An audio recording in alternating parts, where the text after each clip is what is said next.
Hi Chad, welcome to another stream. How we all doing today? We got Hector Finn who has just followed. Hello, hello, welcome, welcome. We also had MRC World who followed right before I started. And we've got Drunk Time Lord who has resubbed at 44 months. Thank you for your continued support. It's good to see you again. Urban Underground has followed. And we also have Meat Sauce, who has resubbed at 21 months. Good to see you again as well, Meat Sauce, and thank you both for your continued support. Let's see, it is Saturday, the 2nd of November of 2024. We're back for yet another stream. Fuck, it's November already. It's wild. Wild. Let's see, who is the first today? JJMC, of course. It's actually crazy. JJMC was like within seconds of me clicking go live. My dashboard hadn't even refreshed, and JJMC had already posted in chat. Wild. Oramus is also here. Hello, hello. How you doing? You were here before the stream started. I saw that. Drunk Time Lord's also here. How you doing? Shuck. Welcome to the stream. Welcome, welcome. How you doing? Marsha's also here. Bottoming again. Yes. Mm-hmm. Drink Time says, guess who's giving the Japanese language proficiency test this month? Oh, you're teaching it? Question mark? Cool, cool. Oh, you're taking it. Okay, that makes more sense. Makes a little more sense. Baro, hello, hello, how you doing? Fotis, welcome back. How's it going? Life's Faded is here. How you doing, Life's Faded? Good to see you again. Urban Underground 1 says, yo, who is this guy? Right? Victor Vicky, it's been a long time. Good to see you again. I hope you're doing well. Mr. Python, yeah. Wraith Within, how you doing? Hello, hello. Did you know Anthony is an anagram of Python? It isn't, but okay. It's close. JJMC, thank you for the resub at 27 months. It is great to see you as always. As it goes. And I hope you're doing well. Then we got Meat Sauce. Hello, hello. 44 is a lot of months. It's true. That's true. Victor Vicky says, hey again. Hello again. How you doing? Bitvestment's also here. How you doing? Anything's an anagram if you try hard enough. Yeah, that's how that works. Kevin is here. Hello, hello. Oh, hello, goodbye, Kevin. Thank you for the resub at 51 months. Holy shit. Have fun with your dinner with Jenny. I'll see you around. I hope you're doing well, Kevin. Standard Robot, Standard Pointer, sorry, your new name. Thank you for the bits. Fuck it, we hype train. It's true. What the fuck? Why are we on a hype train of 3? Good job, chat. It's an anagram of Nathan, which is close enough. Sure, yes. Mm-hmm. Quite. Okay, so last time we're so hyped to watch you drink water. Yeah. Can hop into this. Okay, I'm still logged in, which is good. Last time I got logged out and I had to redo everything, but we're almost done with 2015. Oh, I wanted to do open source since last time. Just a few small things. This is a patch that intro spurt. This is a patch that I've been carrying in Sentry's fork of Django REST framework stubs, which makes choices a deterministically ordered thing instead of a not deterministically ordered thing. We had a bunch of problems with people passing in sets to this, and then the schemas we would serialize from the REST framework output would be in a random order all the time. Yeah, so now the type system enforces that they're in a sequential order. But also, fuck it, we write true, true. Thank you for the bits, Standard Pointer. Appreciate it. Yeah, so quick little fix here. Sentry's been running this patch for months, so I was just streaming that. I also released the newest version of PyWhiskey because it turns out the previous version broke reloading or something, or like dev reloading for some reason. But yeah, upgraded this. And then it turns out the build was so flaky because it was downloading this library to build from some website that fucking had like a 30% chance of just returning a 500. So I switched over to use GitHub releases for it instead, and surprise, surprise, GitHub releases are a lot less flaky. Anyway, that's open source since last time. Not too much else. What do you mean? Why are we on a hype train level 3? You deserve it. Thank you, standard pointer. But level 3 is all you deserve. Fuck. Brutal. Lace Faded says just a few small things. 10 rabbit holes later. No, we're doing Advent of Code today. For reals. For realsies. All the small things. Yes, Marsha, indeed, indeed. Drink Time says, one of my bots uses an in-memory dictionary as a database. It's been running on a VPS for 7 years. I could lose all the data any day, and it still hasn't rebooted. Wow. Wow. Means says, implemented a name tuple at work recently, and people lost their minds this exists. Hey! Nice, nice. My video is paying off. Potagreed says, I guess they were deprecating the downloads on that site. Yeah, some poetry-ass shit going on there. It's true, it's true. AZ Light says EU friendly time, indeed. For 2 reasons. Because you had your time shift already, right? And we haven't had ours yet. I think mine happens tomorrow. So next week is gonna be a fun How could this problem possibly be difficult when we only get 2 lines of input? Jesus. Okay, well, let's see what we got for day 22. To be fair, I was in high school 7 years ago. Oh shit. It's been running since high school. It's crazy. UK changed clocks last weekend. Makes sense, makes sense. Okay. Alright, so what the fuck do we have here? You start with 50 hit points and 500 mana points. The boss's actual stats are in your puzzle input. What's the least amount of mana you can spend to win the fight? Do not include mana recharge effects as spending negative mana. Okay. Okay. North America unfriendly time 2, sleepy. It's like 11 where you are, Marsha. Should be fine. Hey, there's our hype train. Thank you, chat. Appreciate that. What do we get in our hype box? We got a hello there. Thank you, chat. Okay, so you're a wizard. You don't get to wear armor and you can't attack normally. However, since you do magic damage, your opponent's armor is ignored. And so the boss effectively has 0 armor as well. Okay, is this one literally just the same brute force again? Oh,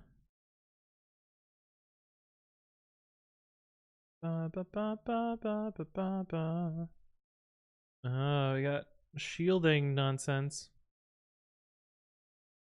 We got effects.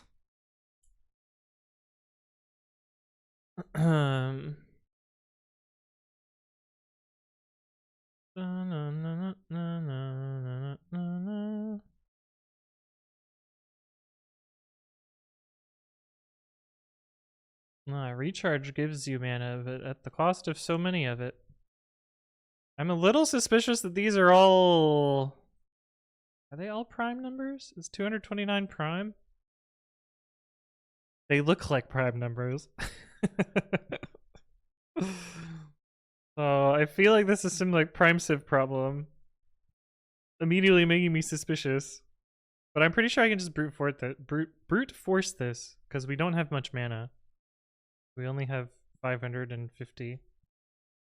Least amount of mana you can spend and still win the fight. Do not include mana recharge effects as spending negative mana. Okay. Alright. I don't know. I'll just fucking brute force this then. That seems like it's gonna be maybe the easiest. What is this example here?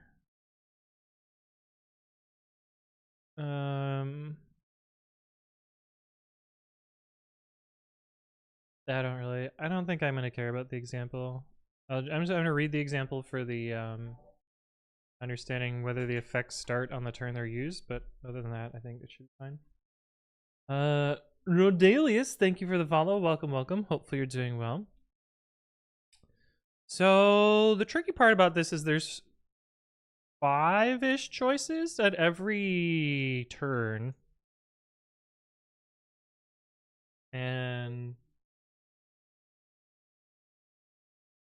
oh, I wonder if these stack. All work the same way. Effects apply to the start of both the player's turns and the boss's turns. Effects are created with a timer. The number of turns they last at the start of each turn. After they apply any effect they have, their time is decreased.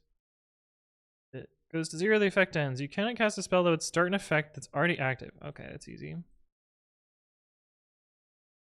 The effects can be started on the same turn that they end. Okay, it's a fun one. Rodalia's greetings from Brazil, I assume. I didn't actually get the flag emote, but I know the country code. Welcome, welcome. This one Coop says Pog hi. Pog hello. Okay, so this one seems a little bit annoying. Mostly in that we have to maintain effects. Do they apply? Player casts poison. Boss turn, poison deals. Okay, so the effects happen each turn. Huh. Okay. It's tiny, but you can see this Brazil. Yeah. Yeah. So the tricky part about this prompt is you can start an effect on the turn it ends, but oh, the effects run first. Okay, so despite it looking like this, the effects actually happen before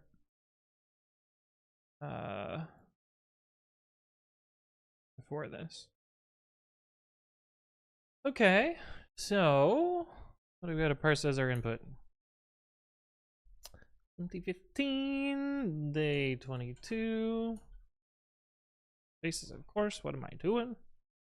So we're just loading hit points and damage. Yeah, too bad. Too bad.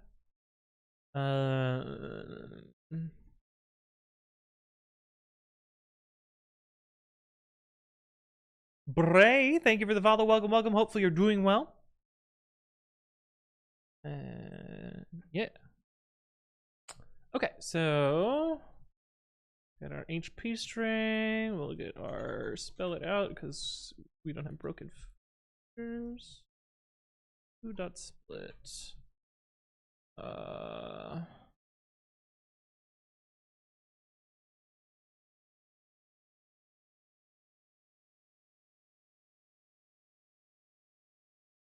Oh.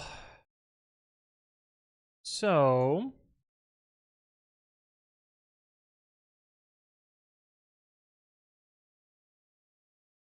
how the fuck do we want to do this?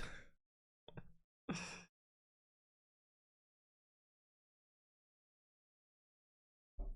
feel like depth first might be the ease or like the most reasonable way to do this with pruning. Is it's a minimization problem of mana?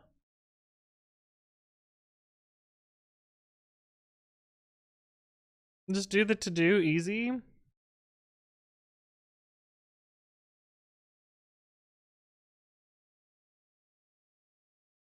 Yeah, I feel like this is probably just gonna do brute force, but depth first and prune based on mana cost as soon as we find some solution. Yeah. I guess we can try it that way. Oh, so we have to represent our state somehow. I think the way I'm gonna do this is simulate 2 turns at once, like simulate the player and then the boss. Just because there's no choices on the boss's turn. Recycle the Pokemon fighting script and just press A? Yeah. Basically, right? So how do I want to represent state? Oh, the player has mana and HP? That's it? Yeah. Okay, so probably just I don't really have a plan for this, so it's gonna do it and see what happens. So we've got player HP is an int, player mana is int. We've got boss HP, which is an int, and we got boss mana, which is we got boss damage, which is an int. This one's constant here, but maybe put these up here. And what? We have to record how much mana they've consumed. Maybe I don't want this as a name table. I don't know. Mana consumed is int. I almost typed manga. What am I doing? Then we have to deal with effect.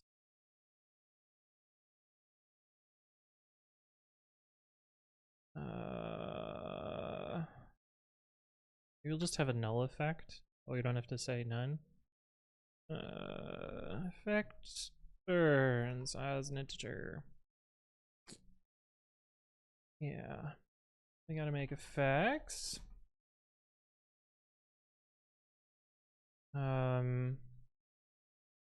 Maybe I will make them a protocol. And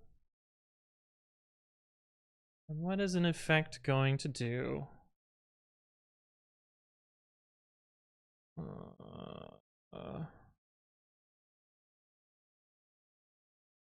Oh, increases your armor by 7. I guess I can just treat that as decreasing the bosses by 7. But then we have to manage when the effect ends. That's a little bit funky. Poison is easy, it's just dealing damage. And this one is easy, it just gives you mana. Yeah, the armor is just like subtracts from boss damage. Schwarzschild, hello, how you doing? That would be a little bit cheeky to just maybe we have player armor here just as a value that's always 0, and then effects can just be well, we still have to unapply them somehow.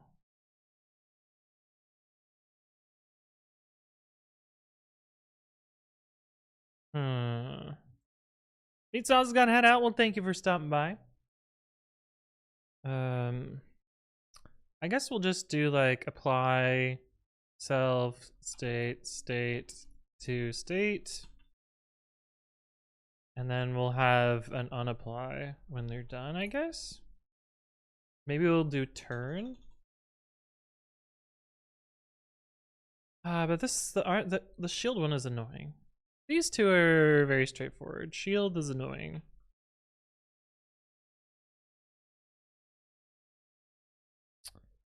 Orma says, how do you think the difficulty ramp has been for the first year of Animated Code? I feel like it hasn't ramped at all. Eating some Indian food and AWC, nothing better? Oh, that sounds good.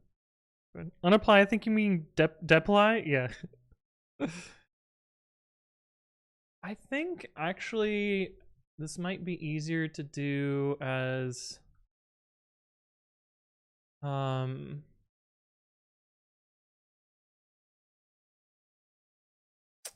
Actually, I don't really know, because there's kind of like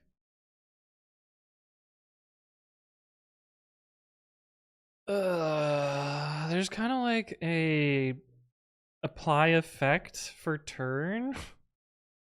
Actually, what did they say about when the effect expires? Apply at the start of both players and the boss's turns. Effects are created with a timer. They apply the effect, decreases 1. The effect ends. Belle Davis, thank you for the resub at 44 months. Bonjour to you as well. Bonjour, bonjour. It decreases to 0. So, does the shield end before the turn even starts? Is that how this works? Do they show an example of shield? Charge. Shield. Increasing armor by 7. Yeah, okay. Shield's timer 4, 3, 2, 1. There is 1 hit point, 7 armor in this mana. Shield's timer is now 0. Shield wears off, decreasing armor by 7.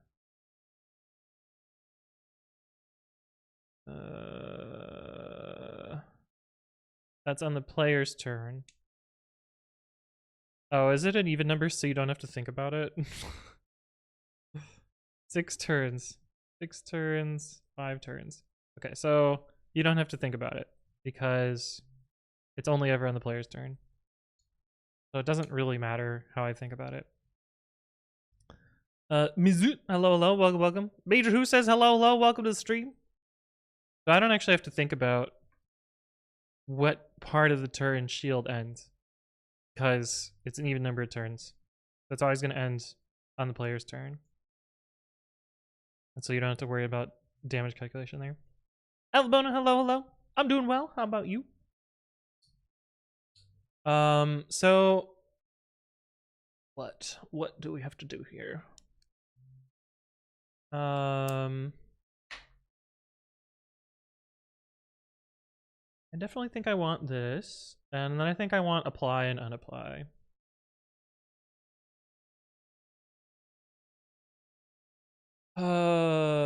Or start?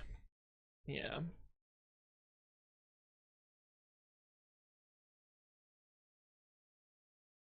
And ends? That shouldn't be too bad. So make shield. Which... these don't even have to really be... just be function. Fuck, I don't know. So on the start of shield, we return state dot, but we can have multiple effects, right? Huh. Okay, so this is not actually helpful. We need effects. This is going to be a tuple of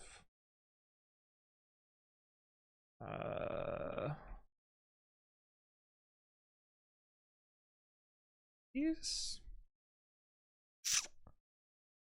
We can set some defaults. Well, actually, not. Let's be explicit. I name tuple instead of data class because I don't like data classes. What's a protocol? It is a way to describe the shape of a type. You can think of it like an abstract base class, but only in the type system.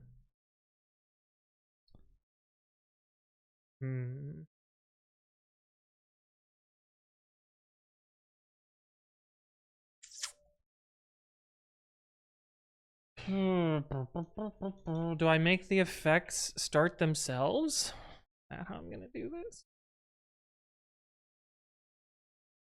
You wouldn't date a class? That's a lot of people to date. Yeah.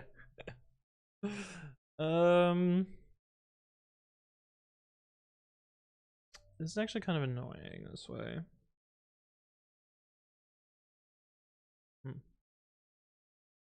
Player armor equals 7. I guess we will not make the we'll let the effects not handle updating this chunk.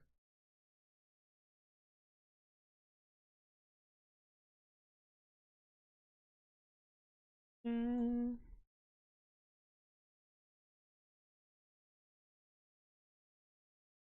to 0. And the shield does nothing, so it just returns state back. Okay, poison.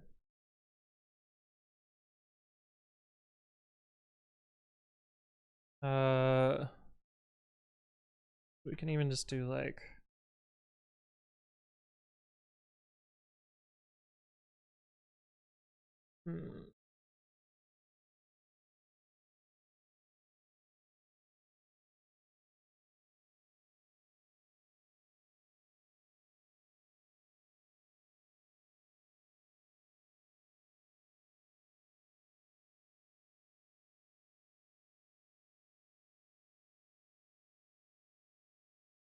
oh, except these are not the no-ups. What am I doing? Getting ahead of myself.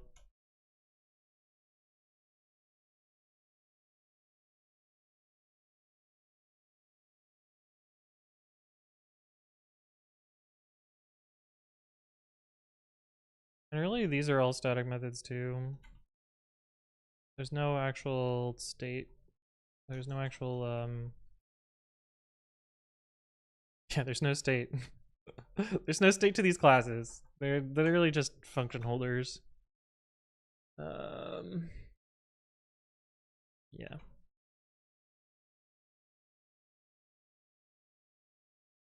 Okay, so on the turn though, for poison, we do what? We subtract 3 boss damage. Okay. State dot replace.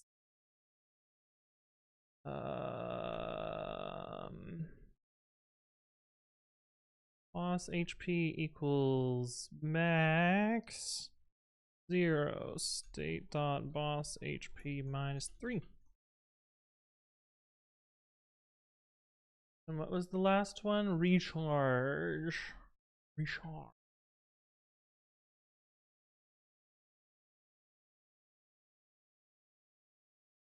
And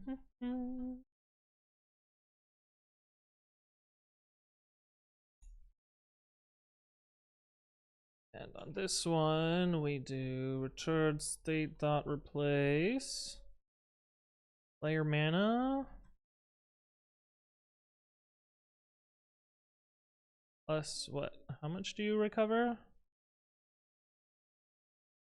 101, another prime number. Oh boy. Making me nervous. Making me nervous that we're gonna have to maths on part 2. You saw the 2 lines of input where like, this is gonna be easy, and now you're actually having to think. Well, I'm not really having to think. I'm mostly just having to write a bunch of code right now. But yeah. And there's so much typing stuff I had in the last few years, really need to catch up. Well, Major Who, you can catch up using my YouTube series, where there are lots of videos on the various typing things.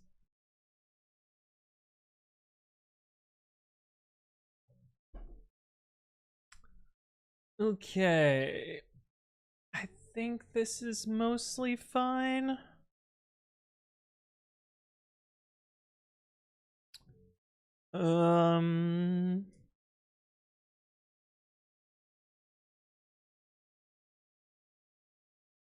We kind of need to keep their costs somewhere.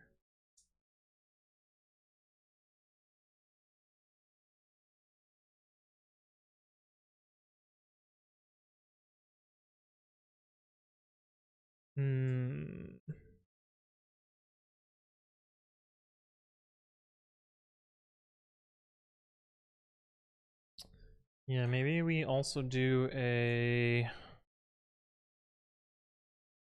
spell protocol, which is can cast state bool, and then cast.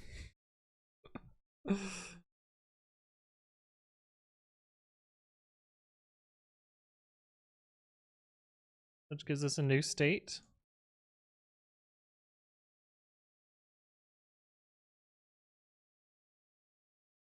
And then these can also be spells. Let's see. Magic missile. Can cast self-state states. Will return self.player mana is greater than equal to 53. As self-state state to state. Return state dot replace. Player mana equals state dot player mana minus 53. And it does 4 damage. Boss HP equals max. It's 4.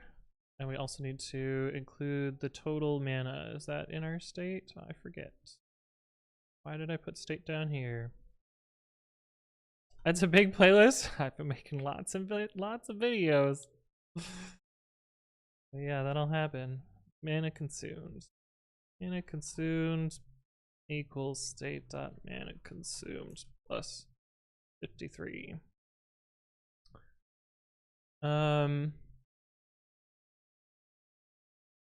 Maybe we just say that instead of can cast, we just give it a cost. Yeah.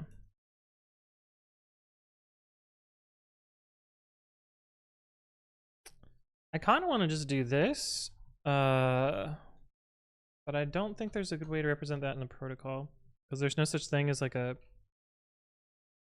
Maybe I just construct all these. Maybe just get rid of all the static methods.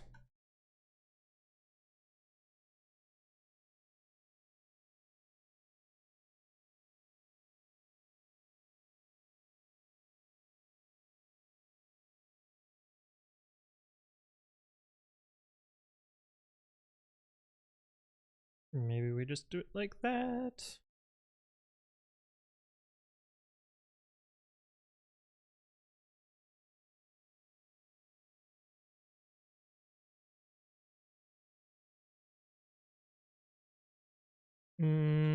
Actually, I think I can leave those as static methods, and then these will just be like this.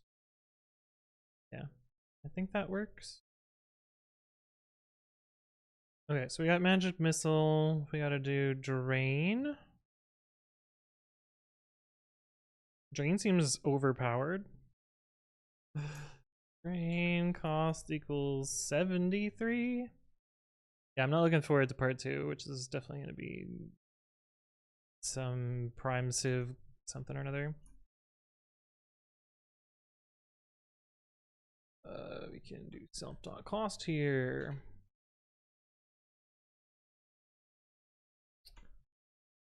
Oh.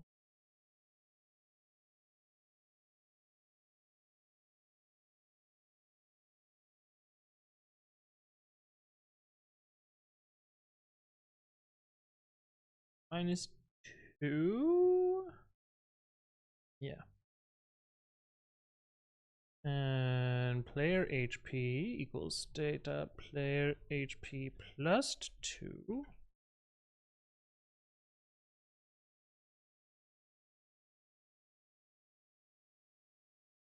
Okay. So we gotta do the other ones. Shield is 113 cost.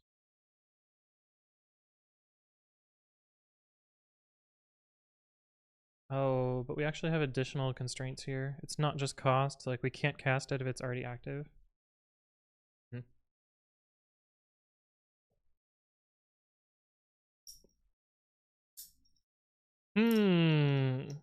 Stack, hello, hello. How am I doing? It's going, it's going. Oh, that's a little bit annoying.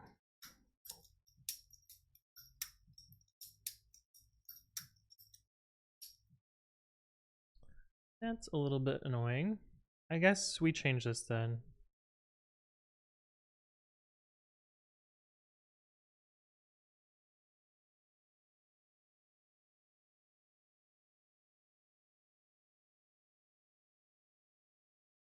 Hmm.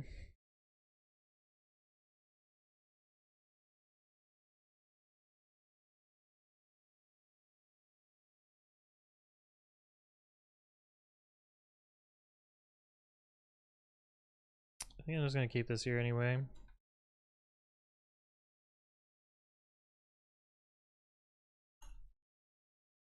I don't know why. I don't know why I am not putting proper spacing here. I don't know what I'm doing.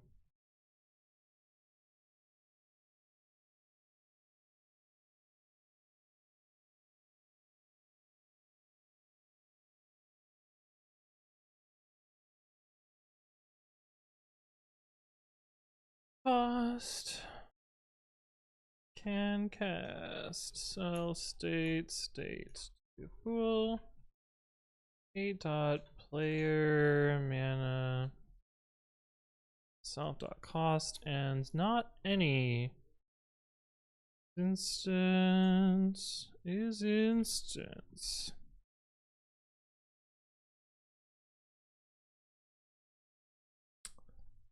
Effect type self or effect in state dot effects.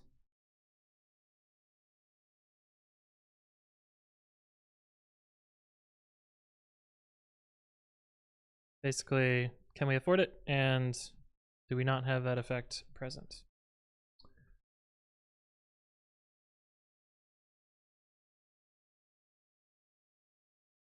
Okay, so casting here is tricky because we need to insert ourselves as a effect. And do we also do the start here as well?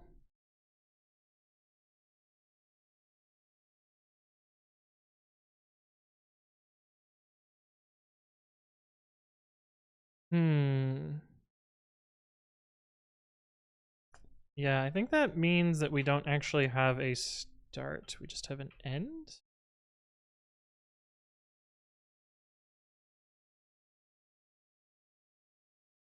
Yeah, let's get rid of start.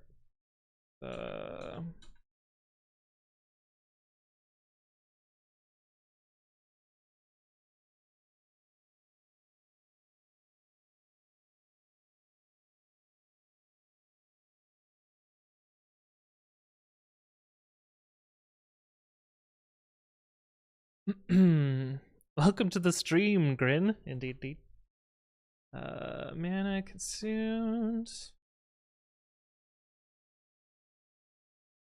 we have to append an effect.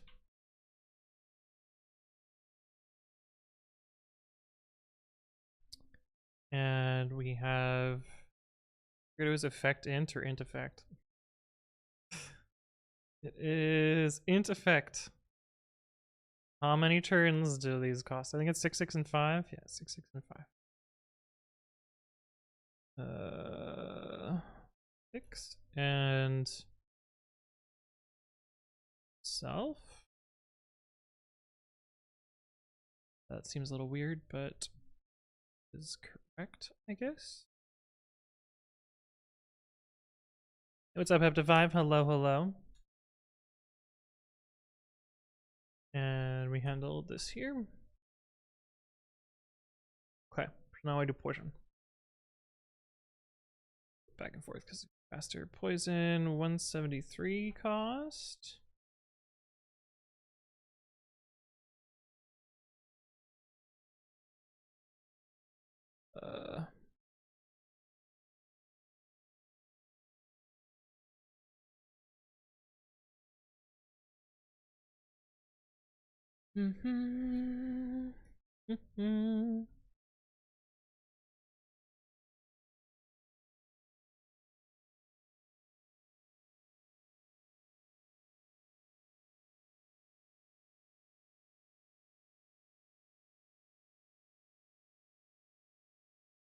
So we can use identity here, I think, if I do this correctly. But let's not for now. So I realized I have a minor little tiny bug here. Has active effect State self.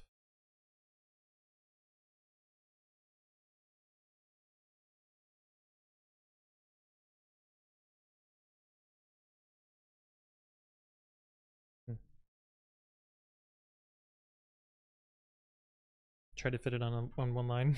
That was gonna happen though. Okay. So this is actually the same here.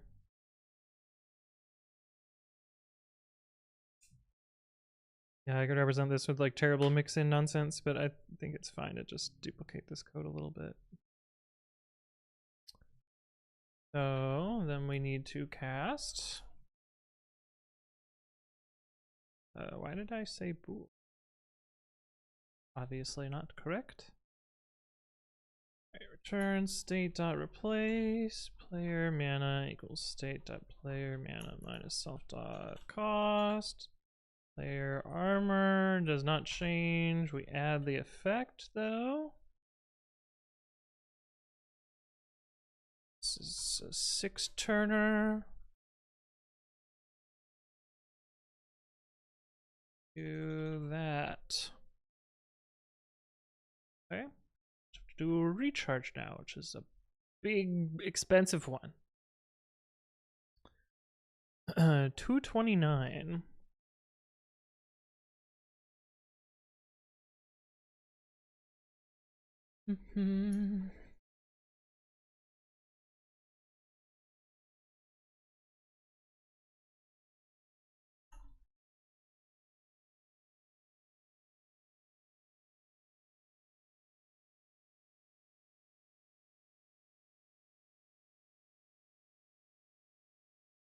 Cast. I feel like I might end up reorganizing all of this if somehow this doesn't work out nicely, but like the effect application seems like maybe the original organization was better.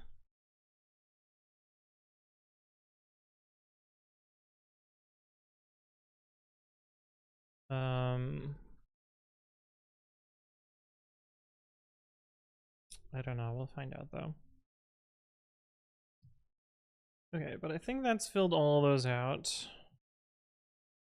That'll return type. Same mistake again. Probably because I was just looking at the thing above it. That's our directions. Those can go away. Then we just have unknown assignments. Okay. So now we need to implement our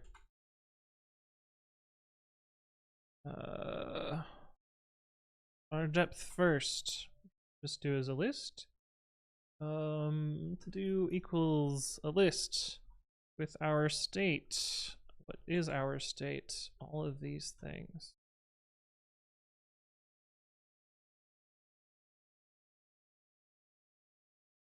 State mana consumed equals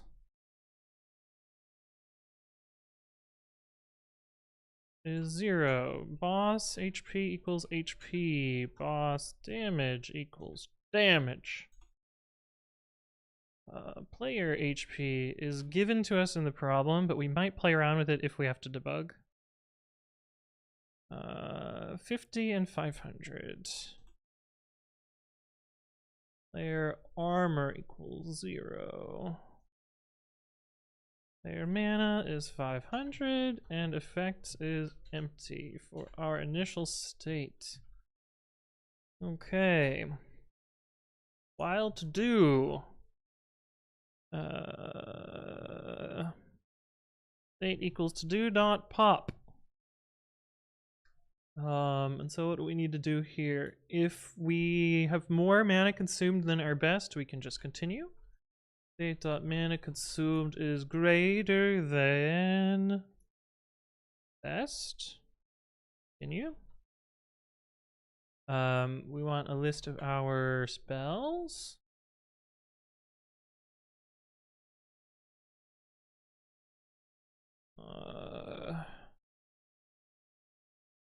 What were all of them?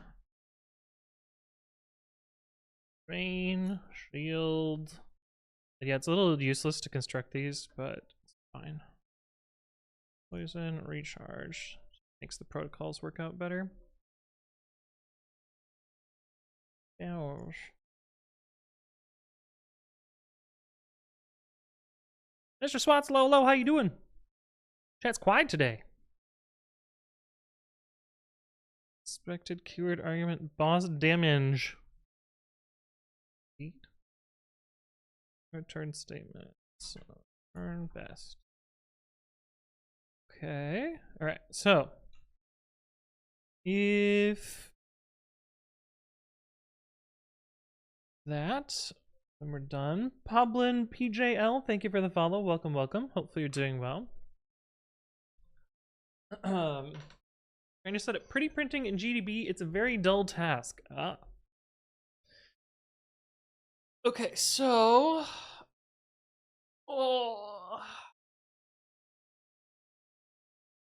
we need to do player turn, then boss turn, and all of the nonsense along with it.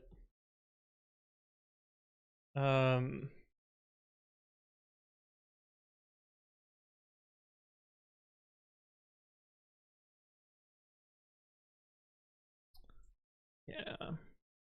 What day and years this is? This is 2015, day 22. So I guess we process the effects first.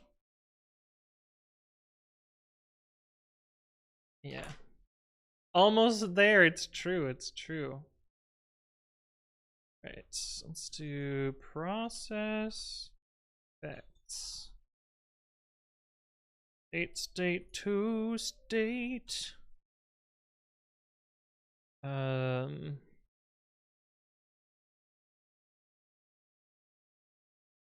New effects equals remaining -1 effect for remaining effect in state.effects.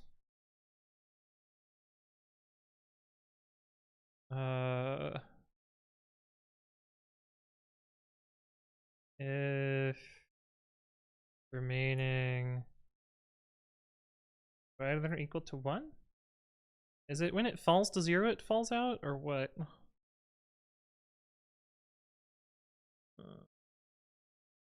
Timer is now on 4.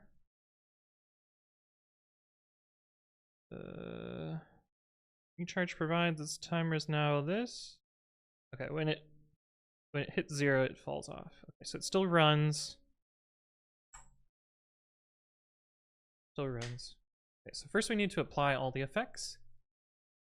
For underscore effect in state.effects. State equals effect.turn state. And then we just do return state.replace.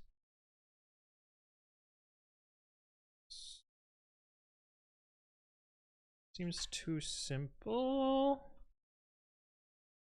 Oh, we gotta handle the ones that fall to 0.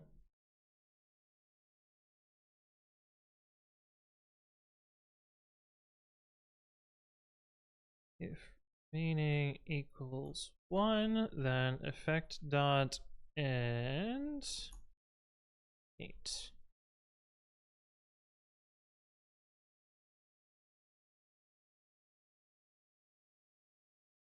I feel like we can do this better. New effects equals list for remaining. Need ELSP! Oh fuck, what was the function I was doing? I can find it this way. It's Vim time!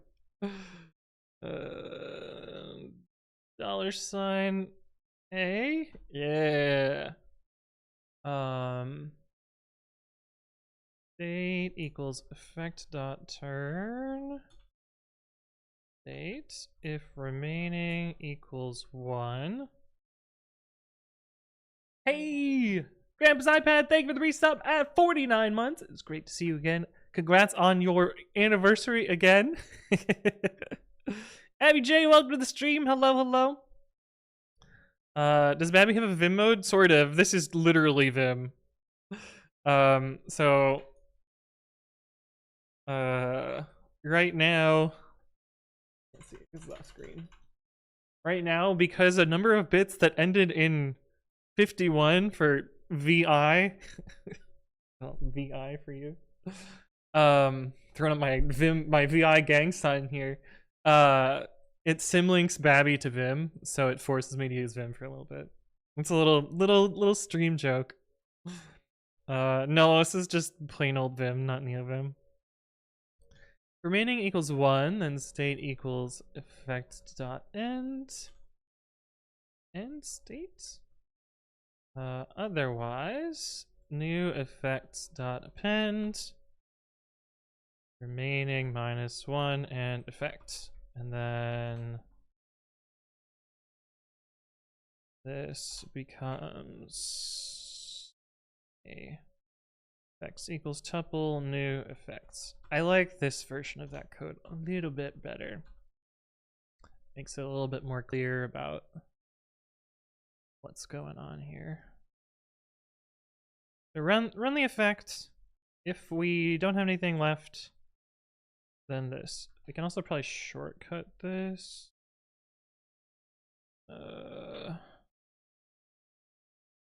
If not, well, I'm not going to try and optimize it.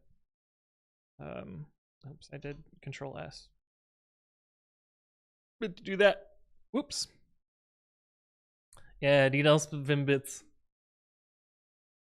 If you don't exit Babby, it won't have any effect. It's true, but I choose to give the chatters what they want. Okay, so we start with their turn. We do what? Oh, see, this is tricky because we have a whole bunch of choices on what to do with the player's turn. And that's kind of what I wanted to push into my stack.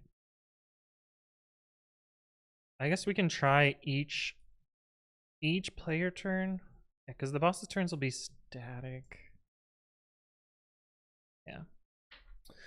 Okay. State equals apply effects on state. And then we need to try each of the spells. For spell, let's see.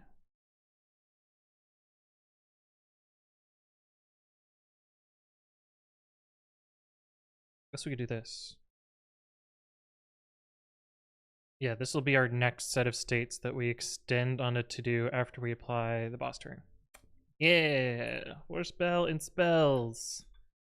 Spell.can cast on state. Then possible dot append spell dot cast state. This can just be a comprehension. Possible equals spell dot cast state for spell in spells if spell dot can cast state. Yeah. Yeah. Oh god damn it. There's no shift tab in Vim. Very annoying. Okay. I mean there probably is. Actually I know there is. It's shift shift angle bracket? No. Angle bracket? Why did I have to do it twice? I don't know, but I'm free from Vim, so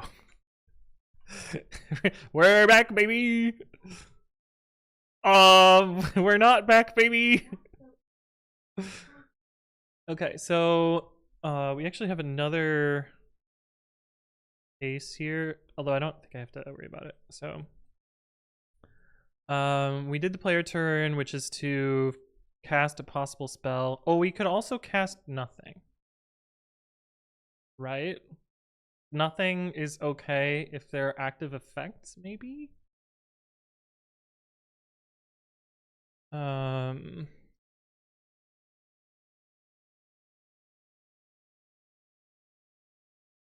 Using the mouse with Vim, that should be a criminal offense. Yeah. Yeah, so my thought here is like, if there are no possible spells that we cast, then we're just fucking dead. Like, we can't ever regain mana, and we can't ever win. But if there's an active effect, we may be able to regain mana, and we may be able to win. So I think I only want to add the current state as another possible one if there are active effects. I don't think there's a winning condition otherwise. Yeah.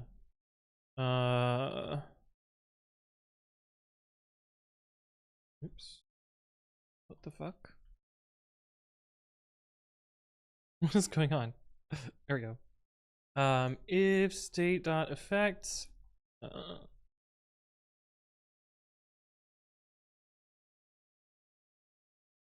Oh god. Possible dot append state. Yeah. I kind of want to insert it at the beginning though, because we're doing depth first, and so. Well, actually, it doesn't matter. It's not gonna make any. It's not gonna make very much difference at all. Okay, so that's the player turn, and then we got boss turn. Oh, actually, before we do that, we should check if any of them have won.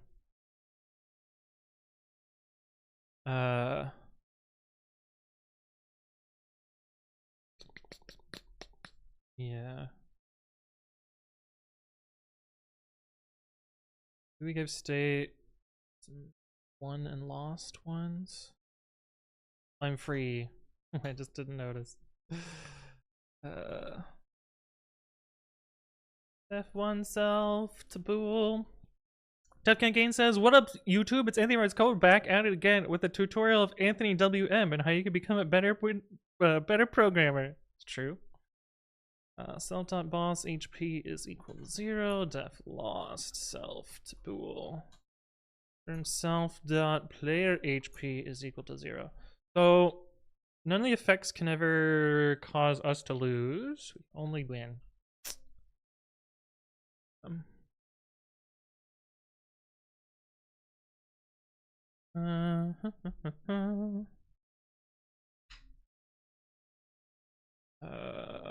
Four.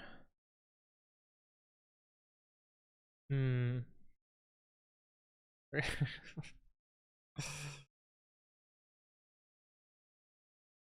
gonna. Well. For canned in possible. If canned dot one. Did I make it a property?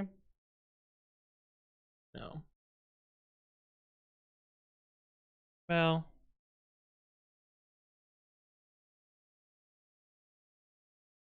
Taboo! It's spooky! If candidate dot has one, then best equals min and dot mana consumed best, and possible dot remove. I actually never use the list remove methods because they're not that efficient. That'll work. Okay, so if we won, we don't need to process it anymore. Grammar Sandpit says, "I made a binary via PyInstaller, but I want to obfuscate the code. Do you have any suggestions? I'm planning on using PyArmor and then compiling with Python." Oh. I have not tried to obfuscate compiled code in Python before. Python would probably be a decent bet. Though there's a lot of, I think there's a lot of debug information in the Python binary that might allow you to recover some of the original code. Someone with a disassembler is going to have a easy time figuring out too. Also, I think Python still produces a lot of CAPI calls, and so you would still be able to see every CAPI call and might be able to piece it together a lot easier than just typical C code. I don't know. I don't have a good answer. I've never tried also, but that's just kind of my sputtering thoughts on this. Okay, boss turn. So we need to apply the effects at the beginning of the turn.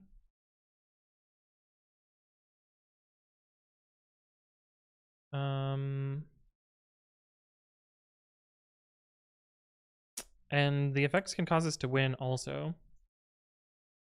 This is so annoying. Accessorizer compiled to see Python, but didn't export that much. Yeah, but you would still be able to see all of the C API calls, which makes it easy to figure out what's going on. Or easier, I guess. Okay, so this is a little bit annoying, but I guess we can just do this again. Possible equals apply effects can't in possible. We do need to check for winning again. This code is horrible. And dot has one.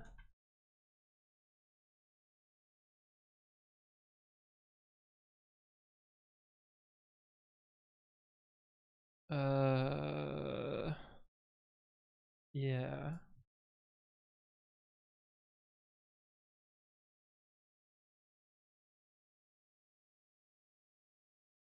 Okay, that seems fine. And then we need to apply the boss move, which is a boss damage minus armor. Possible equals and dot replace player HP equals can dot player HP minus, well, we got x0 minus canned dot boss damage plus canned dot player armor.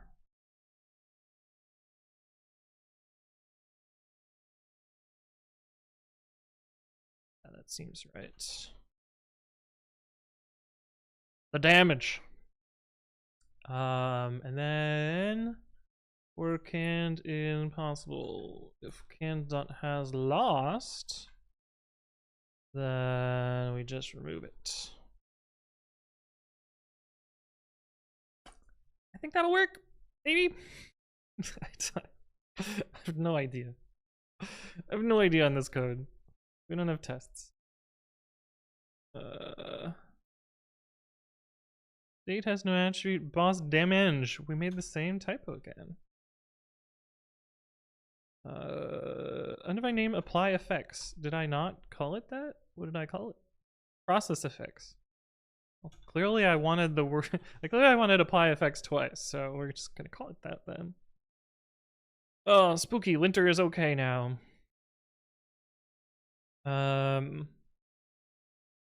Yeah.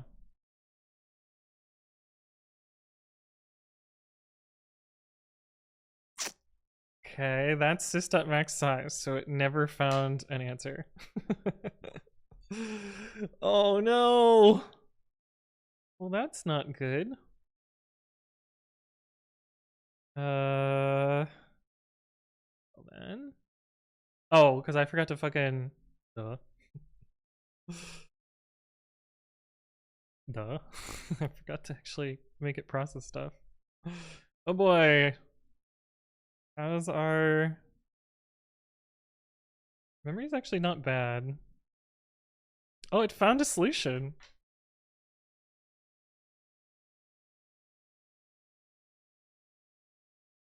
Too high.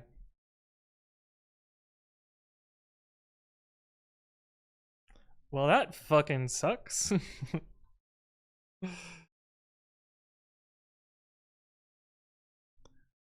Alright, let's try and figure out some obvious things though.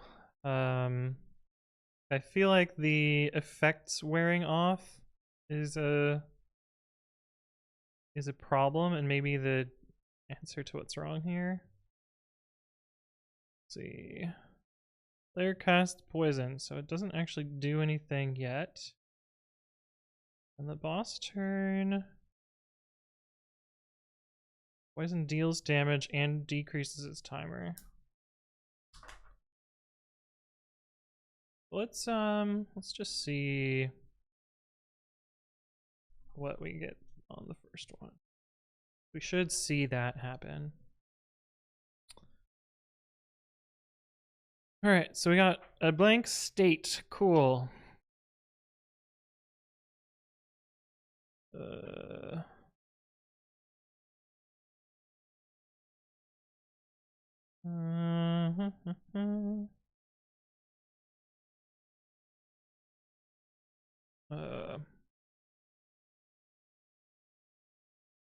B195.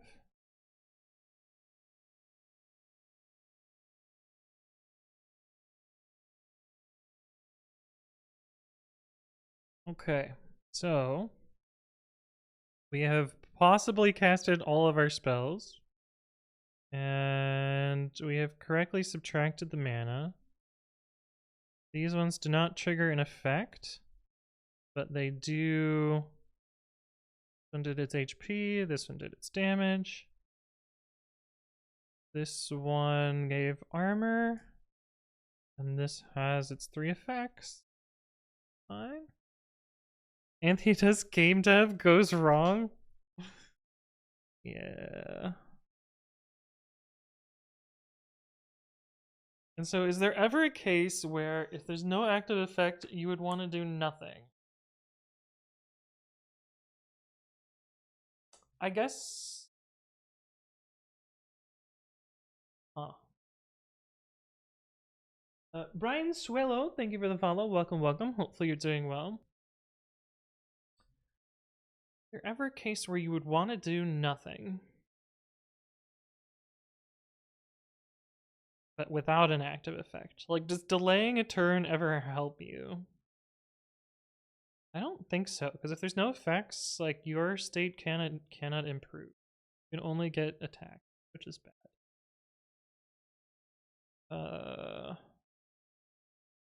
So I think there has to be an active effect for you to care.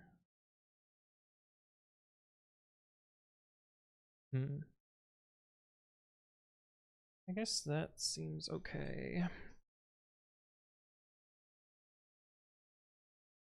And so we don't have any effects. There's no reason to do nothing.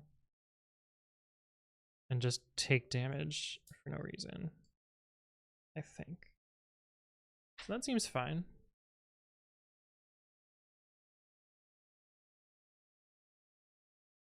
Okay,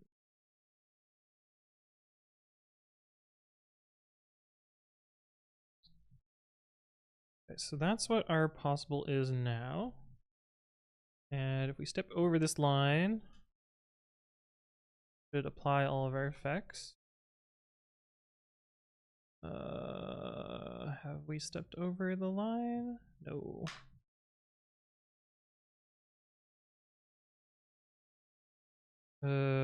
So what did our effects happen now? Okay, so our effects before were all of this shit. These ones didn't do anything, which is good. Yeah, those look fine.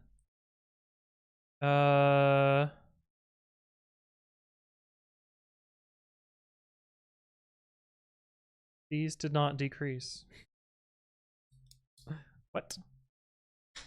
What?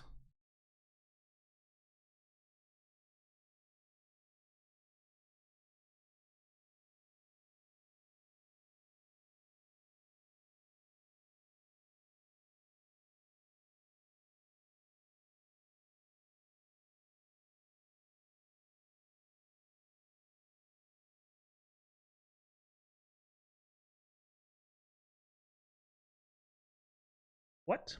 Why not? Oh, because we haven't actually gotten to the next line yet? We need to remove this breakpoint? I don't remember how to remove breakpoint. You? I don't know. What's unbreak? Fuck. Help. Break. Lists all breakpoints. So the line number set a breakpoint.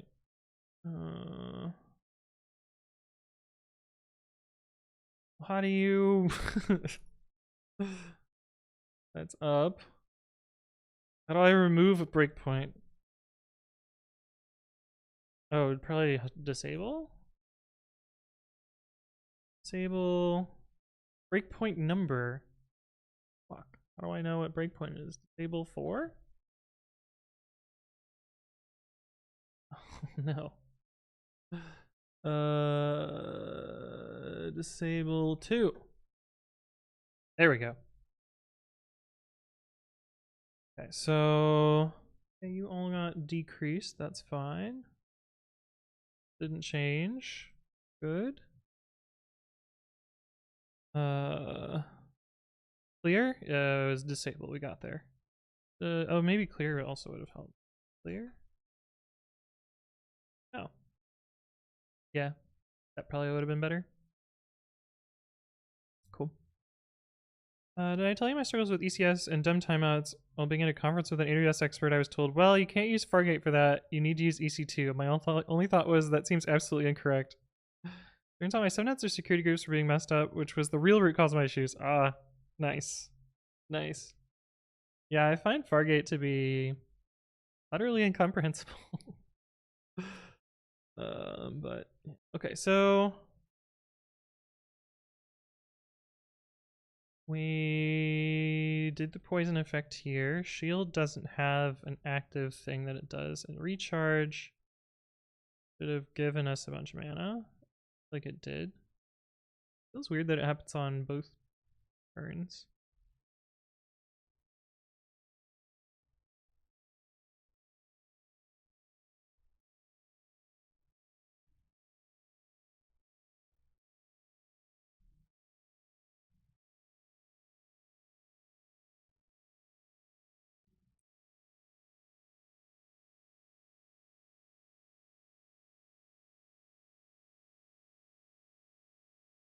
I mean, this seems right so far. It probably means that some of my pruning conditions are wrong. It's a Fargate, and why is it far? Right? Can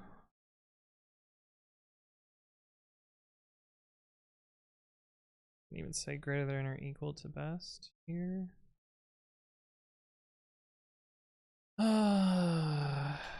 High effects.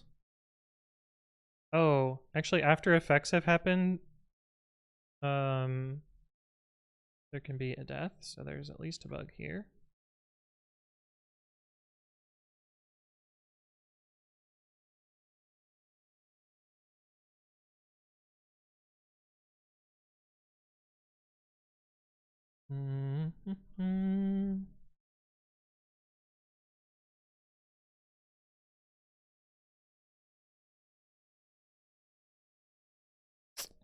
Yeah.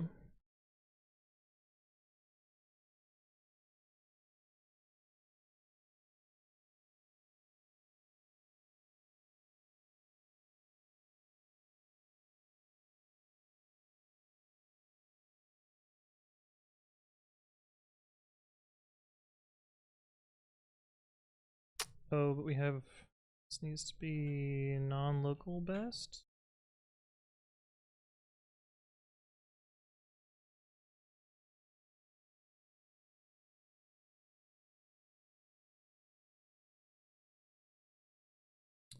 Kind of gross, but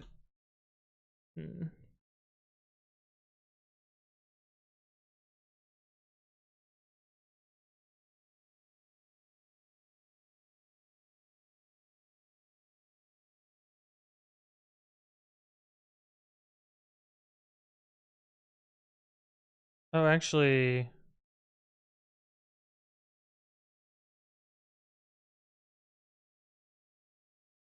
this isn't actually a case here. This is if state.has1. This is different.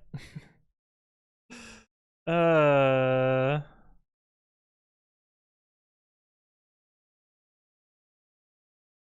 like if we went on effects here, then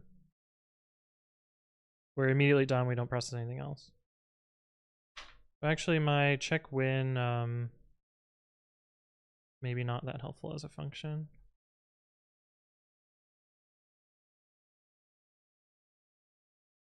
All right, let's see if we get a different number this time.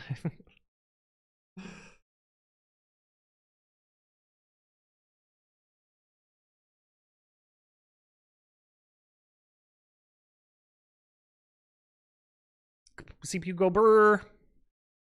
Phil says, do you prefer Debian or Ubuntu? Well, I'm running Ubuntu. I think that's the same number we got last time. Yeah, okay, so that wasn't the bug. It was a bug, but not the bug.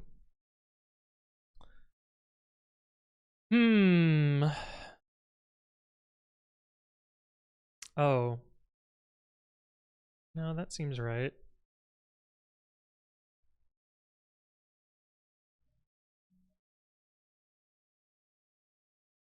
Track the boss damage, add the armor. Seems right.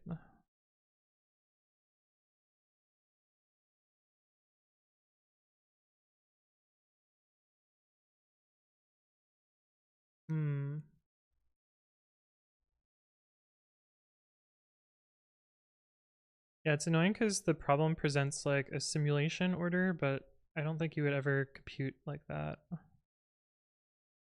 Yesterday I was at an amusement park in a town called Roost in Germanschland. Oh, fun.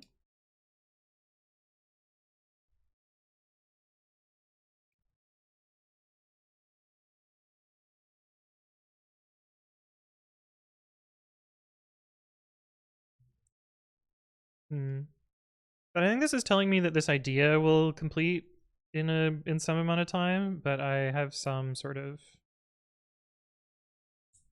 bug somewhere, which is annoying.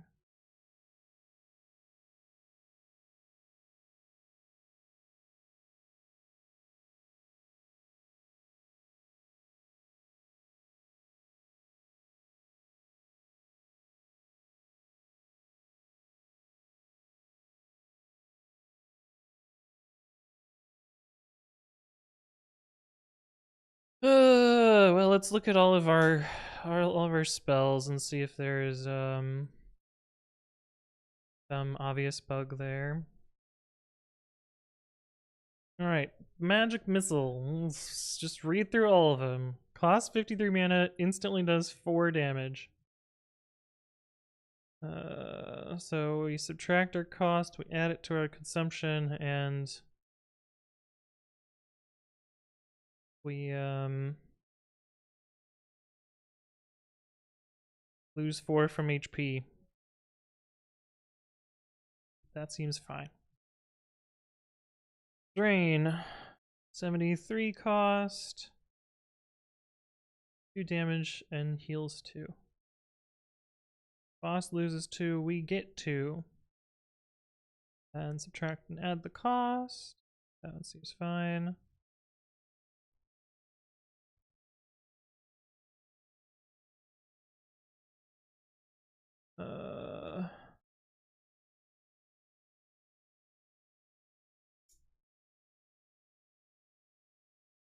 Shielding does not have the effect.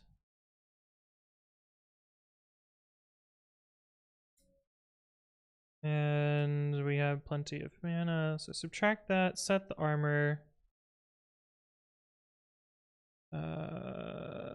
Append on the effect and increase the cost. The turn does nothing, and after completion, we reset the armor. Seems fine too. Subtract the mana, add the effect, add the consumption. On each turn, we deal 3 damage. Seems fine too. And cast it.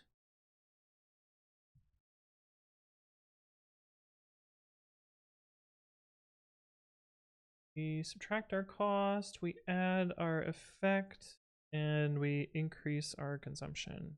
Yeah. Big Blaster says, do you get more pleasure working on projects or code puzzles?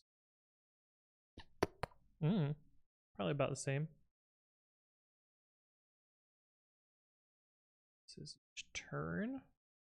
I don't know, it really depends on what I'm working on. I don't think I can broadly categorize both of them directly as variable. Comparable.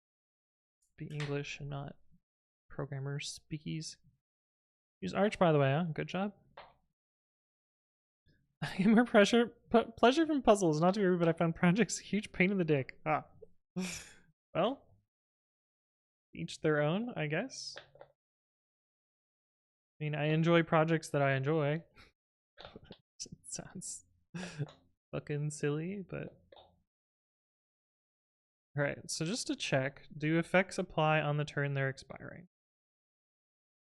No, you don't see it there.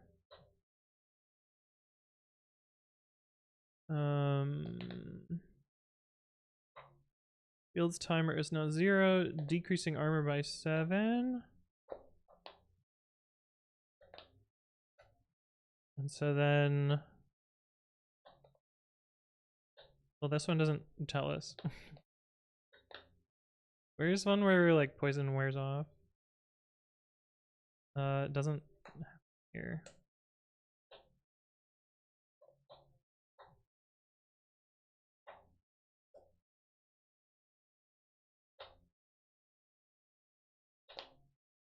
Oh, I guess recharge is an example here. So it applies, then its timer drops to 0, then it wears off.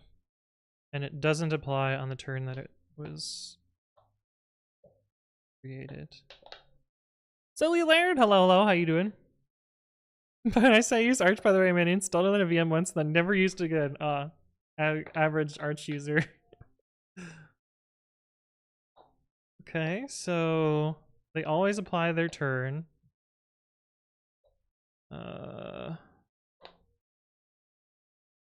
And if they are ending,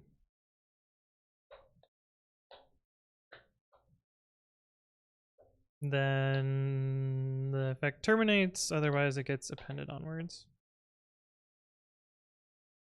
I'm gonna put a breakpoint in the shield ending. I am curious about that one.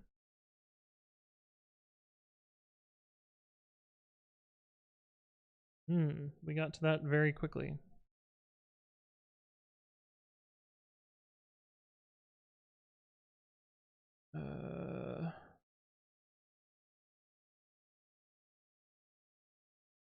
We still have the effects here, but let's see. So new effects should be empty. God damn, this player has a lot of mana and very little HP, and the boss has nothing.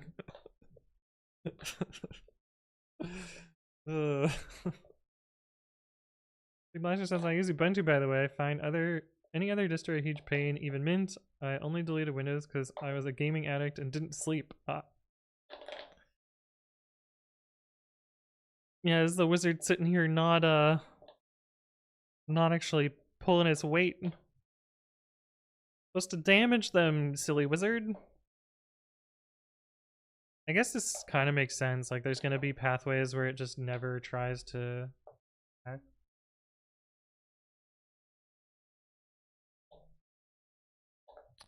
And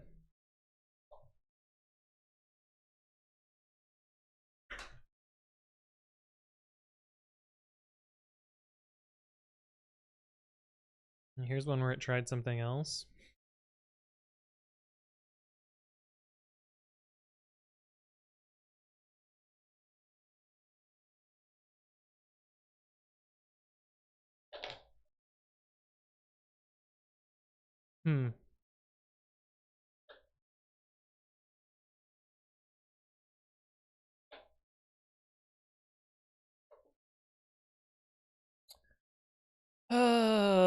I don't even know where the bug is, which is very annoying. I guess I can try various scenarios and see what they would actually do. The problem is, like, the state management here is very complicated. Um,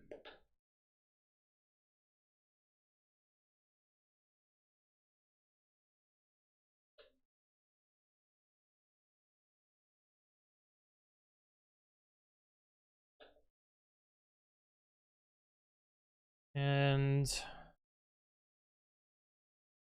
our spells, the effects can only at the maximum do 3 damage, right? It's the only one that could do that.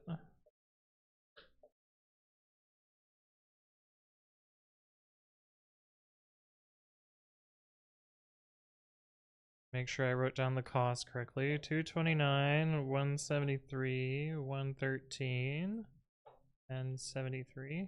All seems fine.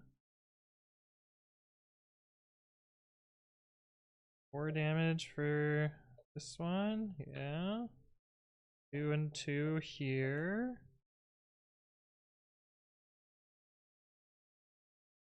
7 armor here.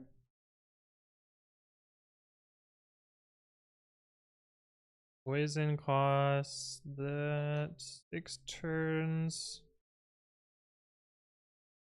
3 damage. Seems right also. Ah. Charge costs that 5 turns here. And each turn it does that. All seems fine.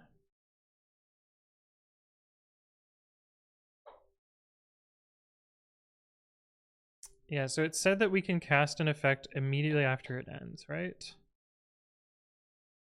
The number of turns on at the start of each turn. After they apply the effect, their timer is decreased. If this decreases the timer to 0, the effect ends. Cannot cast a spell that would start an effect which is already active. However, effects can be started on the same turn that they end. Yeah, so I think we're fine with that.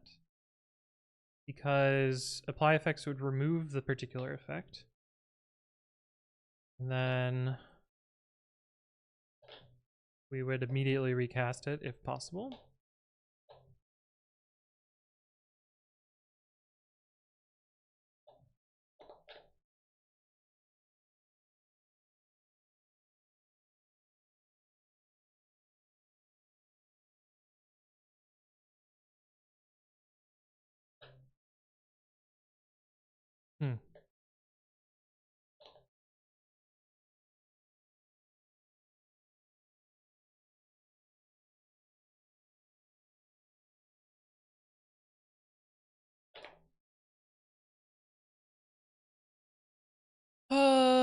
Very weird. Okay, make sure that we have the turn order correctly. So we start by running the effects first. Start at both players' turns. So we run the effects to modify the state. Then we choose what to do. Either do we always cast a spell? That's another question. Ah. You must select one of your spells to cast. If you cannot afford to cast any spell, you lose. Okay. So that assumption I made was wrong. Let's see if that changes our answer. It does not. No. It's still too much. Okay, so we must always cast a spell if we can. So this is empty here, this is empty here, this is empty here, this is empty still. Empty. Nothing. Okay, so if we're ever at a dead end, let's double check that.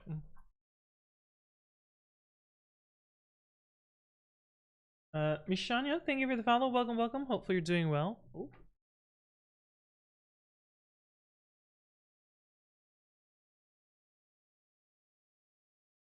We were not able to cast anything because we are poor. We have 52 mana and cannot possibly do anything with it. So get to this. We have nothing left. Cool. Okay, so that clears up another thing that I get from reading properly.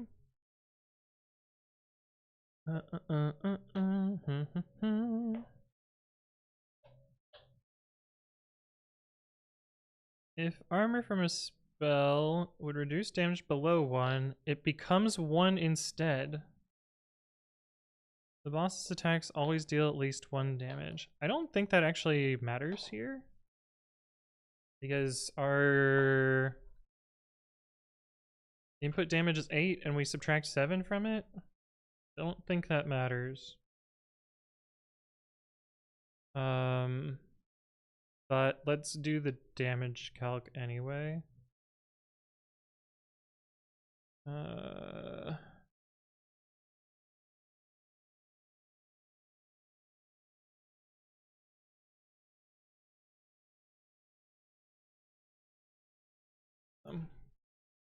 Just to make it true to the puzzle. Damage equals max 1 of can.boss damage minus can.player armor. So 8 minus 7 or 8 minus 0.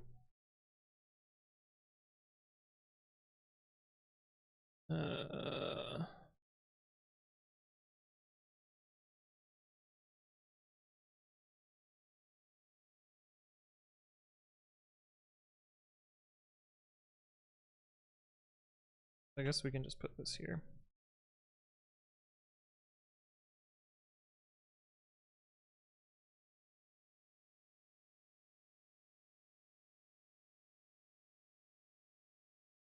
So player HP is a maximum of 0 or the HP minus the damage taken.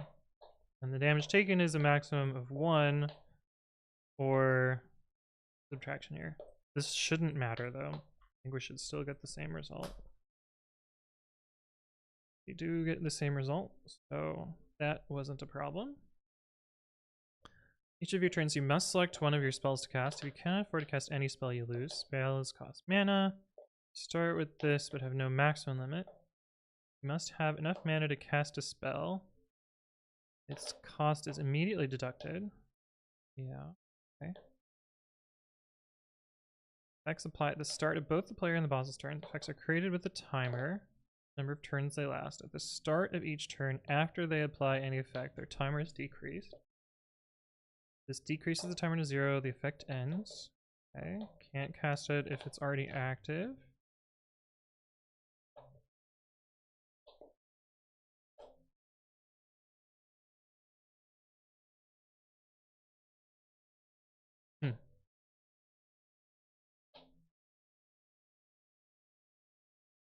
Although you can see the the result got a lot faster after we removed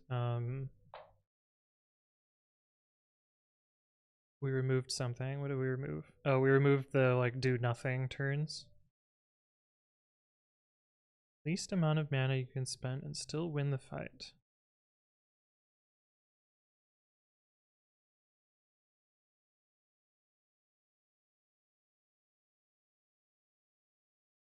Do we have one where it wins on the player's turn due to an effect? Casts poison. Yeah, so that's on the boss's turn. Like I'm wondering if I'm wondering what happens when the effect causes a kill on the player's turn. Like, does the player also have to attack? And it looks like here that the boss was killed before the boss did its action, so I think that's fine. I'm just wondering, like, if we don't have enough mana and the death occurs due to the effect, is that fine? Like this case here. What if I comment this out? Do we get a different result? No, we do not, but it takes longer.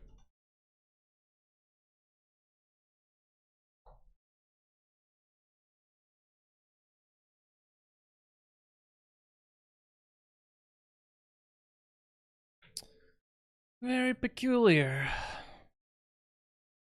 And I definitely said this number was too high, so... Right, that's what I wrote here. Too high. Huh. How do we even get a smaller number then? I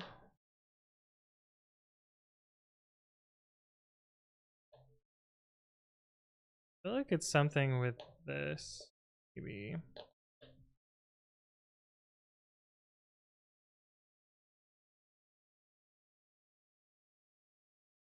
Okay, we get an error if it's not there.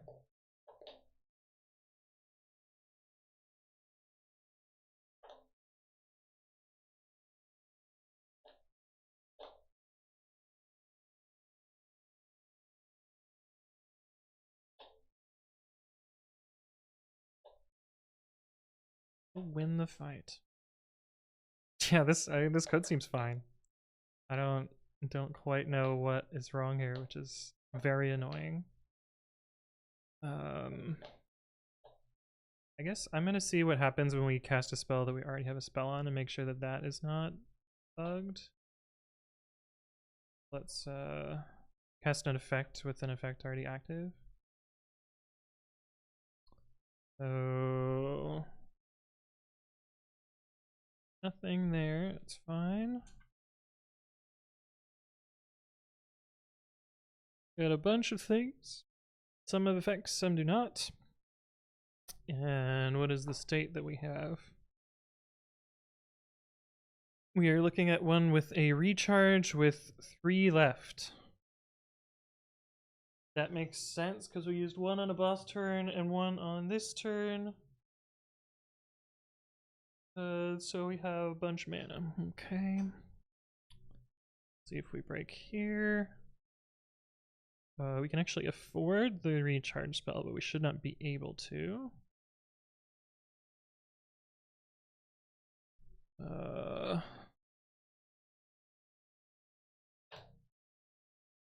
Well, see, that's weird.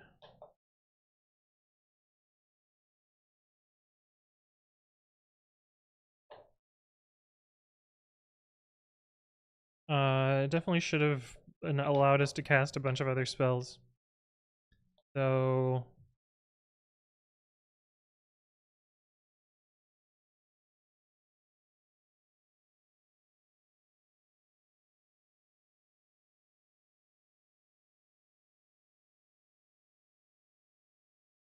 So why did that not end up in our possible then?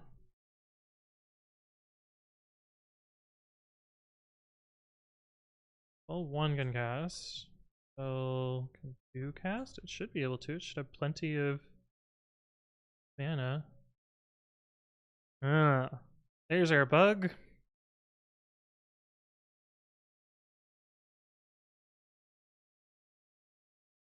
Entering recursive debugger. Okay, state.player mana greater than or equal to self.cost. True. As active effect state self is true. Well then,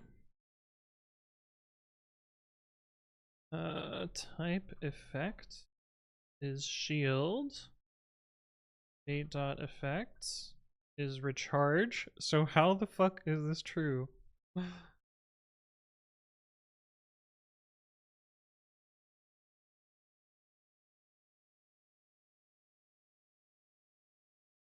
Oh, I'm dumb. I clobbered my variables.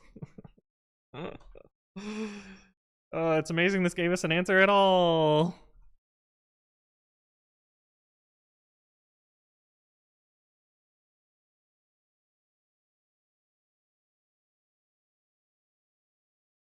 What a stupid bug.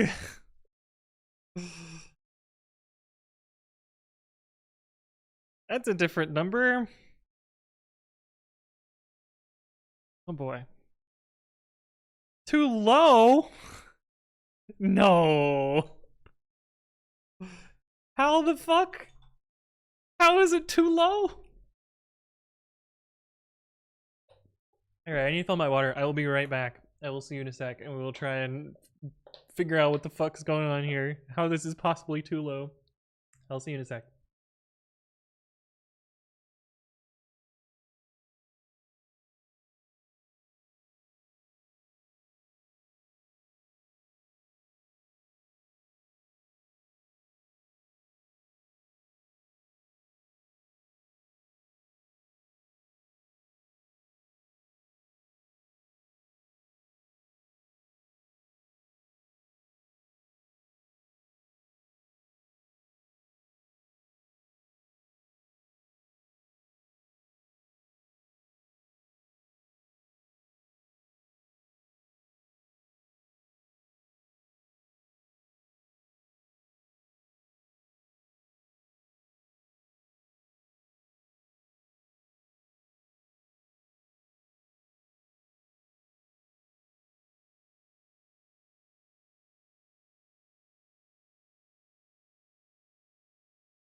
Hello, we back.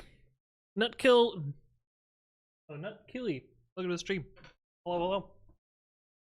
Okay, so how the fuck do we figure out how we possibly got something too low?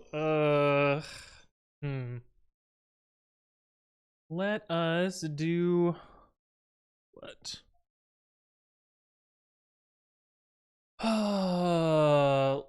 Guess we can trace one. We can trace the winning one, and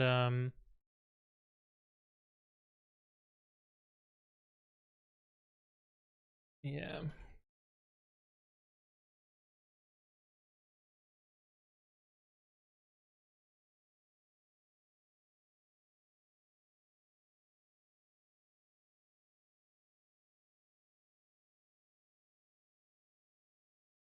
I really mana consumed is some of this, so maybe we just get rid of mana consumed.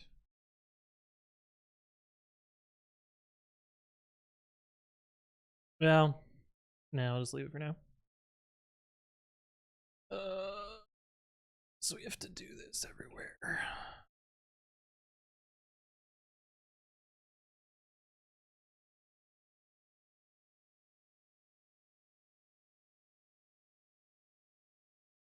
I'm just gonna add that to all these.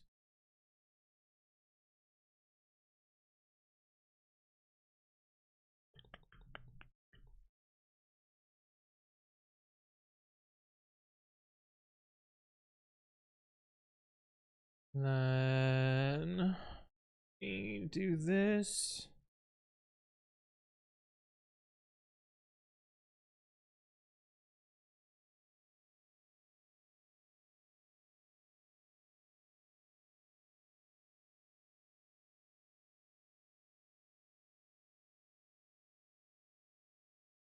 Add this here.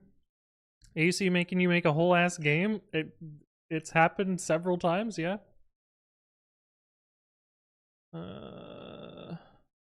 Losing. So this should hopefully be able to tell us what our path was to get there. And we can figure out whether that's legal or not. Okay. Let's see what this would do. Simulate.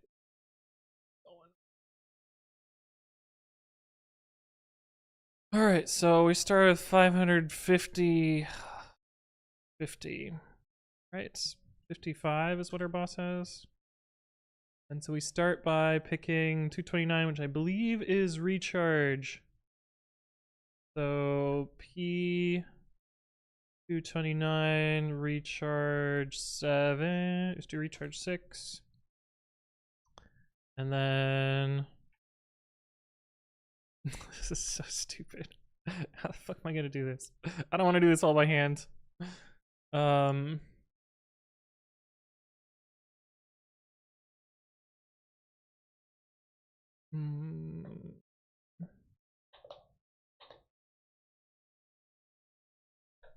guess we know this sequence and we can just see if chosen starts with this, then we can print it out and just see it that way. Logger doesn't really help because we're doing a recursive descent, sort of.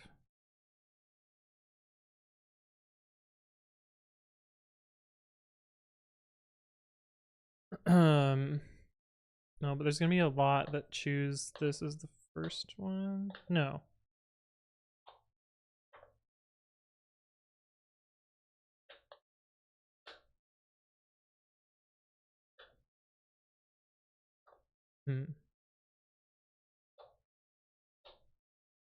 Maybe we make a separate function that's just simulate. Just to see what it is.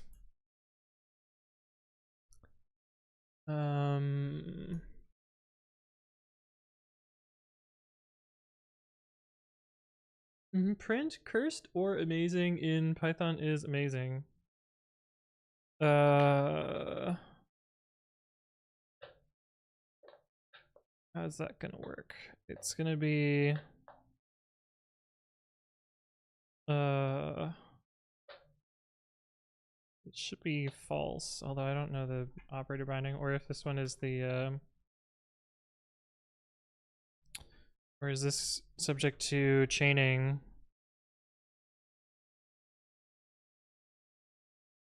Yeah, that sounds right. This is truthy, so it ignores the rest of this. Former's back for a bit, sounds good. And so with limited common sense, what kind of game is this?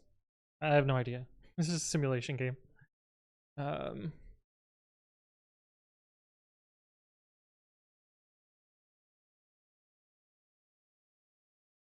Okay, so let's see if we just simulate this and see what it does. Baited? It wasn't really baited. Makes sense.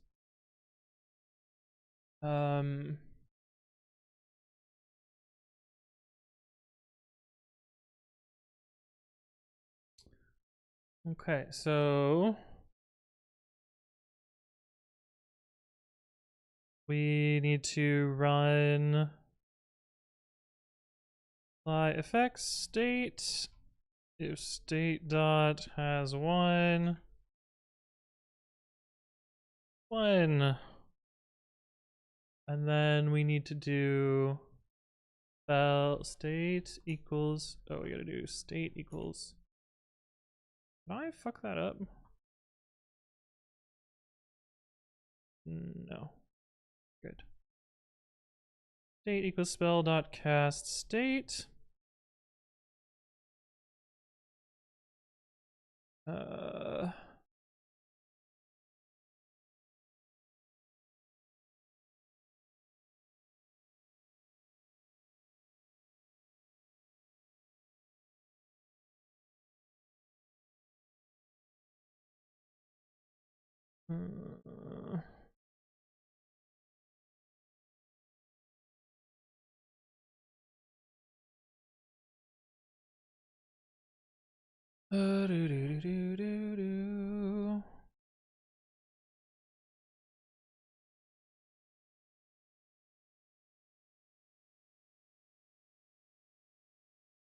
Okay, so that's the end of the player turn.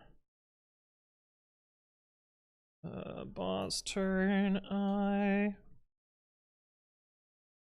state equals apply effect state.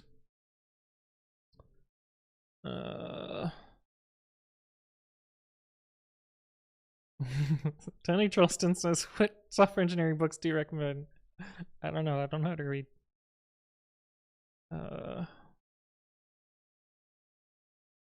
Apply the boss damage. Let's grab that here.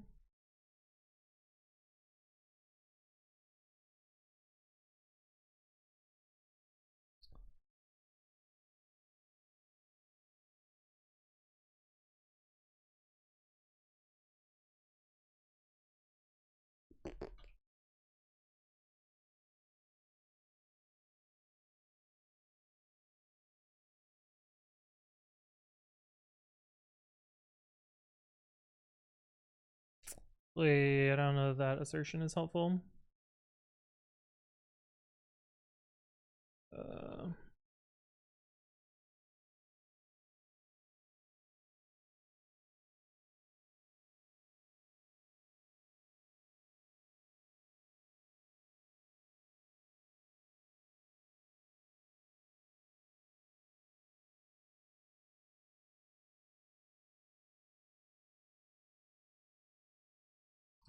Okay, let's see if we do this properly. So simulate.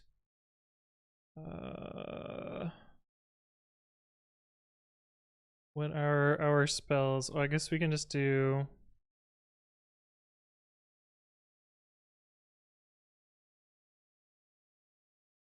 State equals this way.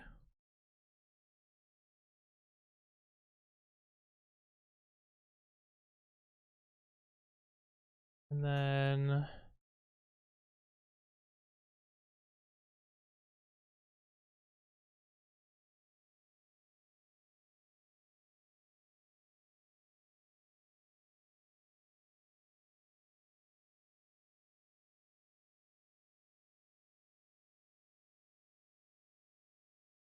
it's me gross.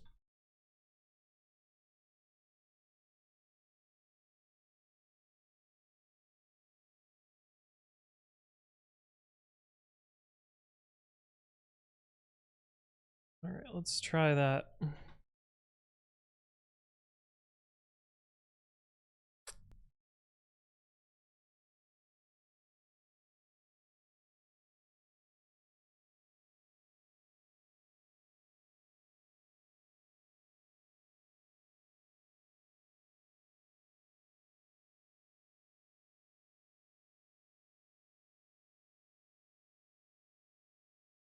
Lowest attribute cost, don't care.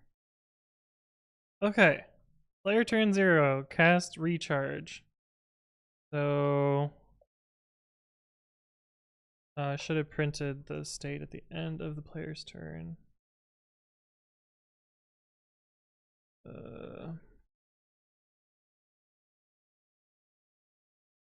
Okay, we cast recharge, we consumed some mana, that adds up to 500. Nothing else should have changed, seems good. Boss turn 0. We lose some HP, we gained some mana, and we lost a turn there. Okay, that seems fine. We're both still alive. Continue. Okay, player casts poison now, which bumps this up. We gained 100 mana and we lost however much is poison. Poison is 173, so we should have gone down a bit. So we did, that seems fine. Boss hasn't taken any damage yet because we haven't done any poison ticks. We have our 2 effects and we have decreased this one and started that one. DPS PC, thank you for the follow. Welcome, welcome. Hopefully you're doing well. Daddy Bedro says, hello, how is it going? It's going, it's going. BFG Rock says, have you ever overloaded dot in Python? Yes, through getattr or getattribute. Bingo! Thank you for the follow. Welcome, welcome. Okay, boss turn 1, we apply the effects. So boss should have taken some damage. Good. And that would decrease our poison counter. And we should have recharged and got some mana back. And we should have taken some damage. We did.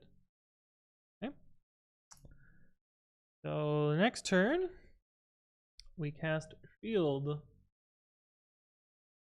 And so we took a poison tick, so well, hold up. Oh yeah, no, that makes sense from here. We took a poison tick. We lost 3. And we now have the armor effect. Oh wait, does the armor effect go into effect immediately? Or is it on a tick?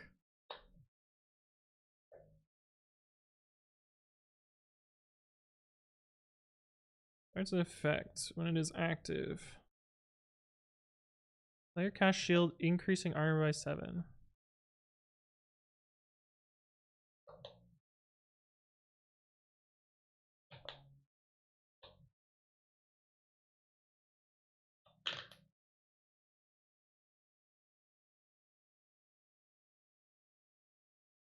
Yeah, no, that seems right. Okay, cast shield, so we should have 3 effects. Recharge is almost gone.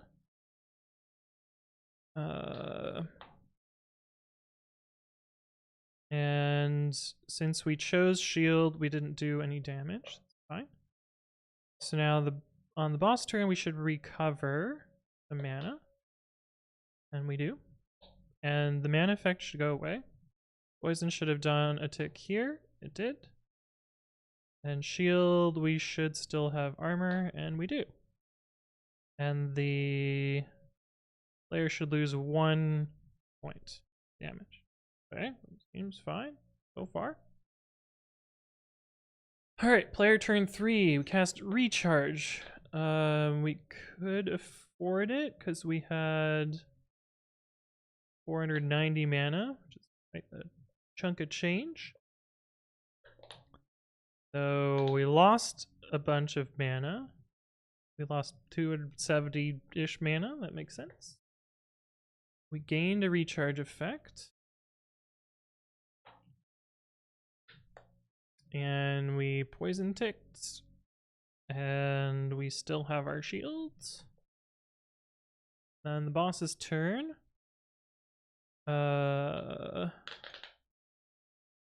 We recharged some mana. Yep. Recharge. Our shield is still active. Yeah. We lost 1 damage. That makes sense. And poison tick happened. That seems fine. On to turn 4. Okay, so poison wore off and applied, and then we immediately reused it.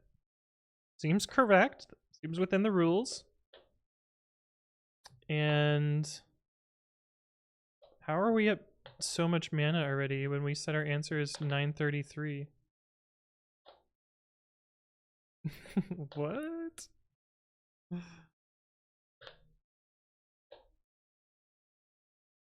Right? Isn't that what we said? 933. We can't possibly get to 933 from this value. So what the fuck happened?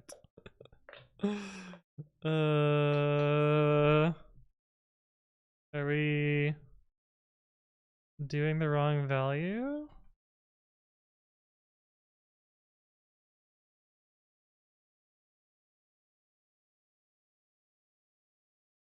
No, that looks right.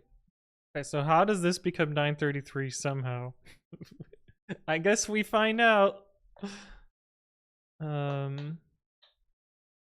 Yeah, something here is fucked. So that makes sense, I guess. Makes sense why we have problem.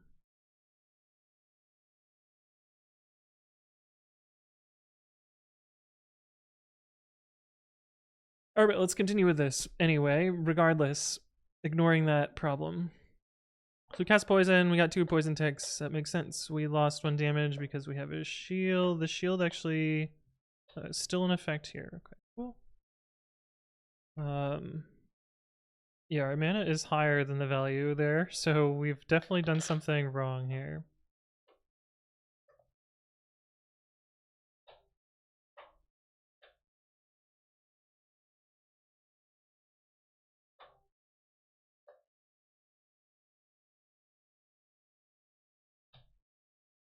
So is our mana... Oops.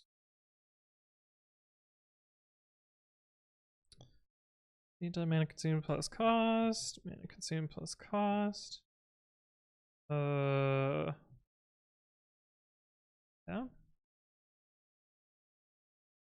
Cost. Those all seem right. What the fuck?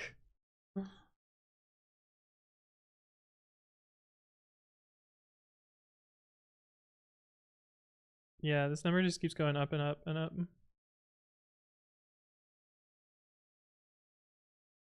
That number is too high. Yeah, something is messed up here. Okay, so at some point those get out of sync, I guess. Let's see if we're ever at a case where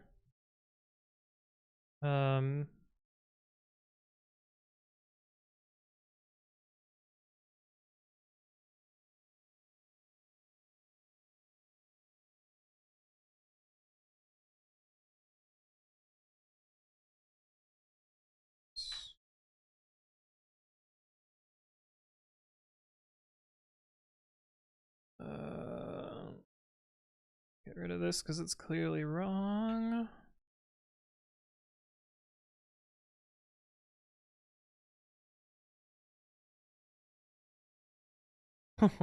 What?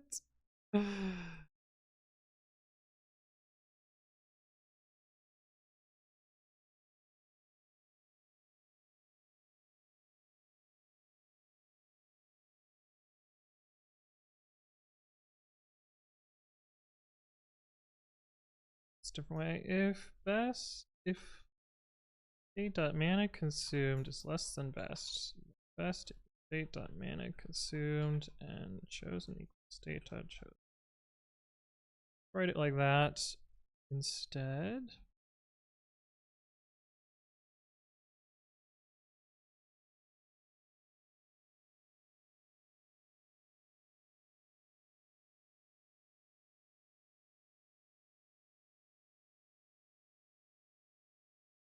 If best is less than, no, if can't dot mana consumed less than best, then can't. Oh, I see where the bug in my checking is. This should say can't here.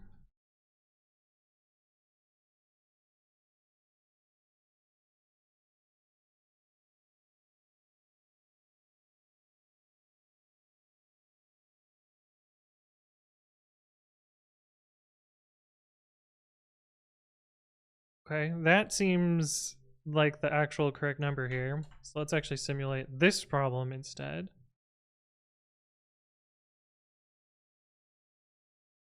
Figure out what that gives us.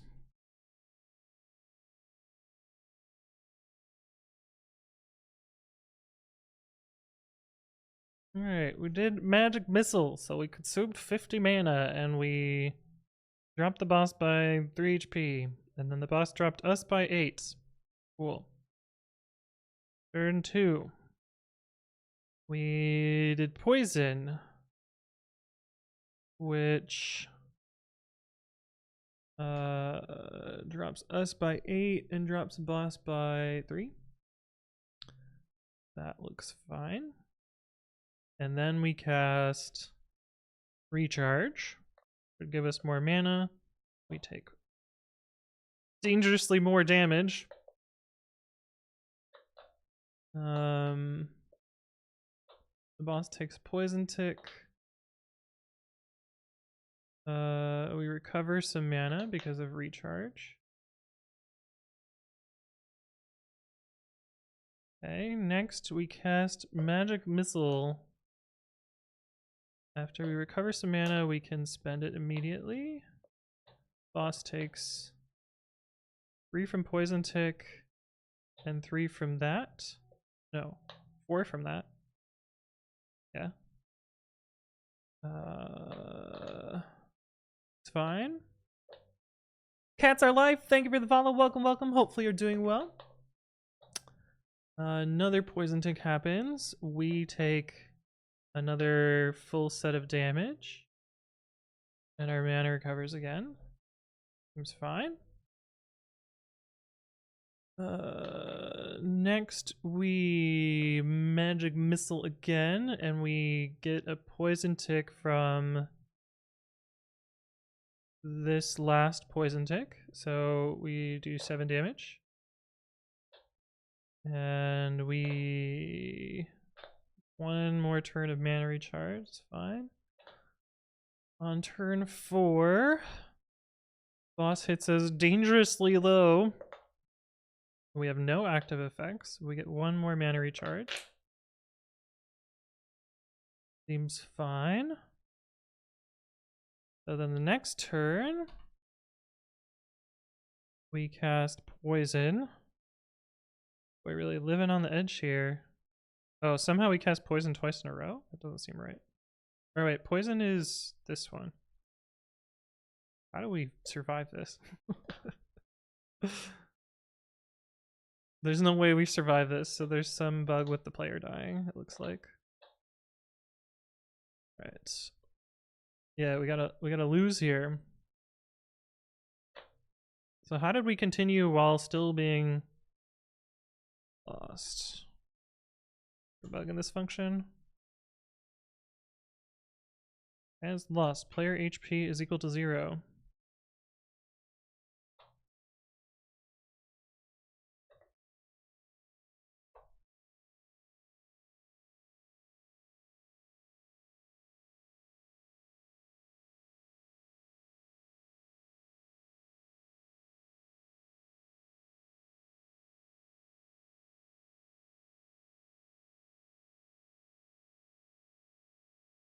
This should never be possible here.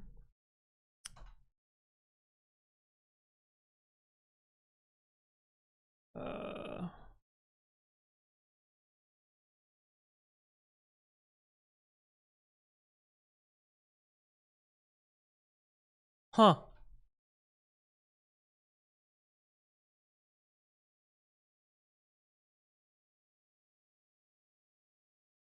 So does this just not work?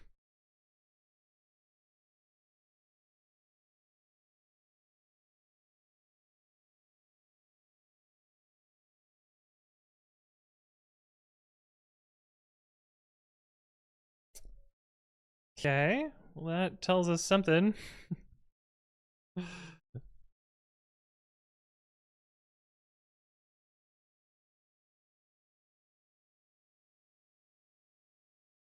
That fixes that at least. I don't know why the removal... Oh, I guess... Maybe there's somehow duplicates? That doesn't make any sense. I guess 2... should never be a duplicate. Oh, maybe there's a duplicate after effects have expired? Okay, but this should probably give us a different result. 953, that's between the two, right? That's probably the right answer. Very strange. Okay,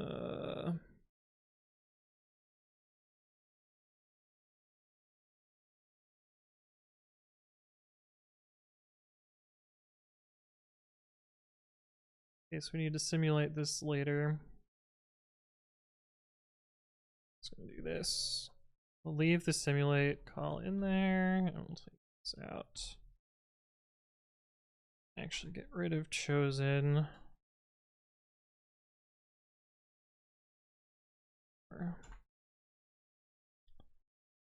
That's just extra data. So being cocky on whether it's correct or not, but Looks like it is. Okay. That part one was a lot of bugs. Part two, I'm not looking forward to. Why are you taking so long? Terminal is not responding. I have never seen this output before. That was weird. And it's back. Something like flooding or pie hole and causing DNS to break. Don't mind me. Oh boy. Alright, what's part two?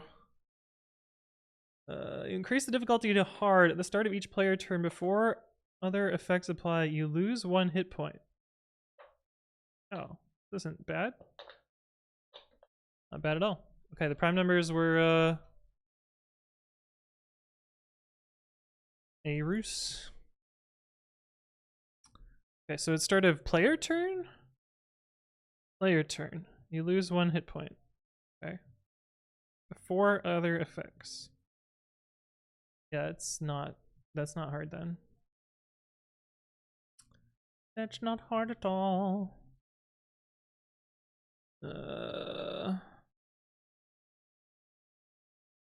State dot replace player HP equals state dot player HP minus 1. If they're already at 0, they've already lost, so we know it is at least 1, so we don't have to check. State dot has lost. Continue. Brrr. 1289.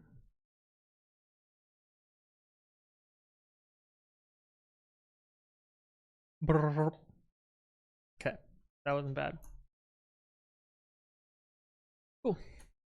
Still haven't gotten like a hard problem.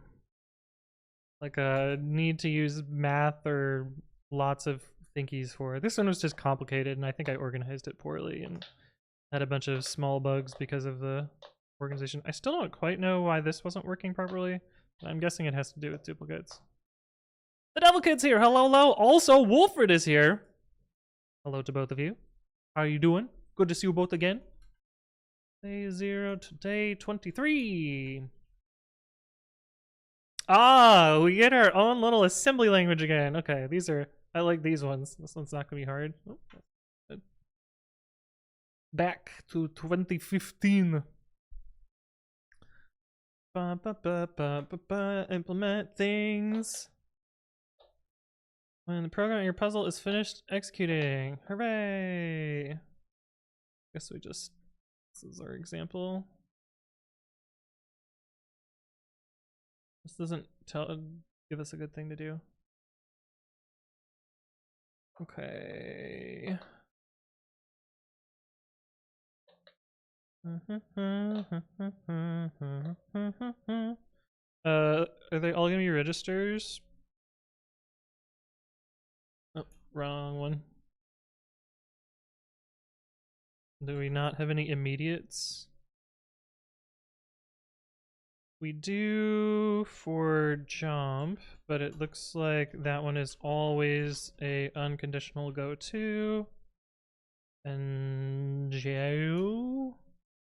jump if odd, I think it is. Okay, so we don't have to deal with registers or immediates. Okay, shouldn't be too bad. We got a program counter, and we need our instructions.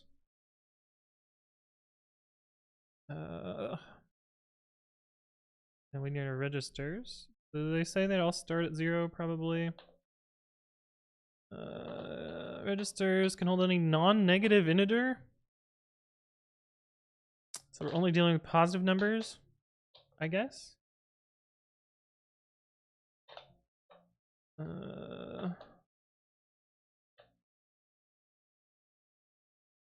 Half of its current value. They're integers, so it's probably integer division.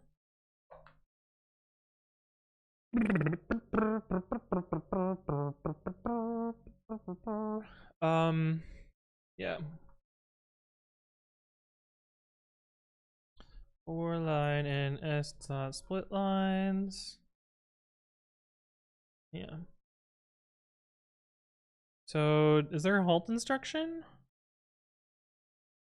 Program exits when it tries to run an instruction beyond the ones defined. Okay. While true, if PC less than 0 or PC greater than or equal to len instructions, break. I guess we could just say while 0 less than or equal to PC less than len instruction. Yeah, we don't need to write a silly loop then. And registers can be a default dict of int. And be pretty easy to do.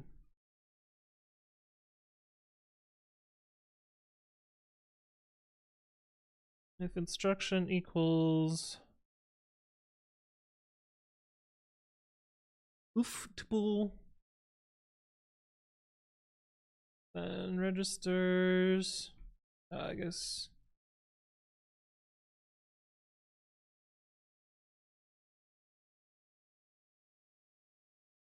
See, actually, this is we're gonna do something cursed, chat, and this is only because it's admin of code.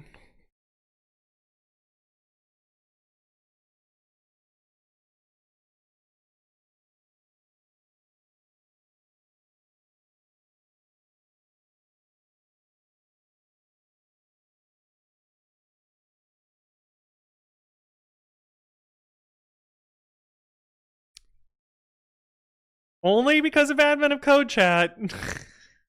Don't get used to this.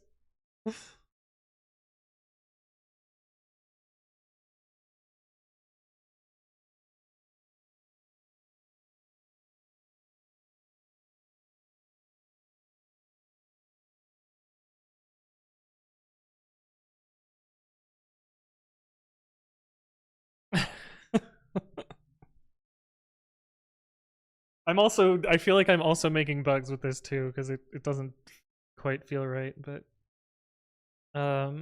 this is the most succinct way to unpack exactly the number of values that I want.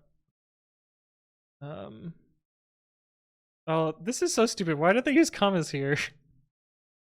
You know what? We don't need commas anymore. No more commas. Otherwise, we're gonna have a register called a comma. Definitely not what we want.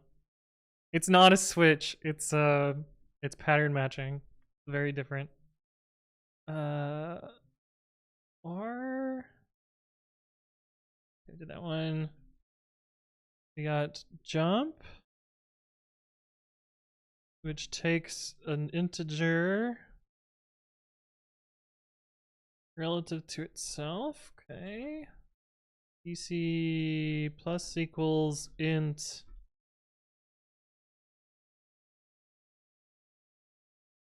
this.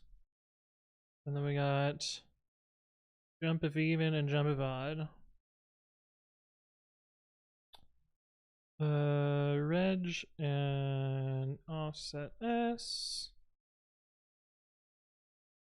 If reg mod 2 equals 0, does it just increment 1 otherwise?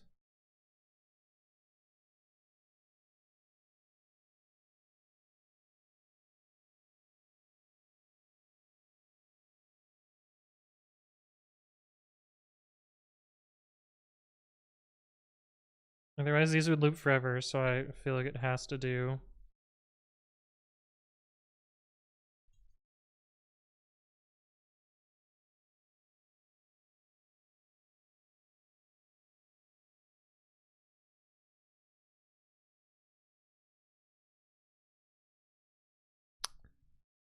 Yeah. I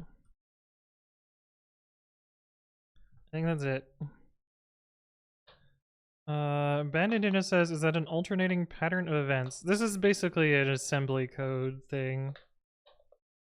Oh, I should also do,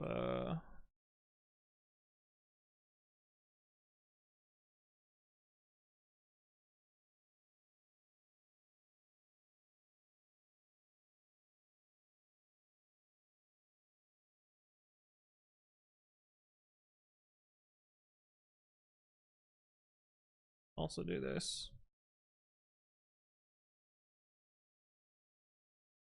Too many arguments for replace of stir.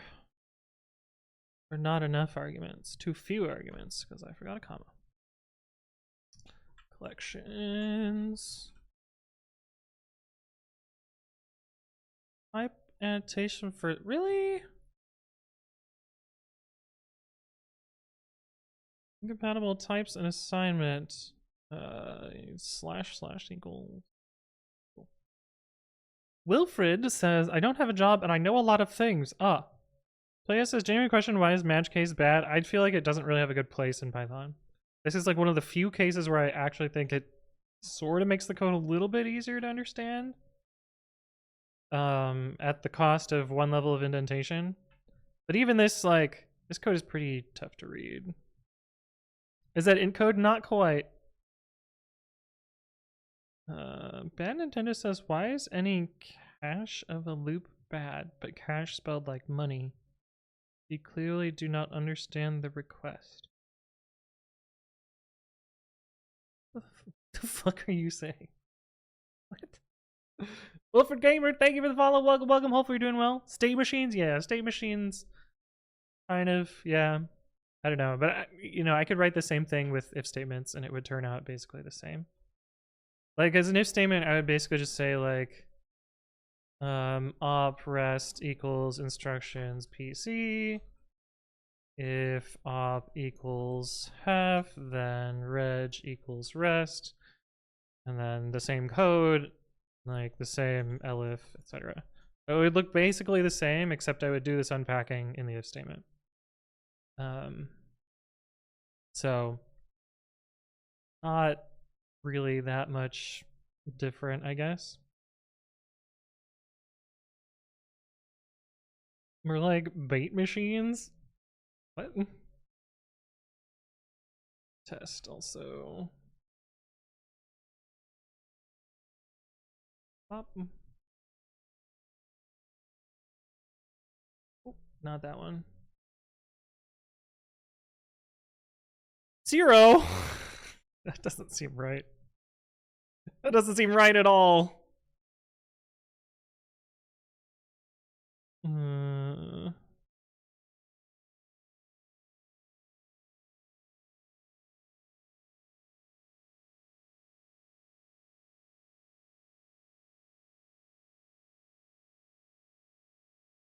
That doesn't seem right at all.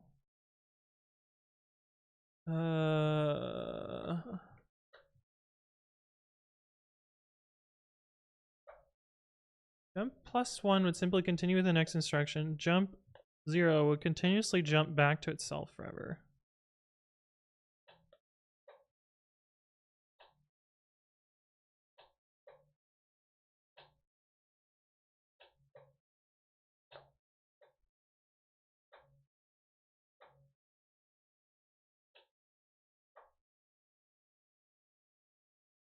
Increment a jump if odd +2. So it's 1, so it increments again.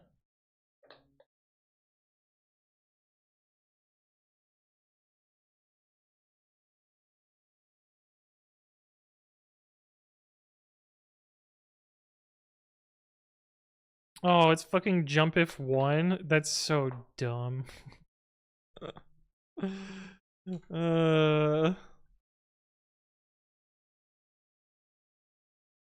It's so dumb. Oh, we got a different answer that time.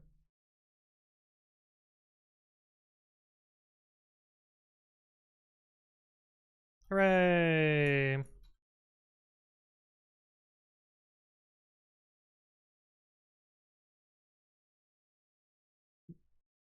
Reading hard. Thanks, Cool Geek. The unknown benefactor is very thankful for the release. Wait, what the fuck was this thing? I didn't even read the lore.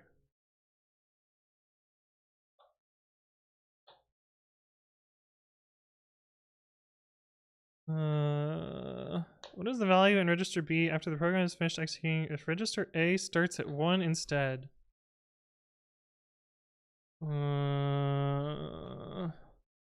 Kind of suspect this is going to be like a big, long, slow, have to reverse engineer the code, but we'll try it. Let's see if it completes. But I kind of feel like, oh, okay, maybe this one. This is before Eric had a bag of tricks. These are just easy. It's Toadness. Thank you for the follow. Welcome, welcome. Hopefully you're doing well. That's a little suspicious. Not Stevie P. Hello, hello. How you doing? All right, on to day 24. Still have yet to get a difficult problem in 2015, but maybe there just aren't any. Haven't really had to do any pathing or weird. Anyway, okay, we have a bunch of integers that are all prime.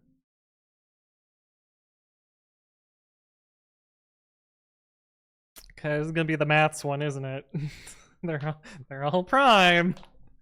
It's making me nervous. Oh, because all of this reading that I have to do.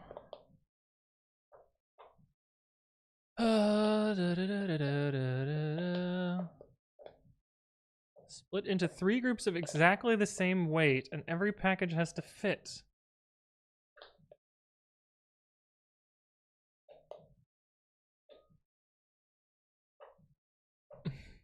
Defying physics has rules, you know.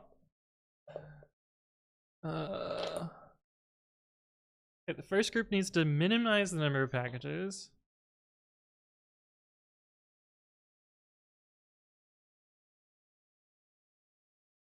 Find the way where the first group has the smallest quantum entanglement to reduce the chance of any complications. Product of their weights. Okay. Only consider quantum entanglement if the first group has the fewest possible number of packages. All the groups weigh the same. Okay. Got it.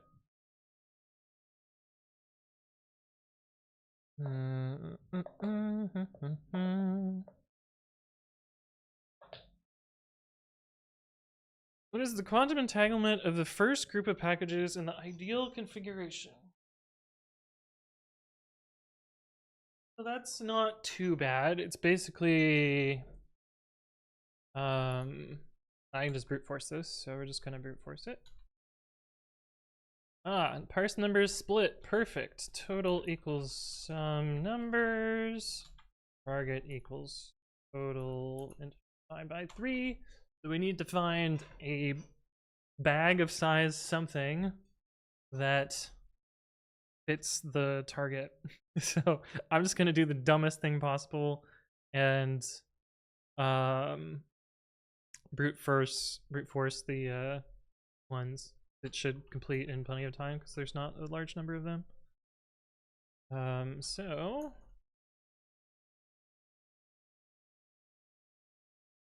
I know I'm doing range line again. Curses.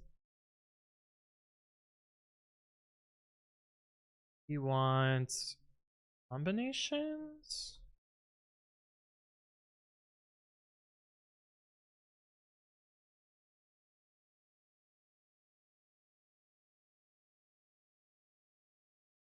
Yeah.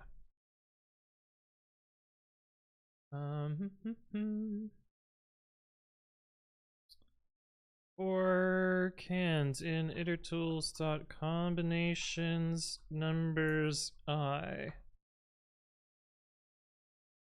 Sum canned is equal to target. We are trying to minimize the value, or are we trying to maximize?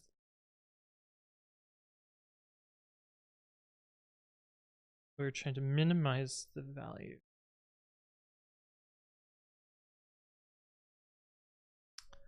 If sum canned is equal to target, then Uh,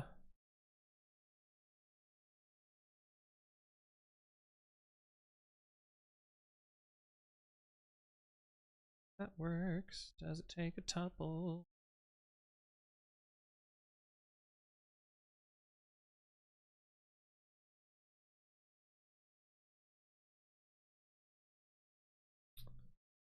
Okay, and so there might be several of this size that have different quantum entanglements and we want to do min test if we found one, then we don't need to try anything bigger, and then we just return best. And we save. You don't have tests.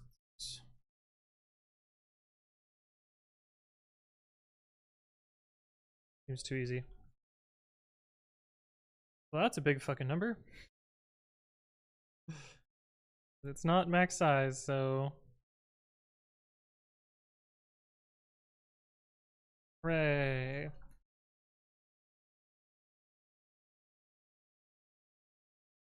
That's way less typing than the previous couple of problems. It's weird, the sleigh still isn't balancing. Oh ho.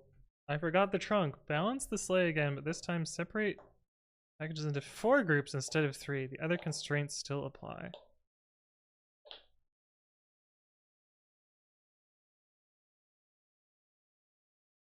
This is also very easy. This is literally just change number. Just becomes 4 now.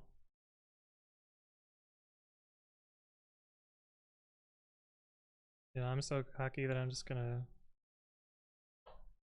submit it right away. That one's too easy. This whole year was too easy. I feel like this is for Eric. Well, we haven't done the last day yet, but I feel like this is before Eric really balanced the problems.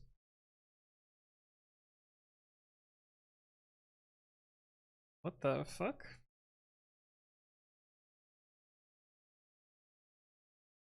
To continue, please consult the code grid in the manual. Enter the code at row this, that. What? What the hell? What does that mean?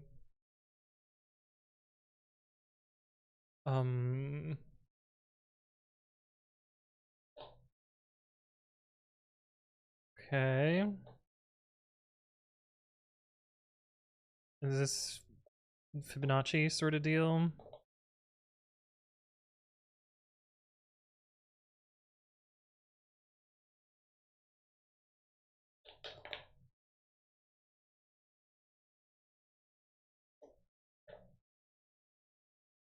Oh. It's a triangular shape thing.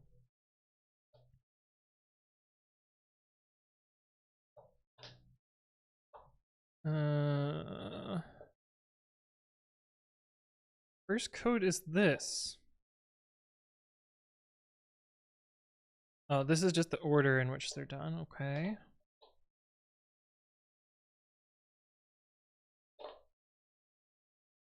Oh no, this is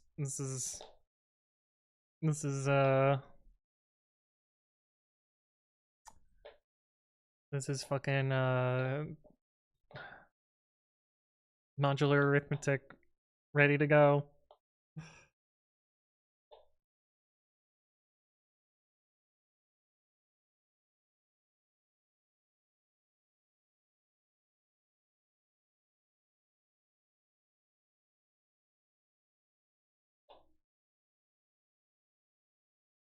It's not even all the first few numbers. You're missing the one at 7-1. Yeah, that makes sense. Okay, so they give us some data here. Okay. But yes, Hammer, you can't stop giving me hints. Don't tell me. I don't even know if you need CRT for this. Yeah, I basically just need to figure out a way to figure out what the nth value is, I think. Then how to repeatedly apply this. I'm guessing this is also a prime.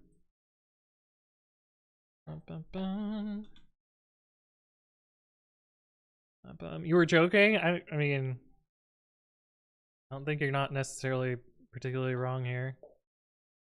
The decimal number. I forgot to write the rest of it.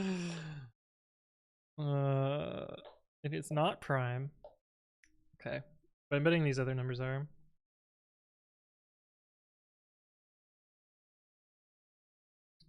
Is this prime? Yes. And that probably means that this other one is too.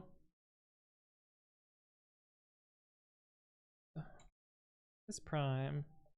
This is not a prime. Oh. I haven't seen any ASU problem that actually needs CRT, so I'm going to go from a minute to an instant with it though. There was one which I guess didn't need it because, I mean, you could apply the ideas of it without knowing it. Fucking what year was that? Like 2021?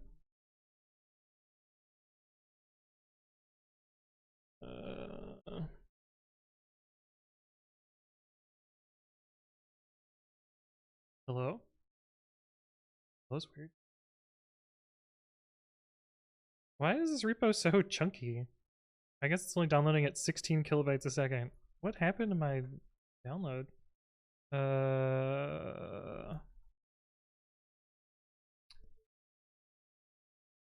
And what one was this? It was like day 12 or something. I did it in SQL too, so this one?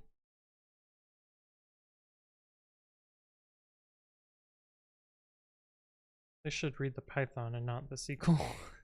It'll be a little easier to understand. Nope. This is a different one.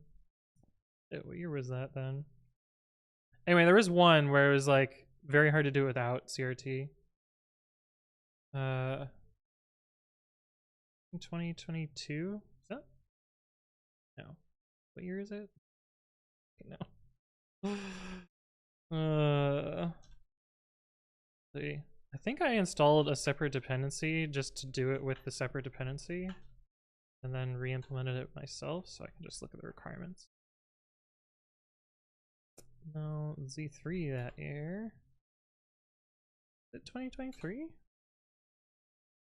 2020? Oh, this is before. Which my branch name? Senpai. Okay, yeah, it was this year. Bum, bum, bum, bum, bum, bum. It grabs Senpai. So day 13 of 2020 was one that I used CRT for. But then I also did it without CRT. By, I guess, sort of re-implementing CRT. I did it with Z3 too.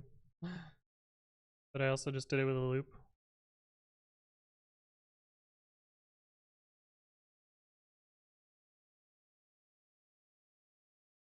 Okay, so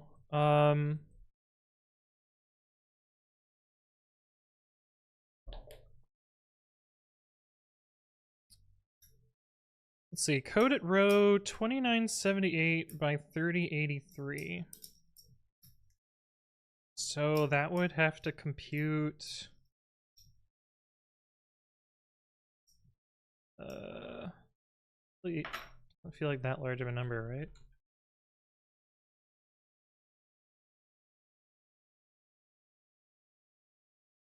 $9 million integers?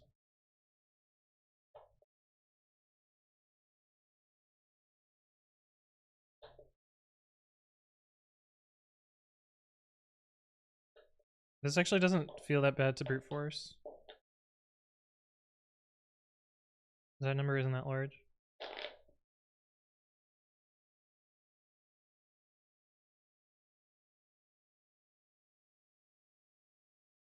Yeah, I think we're just gonna brute force it because that number isn't that large, and I don't care about micro optimizing. Okay, so do that then.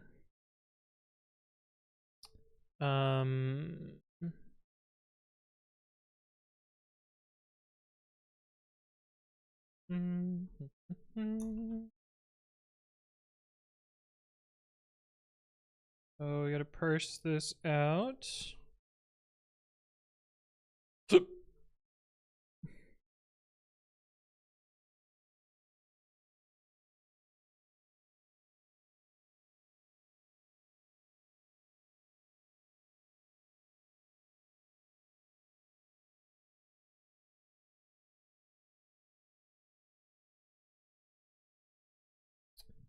So that'll give us row S and call S, row call row S. Like so. Okay, we're parsing fine. So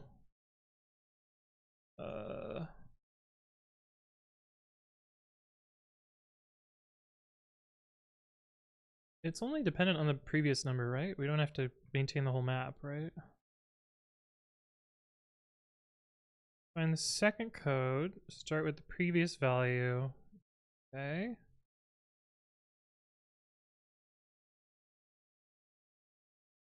Yes, it's only dependent on the previous values. That's not too bad. Yeah, I'm pretty sure I can just brute force this. That's what we're gonna try and do. And if it runs for too long, then we'll try a different way to do it.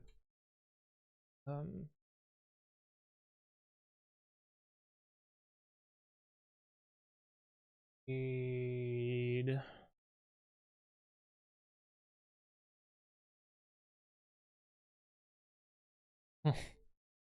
these are 1 index, so we got to be 0 indexed. I'm just gonna do this.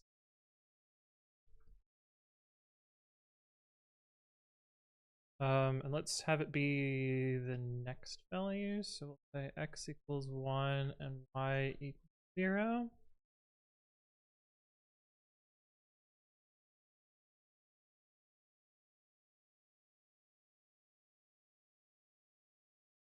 Oh, but we want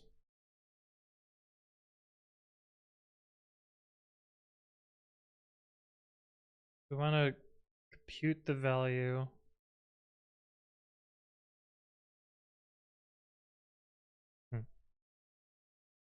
Let's just do this part. So multiply this.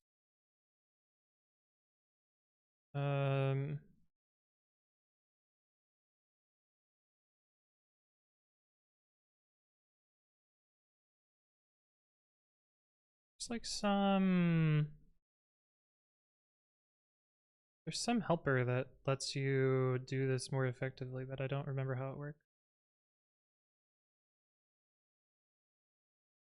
Like there's a way to do multiplication and mod, like something in Python lets you do both these at the same time. Python, division, and mod at same time. You get many trick-or-treaters Thursday night? I went and hung out with my brother, and they got 240 trick-or-treaters. That's div mod, that's not helpful.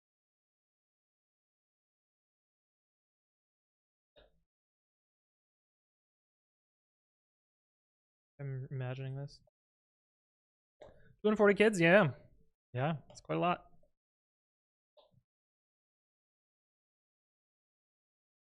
You got 0.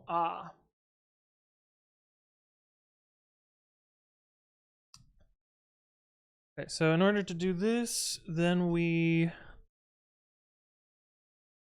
move this up. We do,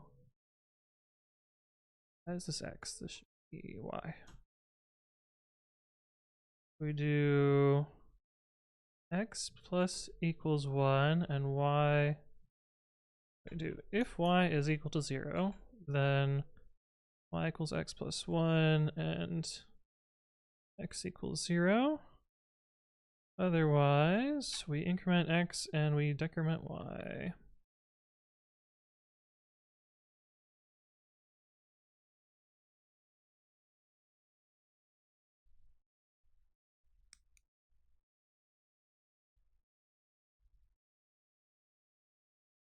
Maybe we want this to be the number we just processed. Let's just say 0, 0. And then we can say while x, y does not equal row, column, column, row.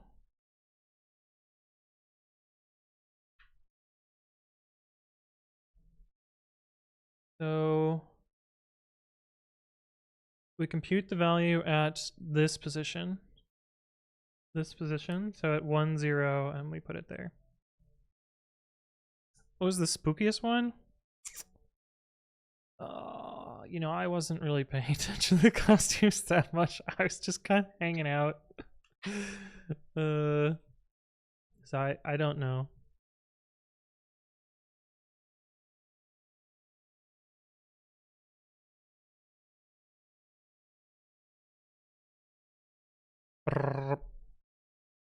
Okay, that actually didn't take very long. And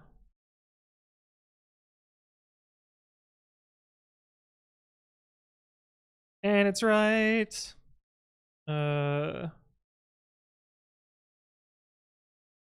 Hooray! Congratulations! We did it! Okay, so I think in conclusion, there weren't any problems in 2015 that required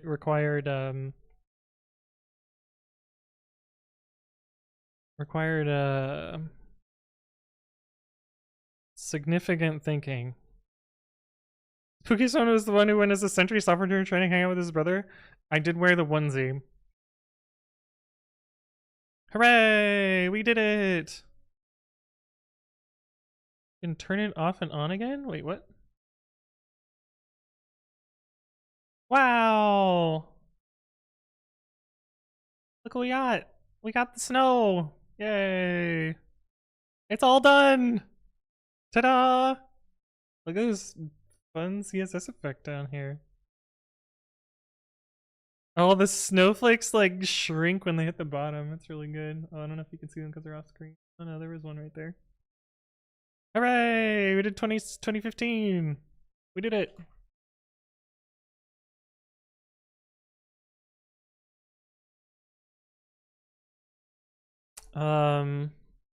And so my readme usually has timing in it, but since my computer is fucked, I'm not actually gonna fill in the timing data because you know, I don't know, let's pick day 5. Really, that one was a fast one, right? Yeah. Like, these are taking 0 microseconds because my computer is cursed. Let's make sure I push before forgetting. What are my words? And then we can archive this repo because it is fucking done. Let's go, baby. Does it happen if you're on Windows too? No, it doesn't happen on Windows. Mr. Metabytes, it has been a minute. How you doing? Good to see you again. I hope you're doing well. Appreciate you stopping by. Oh, and I noticed that it's been so long that you now deserve a VIP badge. I've been handing those out to any of my black button badges, which means you haven't been here in like a year. Wait, when was the last chat message, or did I just forget to give you VIP before? Oh, I just forgot to give you VIP last time. Oh, that's my bad. Because you were here in May. But how you doing? Hello, hello. Okay, we can archive this repo. Should we continue on to 2016? Archive. We fucking did it. Let's go, baby. Cool. Very cool.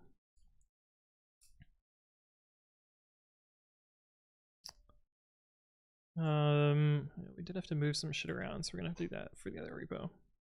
Okay. What is this repo doing here? I don't know. What's the star total so far? Events. I'm up to 414. I need to get several more from 2016, and then we've got them all done for now. Goldfish Fingers, thank you for the follow. Welcome, welcome. Hopefully you're doing well. I successfully generified this Terraform script. Ah, neat. Just have to have someone else try it out. I see. Mr. Metabyte says, doing well, staying busy, continuing my plight of shifting my mental model to Go. Oh boy. Oh boy. It's going. You know, it's life as usual. Alright, let's at least get my... I'm nervous, like why did I stop on day 7 in 2016? Did that one get difficult? Okay, yeah, this has the old setup, so I gotta figure out how to undo.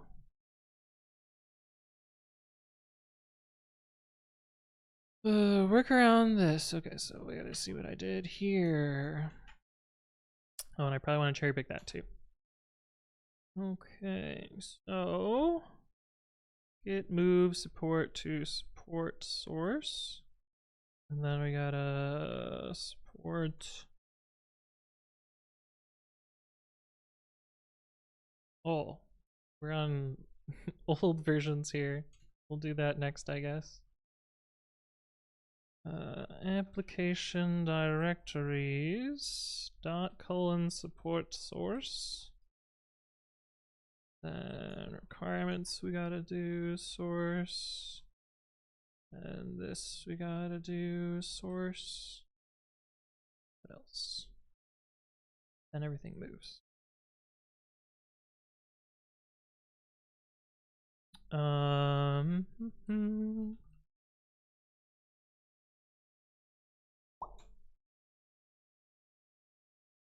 Do this.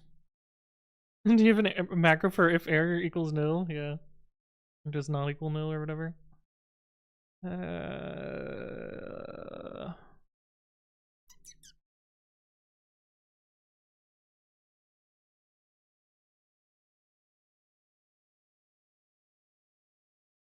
Okay, so that seems to be working. That seems to be working. Cool. Been fun though, just unpacking habits I didn't realize I have. Plus a purely technical issue is a nice breather before shifting to a team of teams tech lead soon. Oh, I see. Been here for 5 minutes and now I want to go do AOC problems. Hey, there you go. Work around non-legacy editable installs and sys.path. Yes, of course. We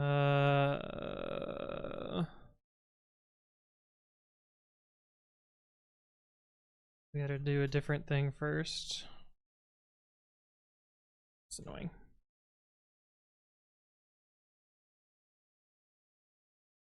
Gotta auto up dog.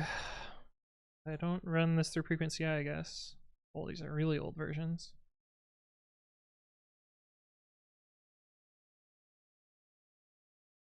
On the auto pep 8 one, we gotta rename. Auto pep 8.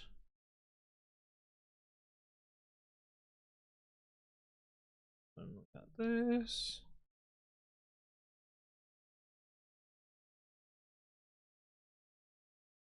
And we might as well do the 3.7 to 3.12 now as well.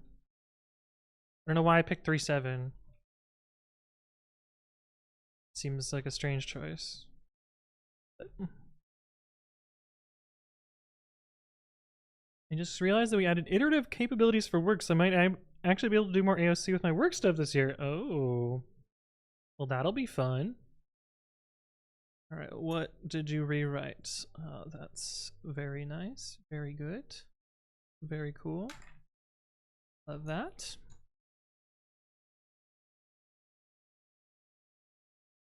Even out update. I don't think this patch is gonna apply.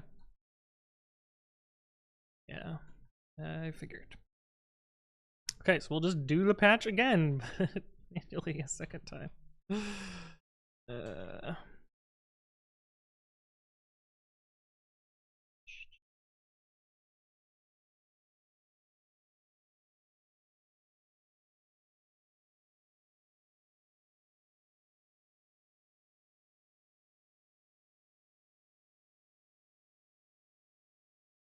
And then, yeah.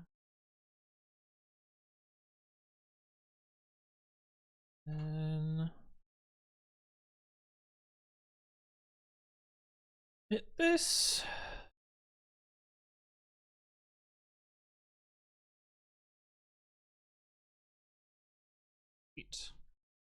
Okay. So that works. Now I want to copy from 2015.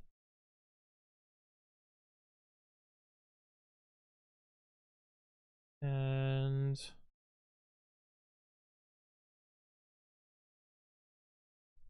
huh.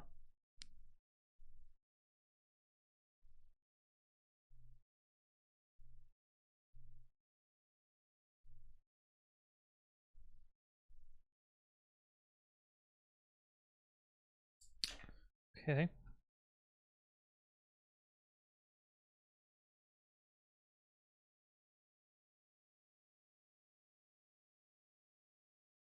Yeah, vendoring.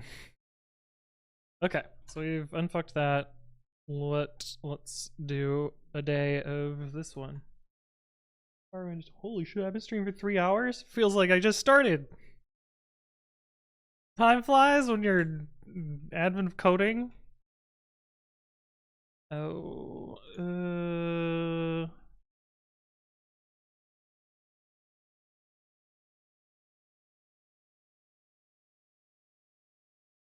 yeah.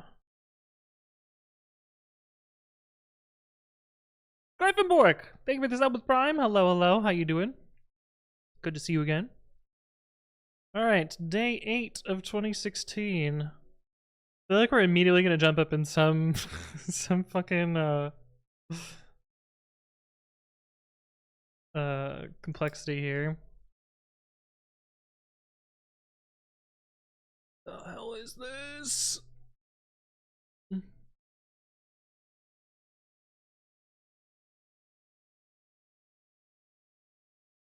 Avilix, welcome to the stream. Hello, hello. Redborg says, "Hey, dummy mommy, your sub has arrived." Okay.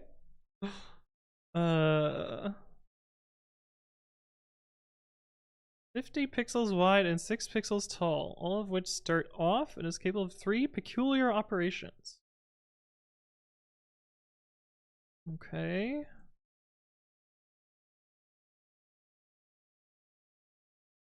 Rect puts it in the top left. Rotate Y equals A by B. Shifts all the pixels in row A. Here is the top row.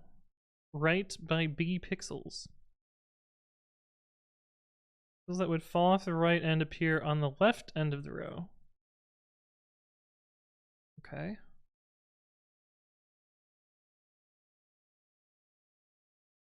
Rotate column, blah, blah, blah, blah, blah. Okay, I think I get it. It's like a rotation operation.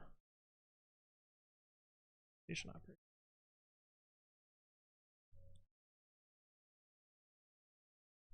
I can probably just represent all of the, well, no, that won't work. I was gonna say represent everything as decks, but I can just use it internally as a deck.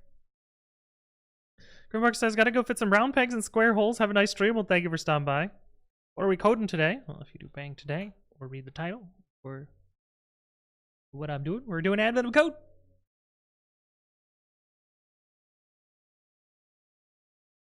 Okay, this actually doesn't seem tricky at all. So let's we can actually use a test on this one though. Let's use their instructions. Got this. Wish I would have given it all at once.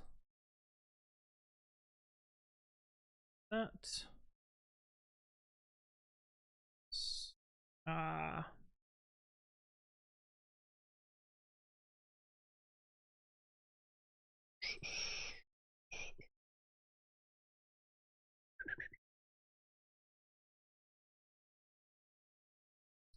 And 4, 5, 6 is the answer. Okay. Theater mode? No, it's all good. It's all good. So we start by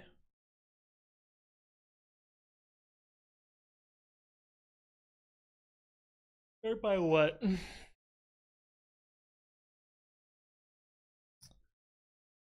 Can represent our box as I'll probably just do it.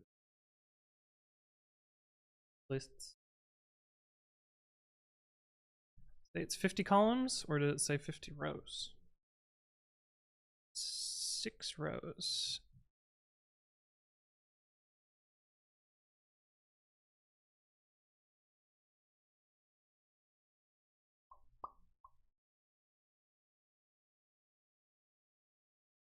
We got ourselves our bits. For line and S split lines.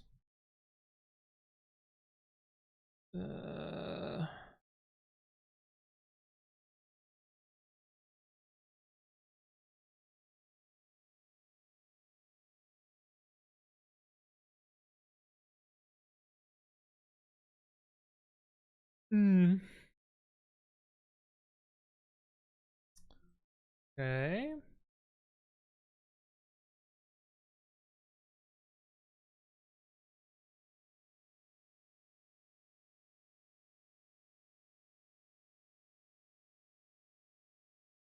Okay. So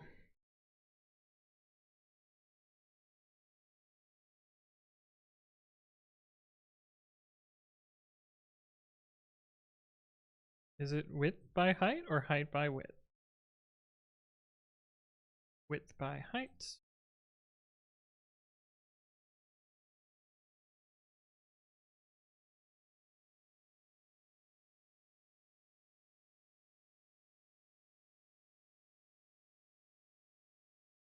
And for X in range W.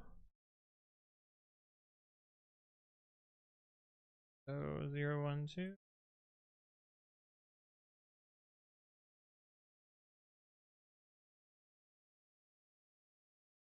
YX. Doing column row major. Name. Live parts :2 is equal to rotate row.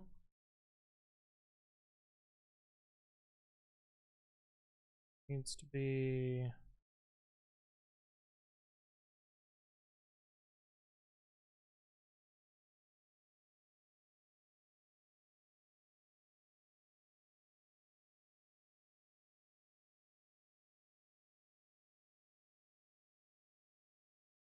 this might also benefit from match, but not quite.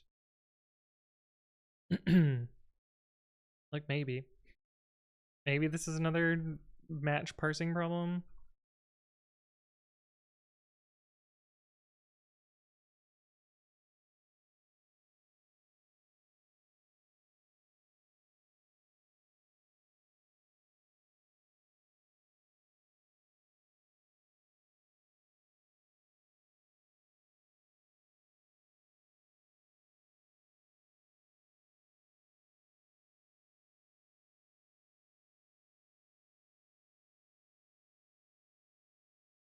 If I actually do this, it doesn't actually matter.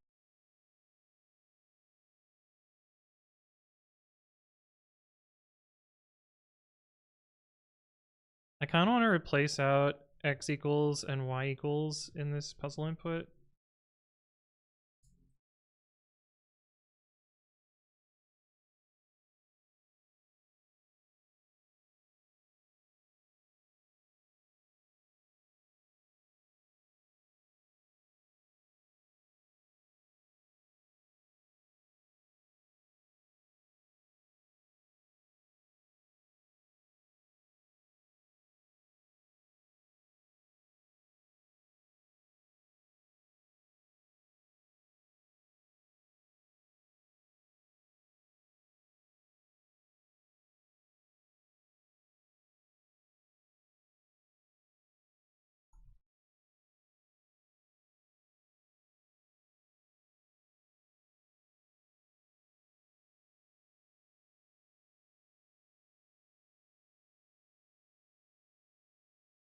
Okay, so we just need to implement the rotates now.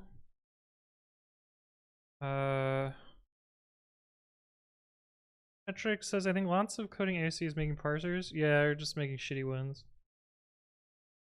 I feel like you don't actually need to make good parsers, you just need to make good enough. It's really the parsing that's the slow part. Okay, so we need to rotate a row based on the Y value. The rotate row is actually easier than column, I think, because we get the lists directly. Shifts the pixels right.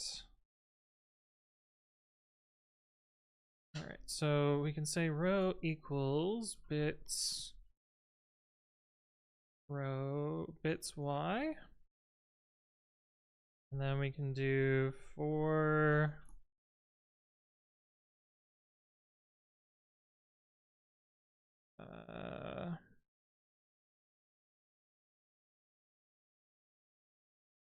what new row equals, we're shifting it right. Gotta take the chunk at the end and put it at the beginning.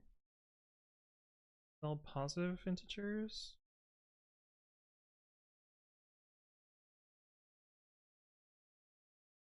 So we take the chunk from the end and put it at the beginning. Yeah, so it'll be row negative by colon plus row colon negative by. That's a rotation. For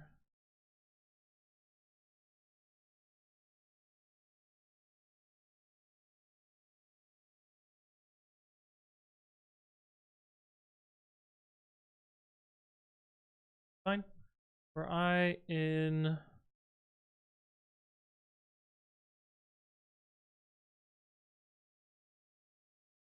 then we do bits Y. Oh. Parse. Get the row, get the new row. Assignment. Column is a little bit different.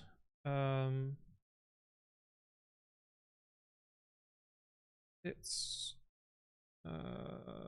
Y X or Y in range, then actually row X for Litvak. Thank you for the follow. Welcome, welcome. Hopefully you're doing well.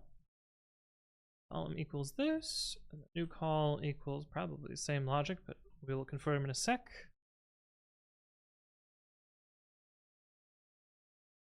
Do for Y.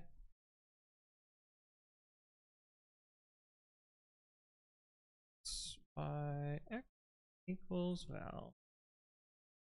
How are we doing? Are we on day 23? We're on a whole different year, Ormus. We finished 2015. Shifts them down. Okay, that's equivalent to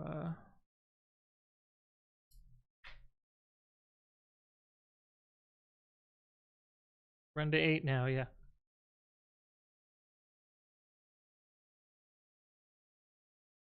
Print chords hash. That way.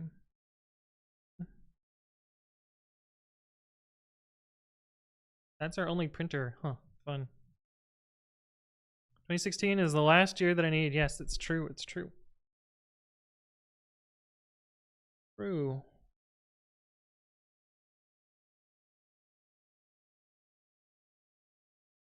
Sure, we'll be cocky. I was gonna test it and run through it, but just passes, so.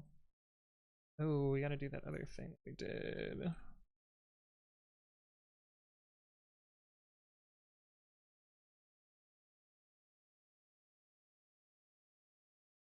We made the inputs immutable.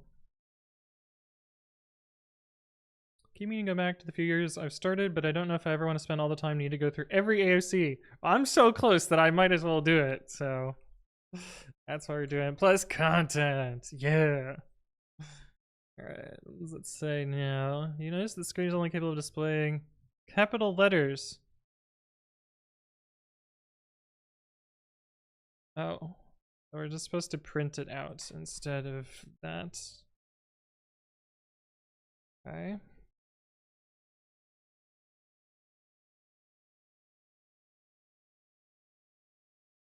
Um.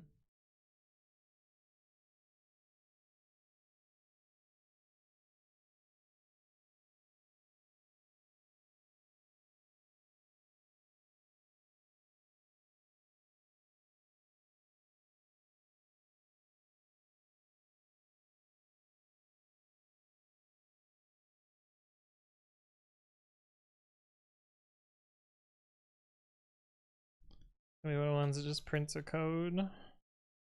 Let's print somewhere. It's just valid. Let's print C.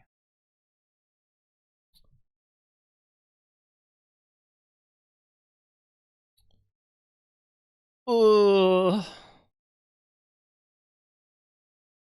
EOAR GPH Y AO AO Sick.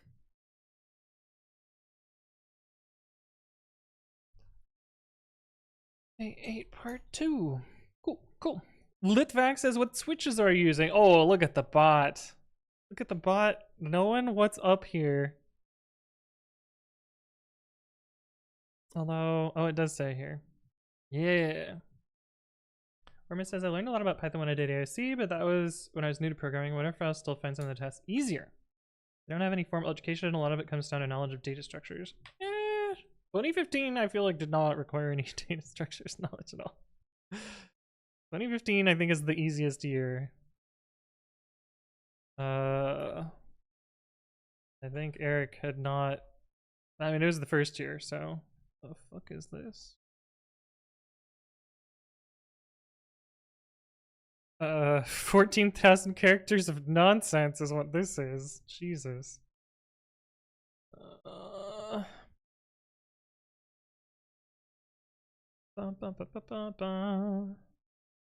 When it compresses a sequence of characters, white space is ignored. To indicate that some sequence should be repeated, a marker is added to the file, like 10x2. Did it compress this marker? Take the subsequent 10 characters, repeat them 2 times.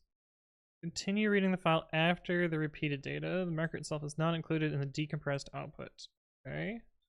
These other characters appear within the data referenced by a marker. That's okay. Treat it like normal data, not a marker, and then resume looking for markers after the decompressed section. Okay. Making a zip bomb. We're making a zip bomb.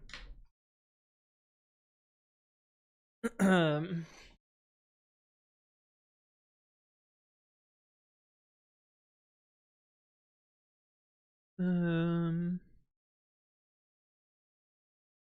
6x1 simply becomes 1x3a. The 1x3 looks like a marker, but because it's within a data section, it is not treated. Oh. Okay. That's not too bad.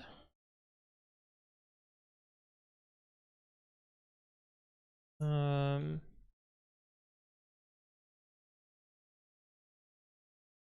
I'm gonna use the restroom real quick, and then we'll work on this. So I will see you in a sec. We'll be right back.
All right, we are back.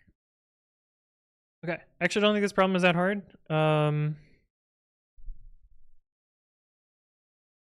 Yeah, I don't think this problem is that hard. We're basically going to repeatedly search for markers, and then we don't even need to compute the actual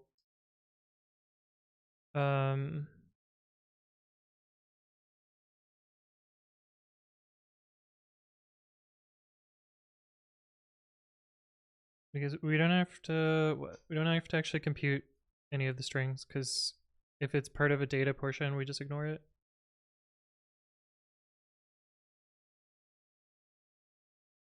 Yeah, so shouldn't be that bad. Let's just put some of these tests in here, and we will go from there.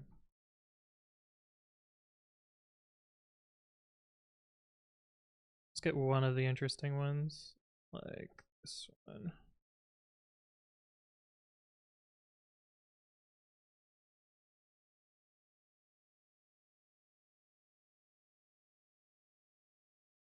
Okay. We get rid of that. Need a, let's use a regex, shouldn't be too bad.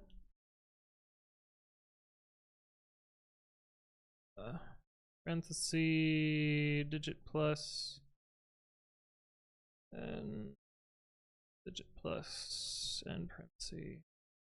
That looks like symbol nonsense, but fine. So I will start at 0. So we can just do while true. Match equals s dot search, or reg dot search si.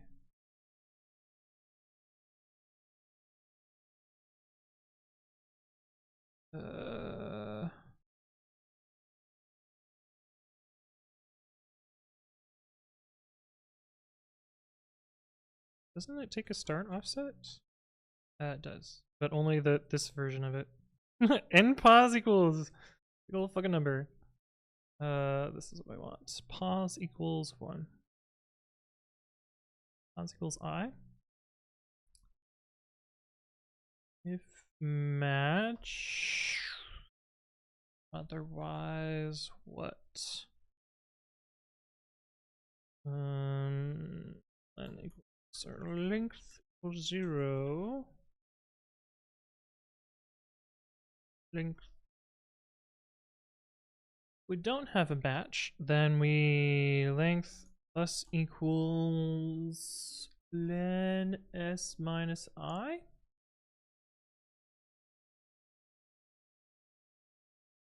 Break. If we do have a match, we need to add the position up to the start. So we do length plus equals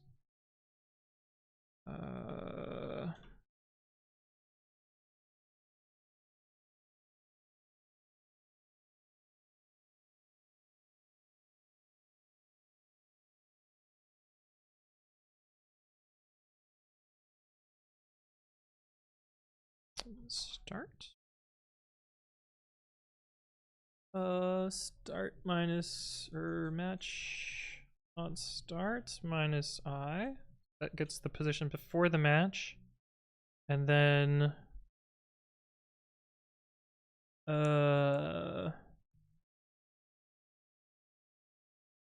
it grabs one character and then repeats it 5 times. Silent, thank you for the resub at 5 months. It's good to see you again. I hope you're doing well, and welcome back. Hello, hello. I just forget PyDoc exists. Yeah, PyDoc pretty good. Length plus equals match 1 times match 2.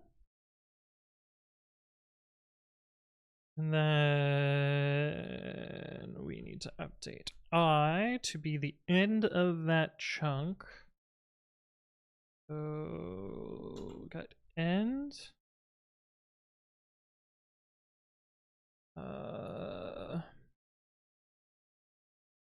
And it takes the first character.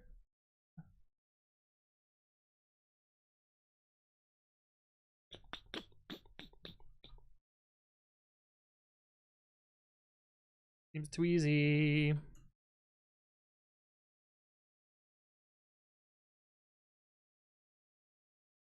I wrote mast because I wrote it on the other one. God damn it. Yeah. Too easy. I guess it's only day 9. Day 9, part 1. What is part 2 gonna ask us to do? I don't know. Find out. Ted the Panda says, I heard that as Psyduck and was wondering what I missed. Wait, what? Oh, Silet. Oh, I see. Silet Psyduck. I get it.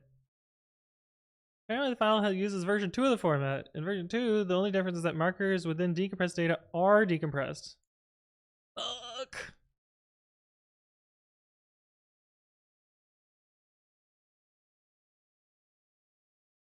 Fuck.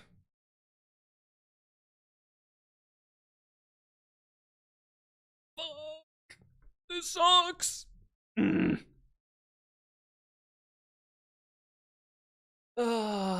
Okay.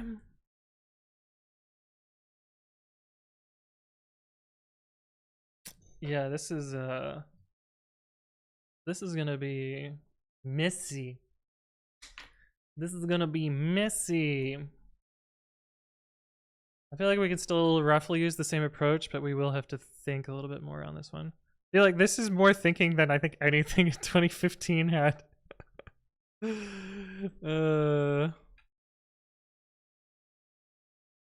What does this become? 445.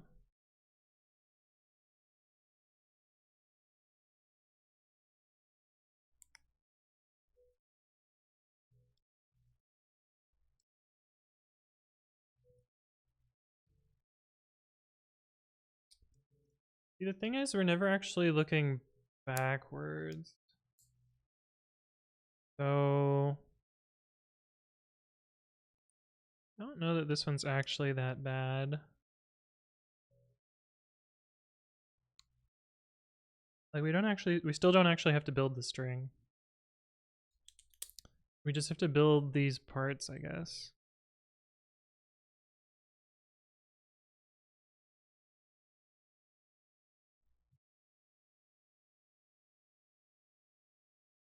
Still gonna be kind of gross though. Is there a better way to think about the problem? We've always been thinking about it from the left. Is it applicable to think about it from the right? Or I guess it probably starts decompressing from the left.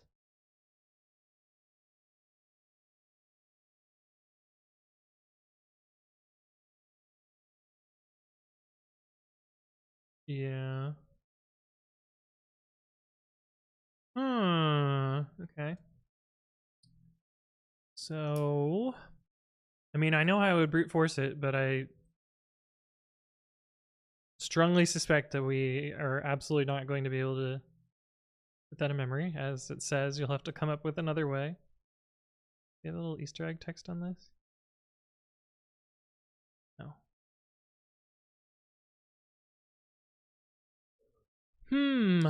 Okay. Yeah, that's a fun one.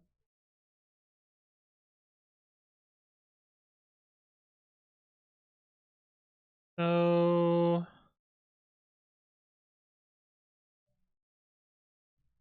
I wonder if there are anywhere it splits the marker. The actual Ren, thank you for the follow. Welcome, welcome. Hopefully you're doing well.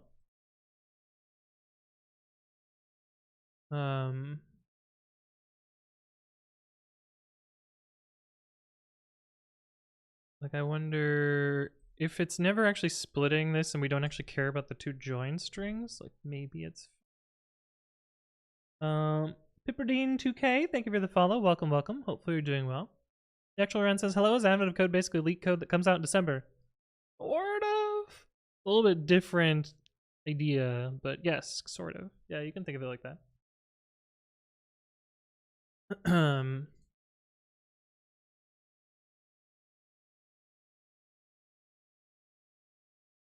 You can think of it like that. So I wonder if we look at our inputs,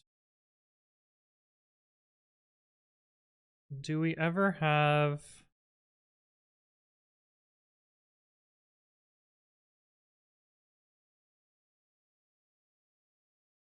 like I kind of suspect we can just tokenize and multiply parts out. Like I'm guessing the input is constrained and we don't actually have to parse everything.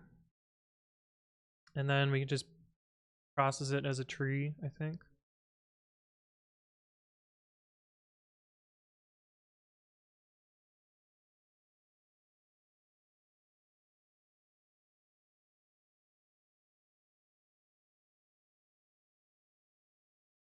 Yeah, I think we can do that. And maybe it won't it won't implement the full possibilities of everything that could happen, but I think it should be fine. And like we actually don't care about the characters in that case, we just care about the parts. And then we just write a thing to parse the parts.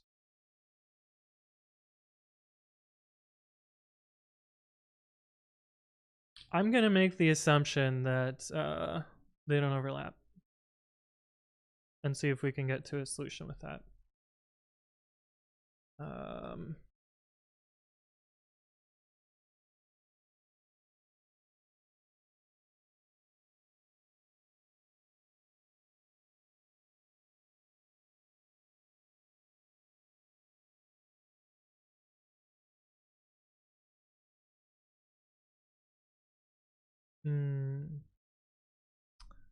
Not what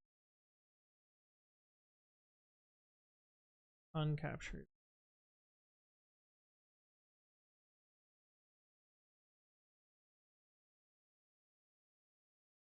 Fuck.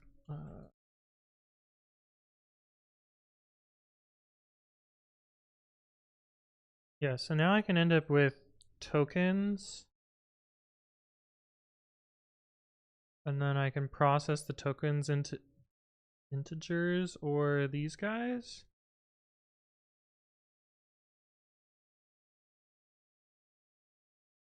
And then it just turns into a math problem, I guess.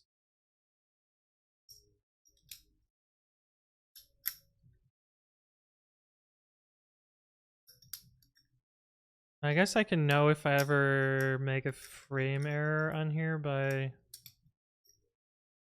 numbers not quite working out. I'm still going to do a lot of computation, I think, though.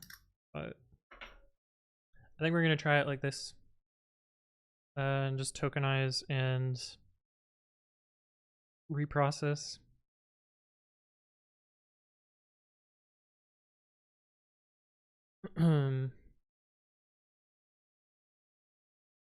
We probably have to do a lot of backtracking, but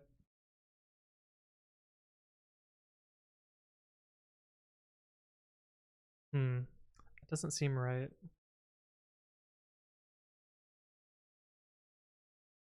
Feel right.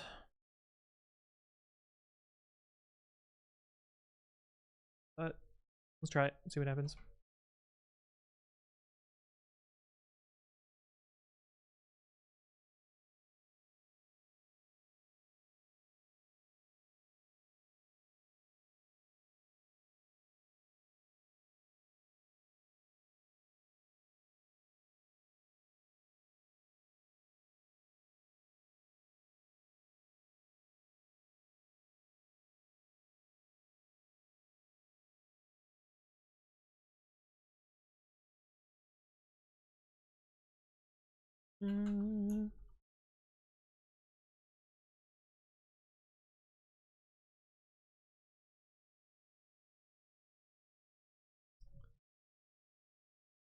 Mm-hmm.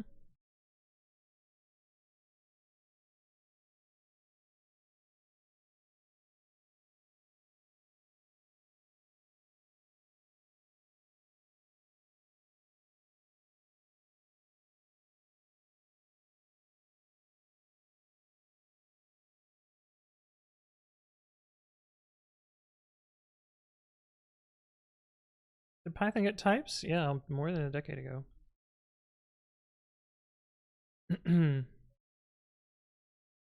Because it was formalized in Python 3.5, which formalized. That was the first time it was a spec syntax. But Python 3.0 had it.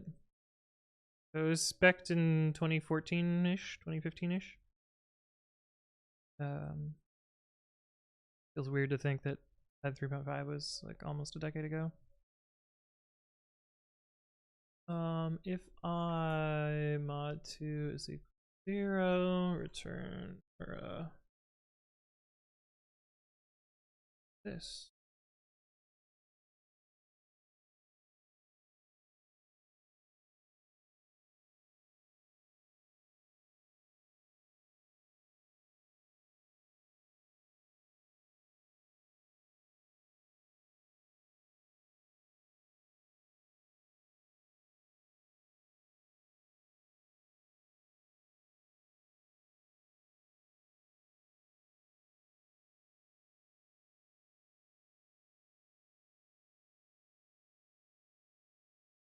Didn't need the function.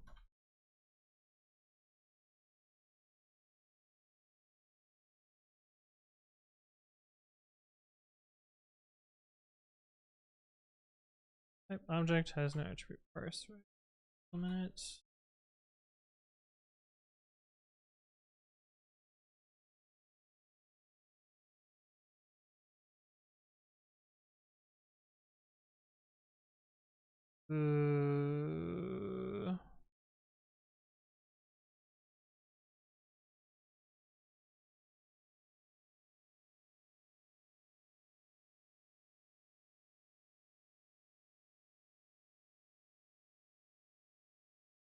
Value error, not enough values to unpack. Expected 2, got 1. No.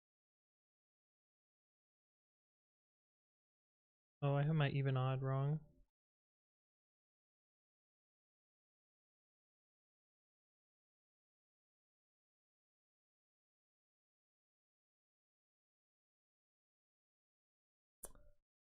Harris Bakshi. Thank you for the follow. Welcome, welcome. Hopefully you're doing well. We actually need to know the length of this too, so that we know what things we have to multiply.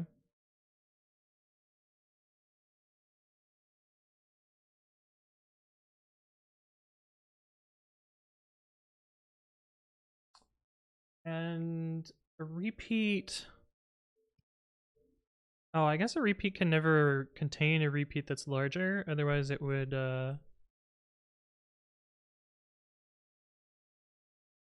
not work.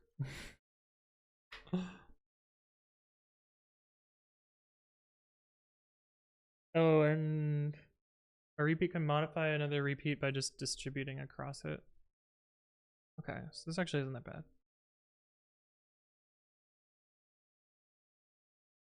Isn't that bad, but this needs to know the length.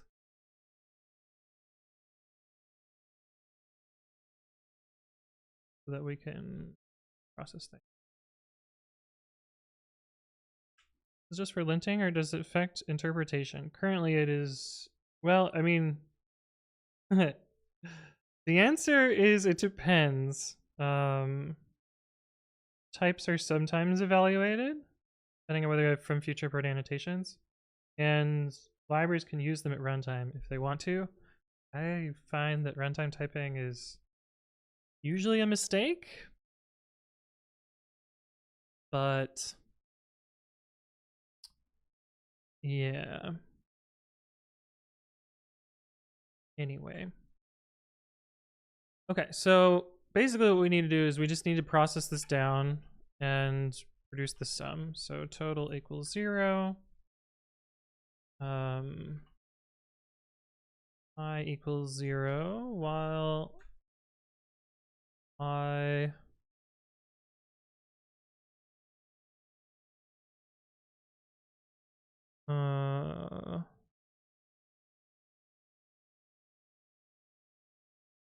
never actually changing the size of the list.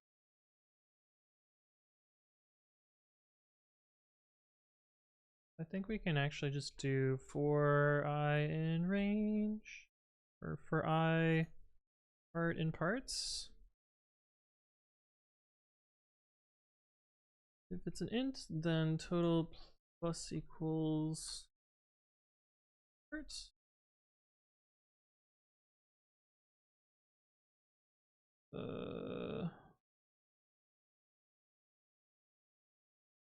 We need to grab all the values after it of the particular size.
Yeah, that seems basically this, and so we just have to implement and IDX.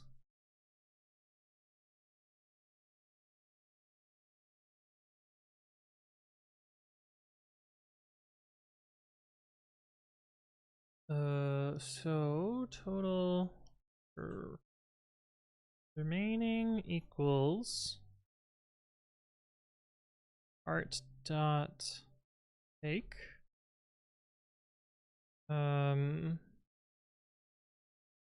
Well, oh shit, but sometimes we might need to split a chunk.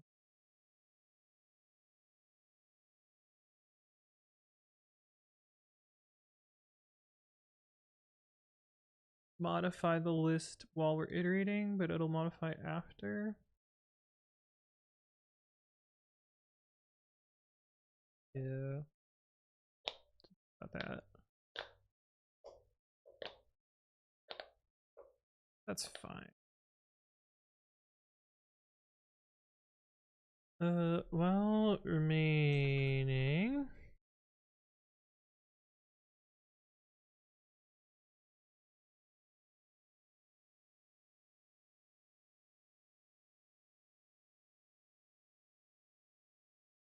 That equals I plus 1. While there's remaining parts, if instance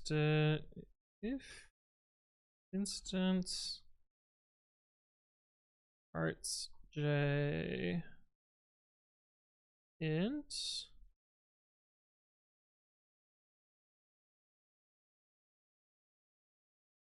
otherwise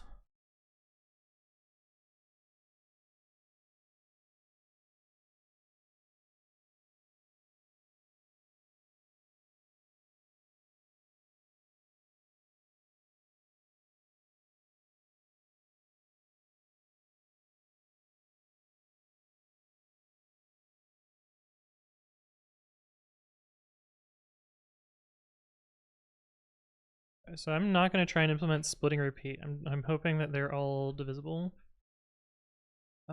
Assert remaining greater than or equal to len parts j. Say part. this repeat.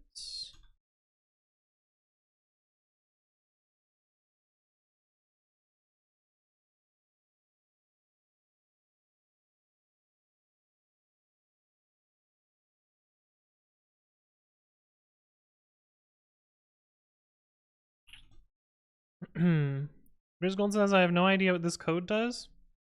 It's fine.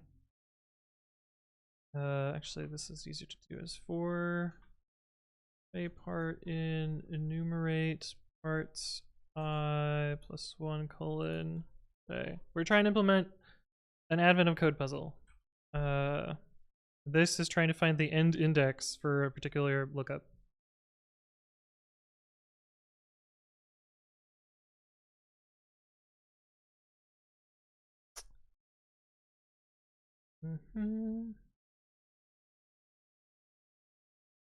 Part dot size. Then we do remaining less than minus equals part dot size. Goes on to the next one. If is instance part int, if part is greater than remaining, we got a problem.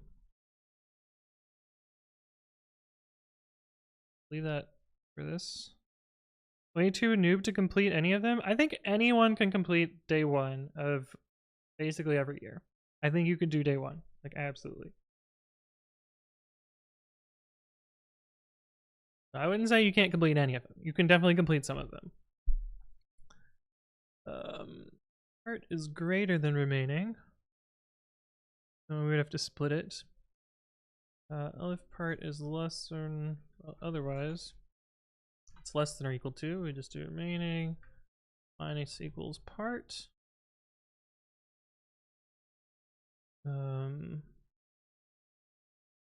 If remaining is equal to 0, burn j plus 1.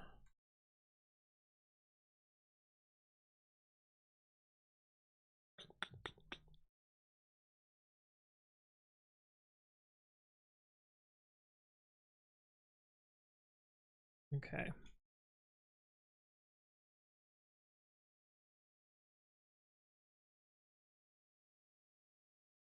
Breakpoint called, yep. Enumerate. Maniac! Thank you for the resub at 1 year, which gets you a fancy new badge. It's good to see you again. I hope you're doing well. Incompatible types in assignment expression has type tuple.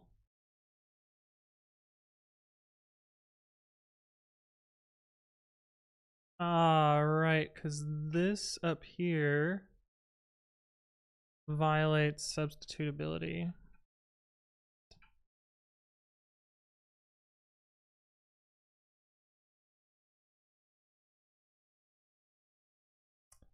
Karen Kuhi, thank you for the follow. Welcome, welcome.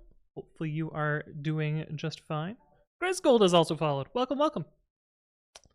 Okay, so I can't just do this cheeky multiplication, which seemed nice.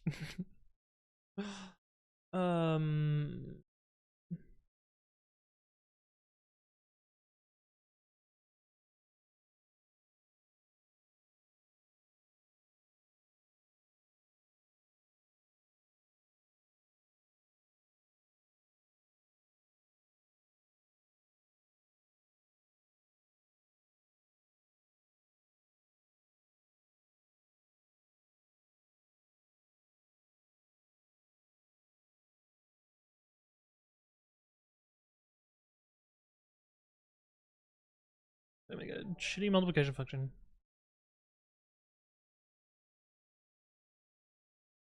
Invalid syntax. Indeed.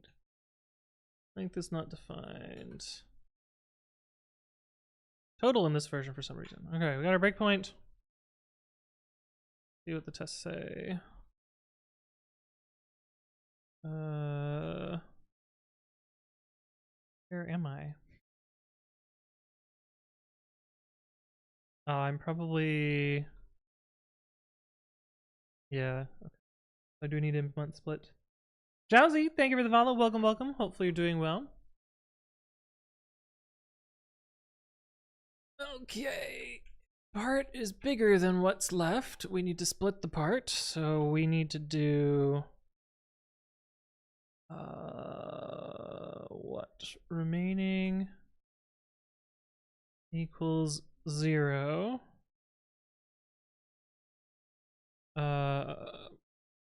Parts dot insert j plus 1 part minus remaining, and parts j equals remaining. Is that how this works? We have a list of 1, 2, 4, and let's say we want to split. Let's do 1, 2, 4, 5. We want to split 4 into 3 and 1. We would be looking at j equals 0, 1, 2. We'd be looking at j equals 2. So we do x dot insert 1 at, or 3 and 1. Which does put this at the right spot, and then we would set x of 2 equal to 3. Yeah.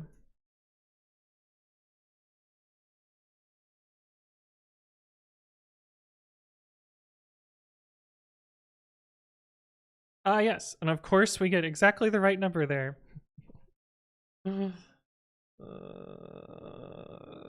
Shit. Okay, let's follow this through then and see what it looks like. Part is 6, and then parts is 6. Okay, that one seems fine. Part is 0. We got these parts.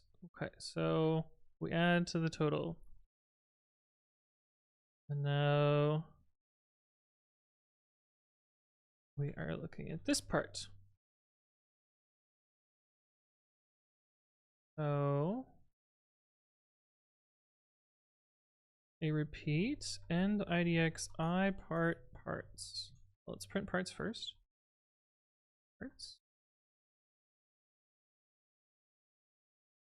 And idx I part parts is 9. Did we make a modification? Well, what the fuck? Why do we put a 0 there? That doesn't seem right. 0, 1, 2, 3, 4, 5, 6, 7, 8, 9. Okay, so that's not correct.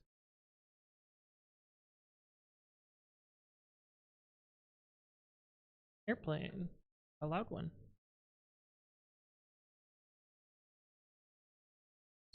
So this splitting is incorrect? Oh. I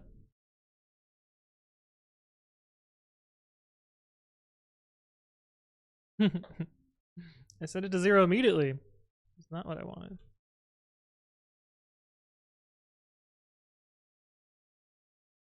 Get rid of the breakpoint because I'm pretty sure it should work now. Ah, and of course it does. That number is too big. All right, let's figure this out again.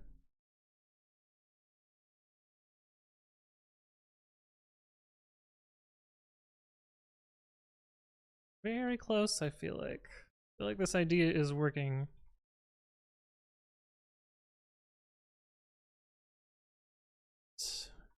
Parts. This is the integer part, so nothing. This part. So 25 should take 19. Oh, wait, no. 20, 17, 12, 10, 5, and then that should split this into a 5 and a 1.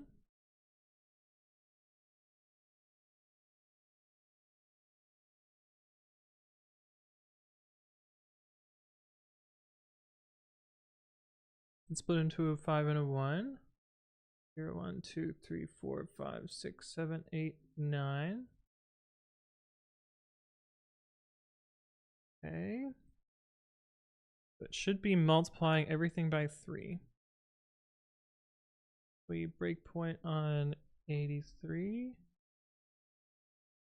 Oh, that's actually...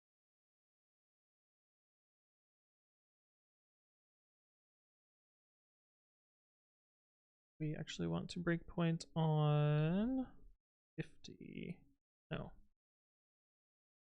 On... Oh, the next breakpoint. We can actually just do continue.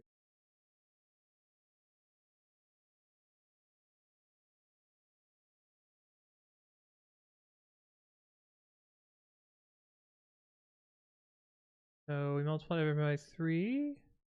9. 9. 9. 6. 6 and 15. That looks good. Now we're looking at this 0, right? Yep. Okay.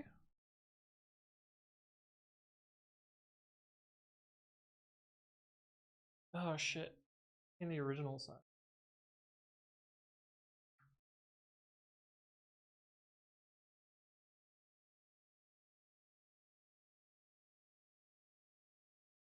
Because we made this internal chunk bigger, but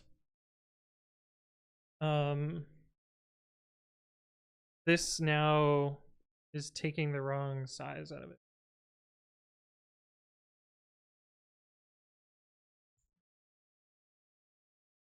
So can't just multiply the numbers directly there. We need to know whether they are counted multiple times.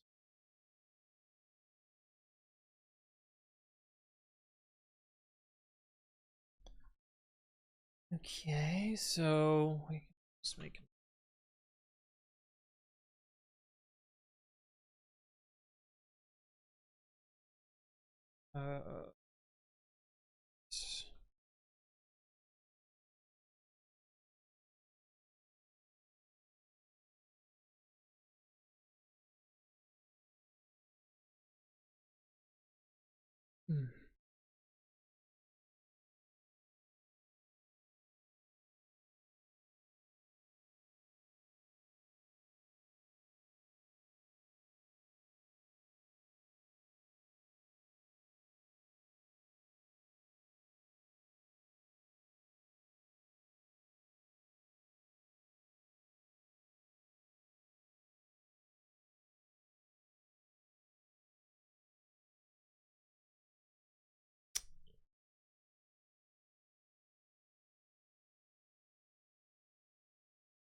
so we still need to handle this split part.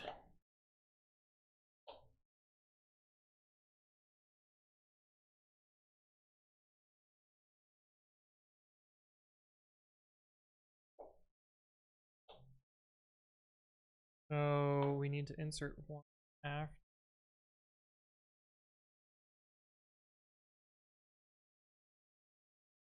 Hey, what's up, Elwana? Hello, hello. We need to part dot replace size equals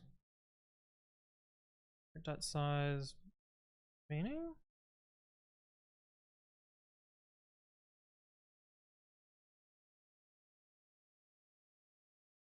This needs to be part dot replace size equals.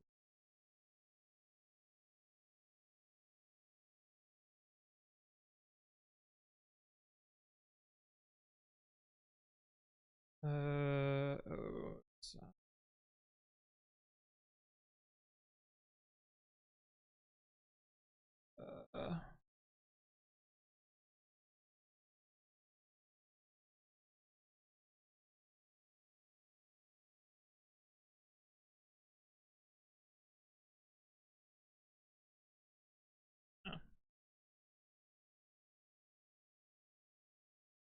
plus equals part dot size times part dot n. Not def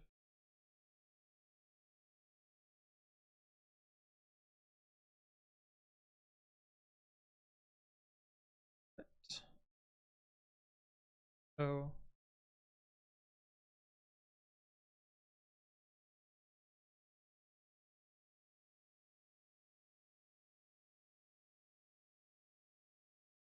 J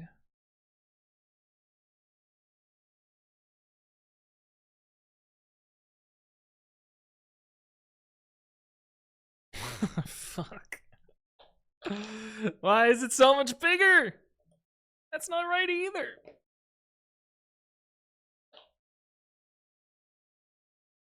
Huh.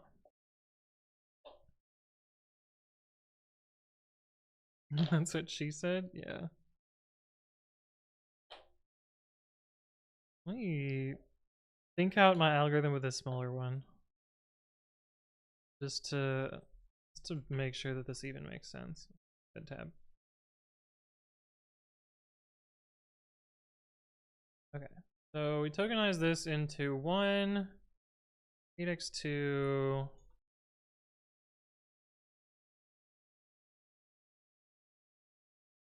0, 3x3.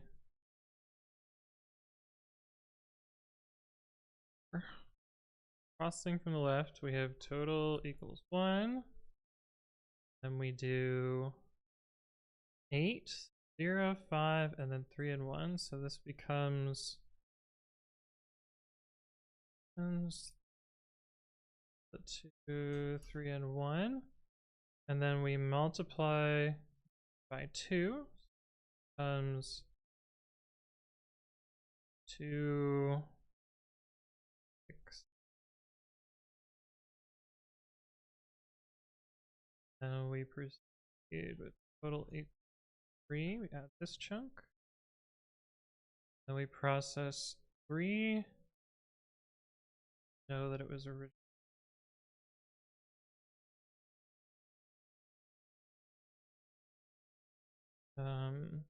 We take 3 and we multiply it by 6. This should be 3x.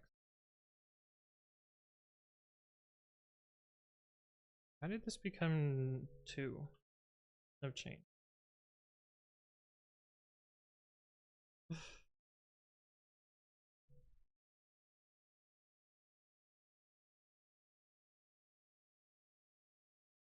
So wait, this should have been 3x1 and then became 3x2.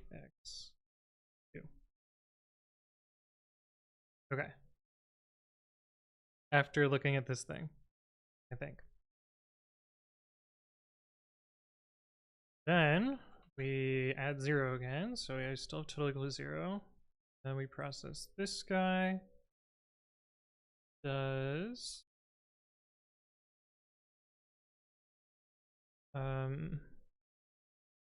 take 3, multiply by 6.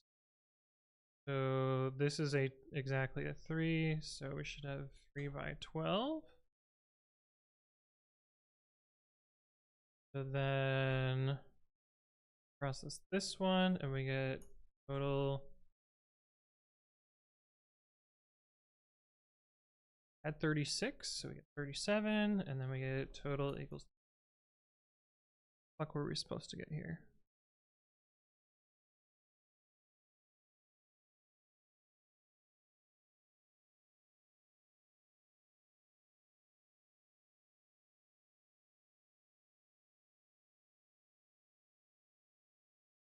Didn't tell me the number. I actually figured out. 20? What?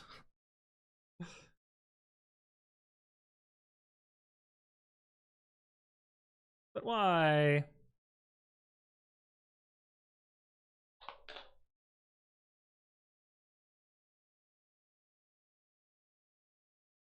How was I supposed to get 20 from this?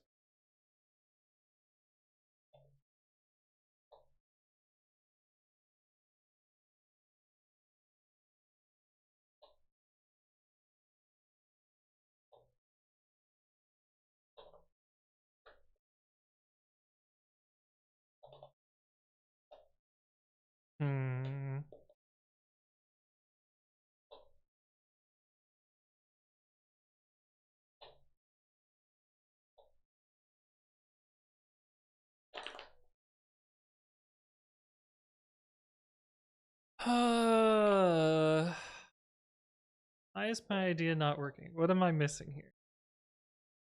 Somehow we're supposed to get 1 plus 18 plus 1. This is supposed to be 3 times 6. Which we have 6 here, so maybe we shouldn't have multiplied this one? That fixed this problem? Don't. We only multiply repeats, we don't multiply the not repeats.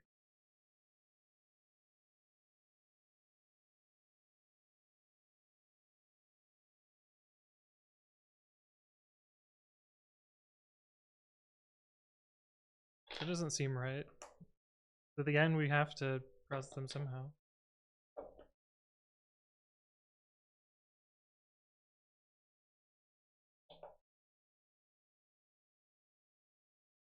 Do this algorithmically then.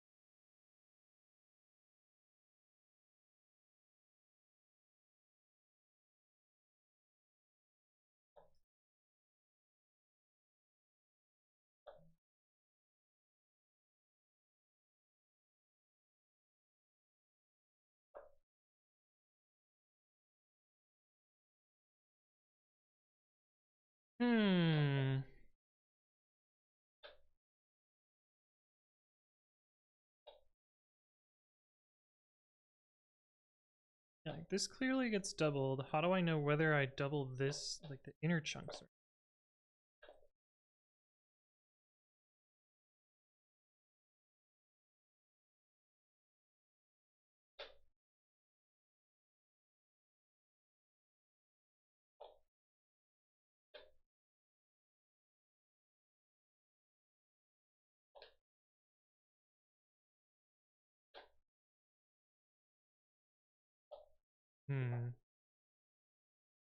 Like it's almost you have to process this and then double it. Wait, why am I having a hard time thinking about this?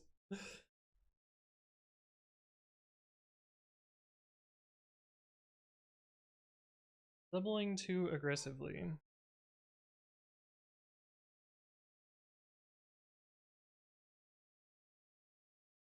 I don't think this is right, but I just want to see what number it gives me. A very small number.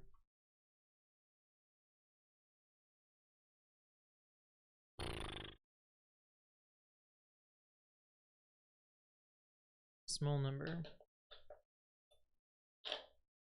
Yeah, I'm not entirely sure why applying the repeat multiple times is screwing me up here.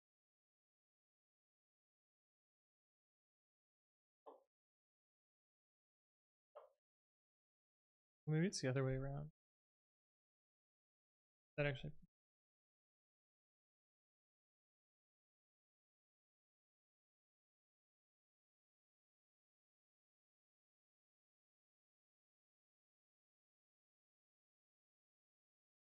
Yeah.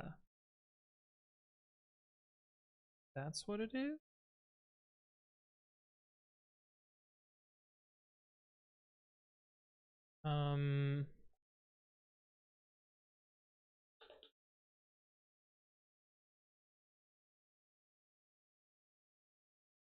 Cool. That makes sense though. Okay, so instead of multiplying this one, I just have to multiply the scalar parts. Here, a wiggly boy come to the office. Nice. How you doing, Wusa? How's it going? Yeah, this seems fine. A little bit funky.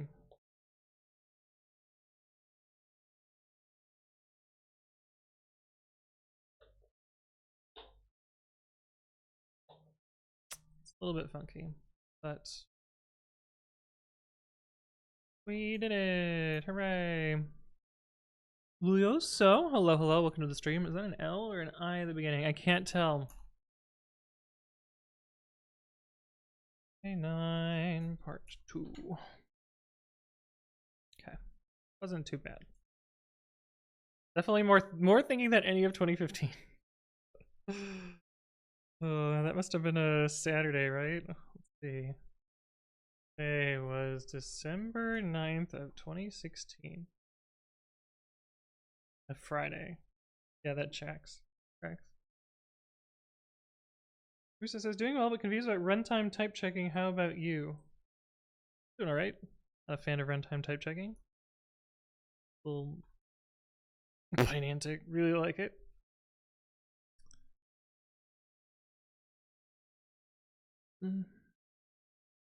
This looks like a graph problem. A big graph problem. 4 hours in, we'll do one more. They're zooming. Each bot only proceeds when it has 2 microchips. So once it does, it gives one to a different bot or puts it in a marked output bin. Sometimes bots take microchips from input bins. I think one of the microchips, it seems like they each contain a single number. Bots use some logic to decide what to do with each chip. Download the instructions. Okay, got an example here. Very cool.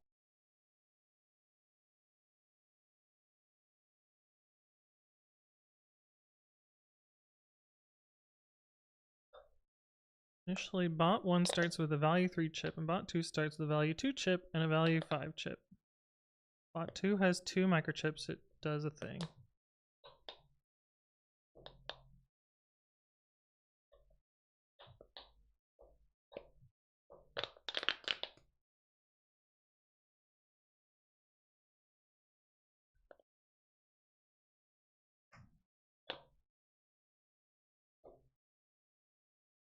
Based on your instructions, what's the number of the bot that is responsible for comparing value 61 with value 17?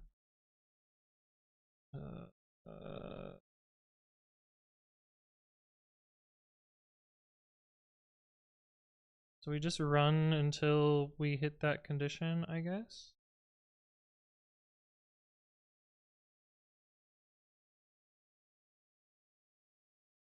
Okay. So we basically have a set of bots and a set of instructions and outputs.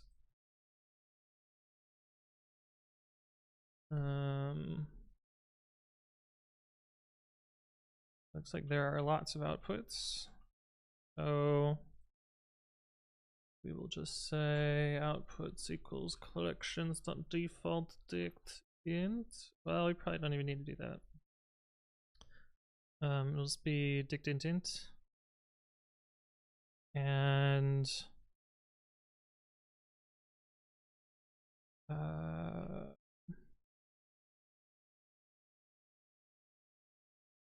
we'll have bots.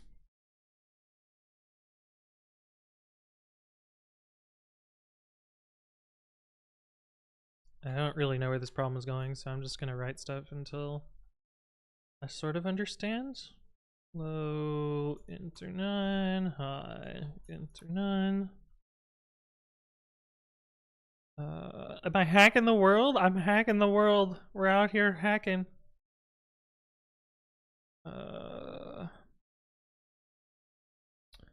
Okay, so we have instructions as a thing. Oh.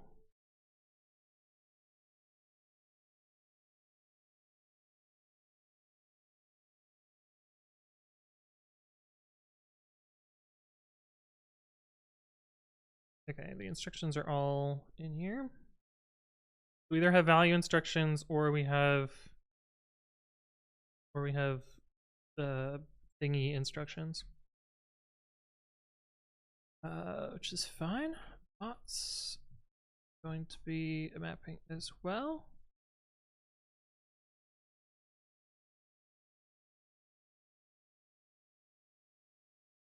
And in fact, we can make this a thing that makes bots. Instructions is a list. For line in s.splitlines. Parts equals line.split. Parts 0 is equal to value.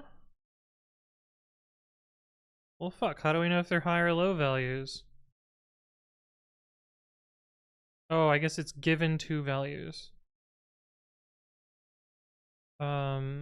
It's not that it receives a high, it just gets a value. Okay, so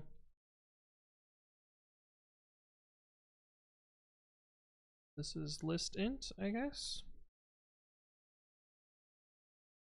Yeah, seems right.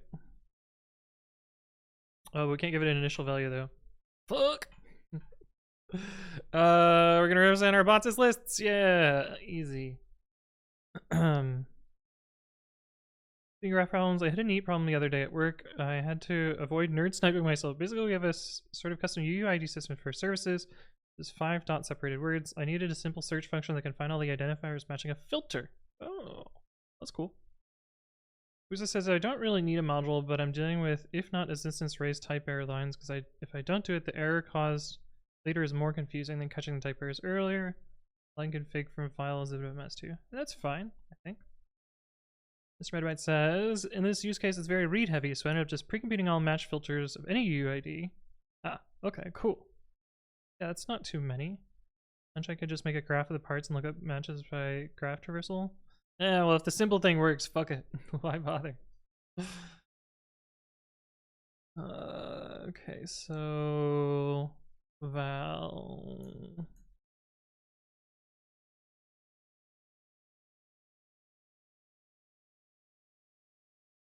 Do I actually need to parse these into integers? I think I can just deal with them as strings.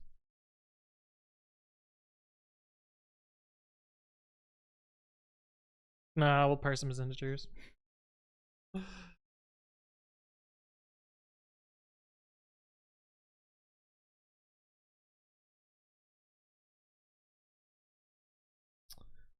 Bots targets dot append val.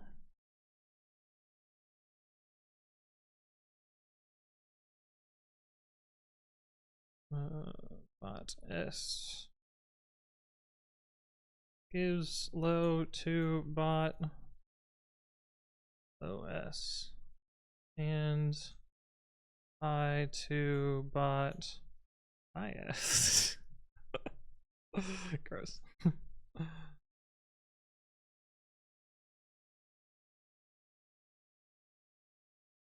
Ah, that's the avoiding nerd sniping. Nice, nice, makes sense. This is mapping also. Instructions, bot. Oh, but sometimes we get output. Shit.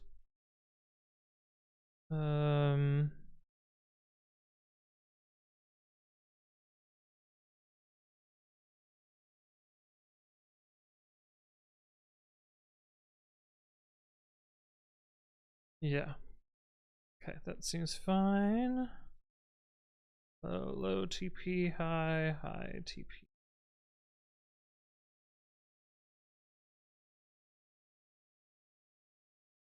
Yeah. Raise assertion error. Unreachable. Okay, we parsed them. So now we just run until we get a bot that has the 2 numbers to be compared, I guess. 61 and 17.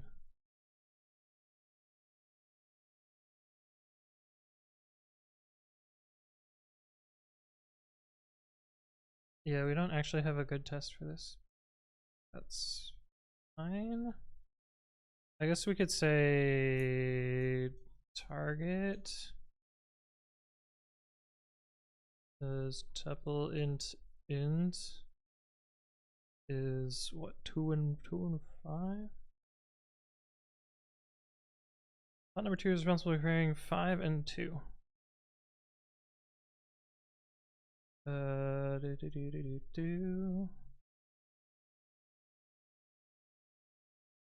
Did I put 2, 5 up there? I didn't want to do that. I wanted to put, what, 17 and 61?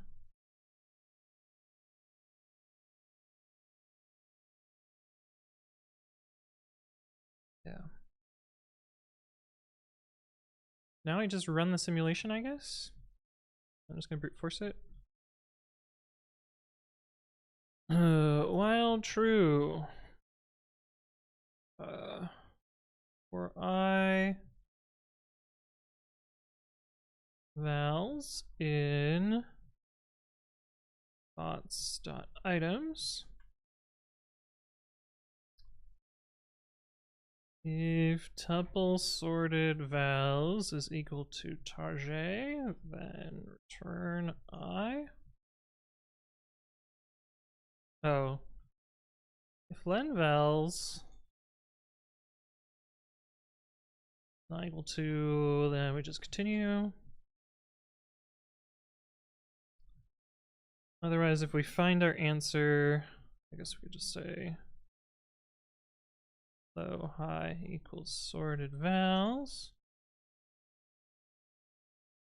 If low high target, then we return I. Otherwise, we need to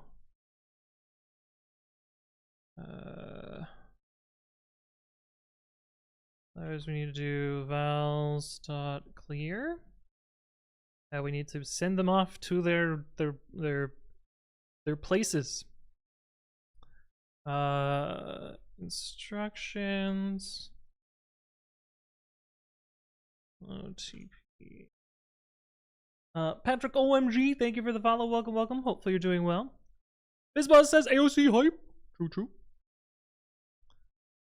Belletta says, I must tell all of you this. Today we were low on tickets, so I wanted to make fun my day. I switched off all to LSPs and syntax highlight in my editor. I pulled through the day, but man, my head is spinning. Ah. Fun. The low target, low TP, high target, high TP equals instructions, bot I. Call it bot. Bot.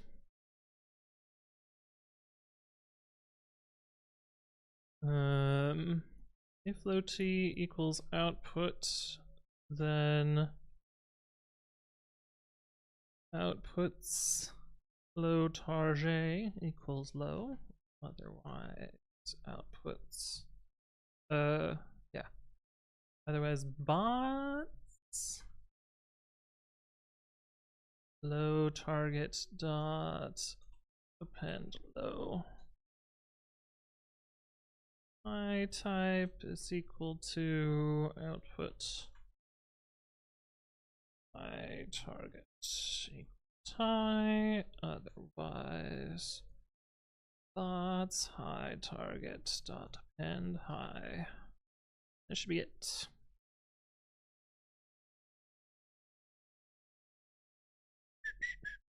Undefined name I bot.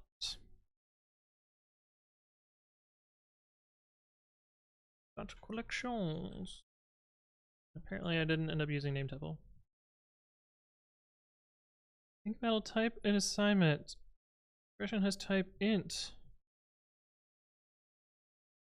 Oh, right. Indeed. Huh. Sort 2 equals 1.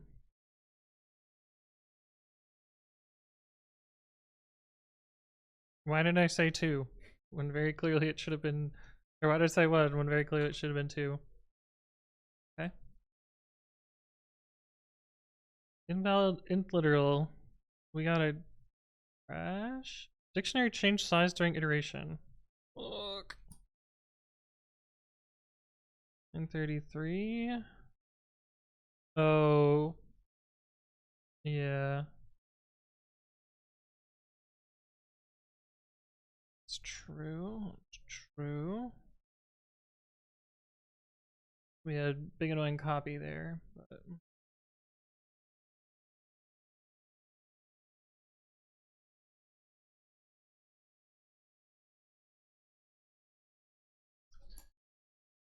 Day 10, part 1. Apologies to post on a 5-year-old thread. Christ. Off to a great start.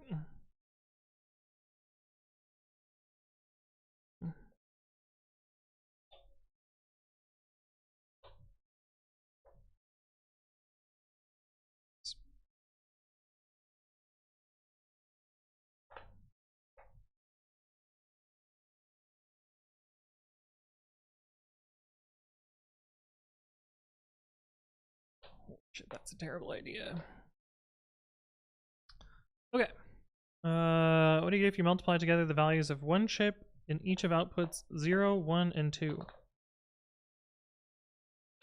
Multiply together the values of one chip in each of outputs 0, 1, and 2.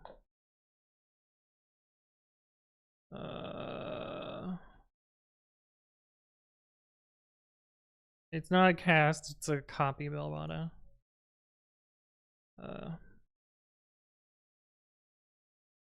This is a copy of the iterator, turning it into, like, serializing the values. So it's fairly expensive to do that. It's not great. But,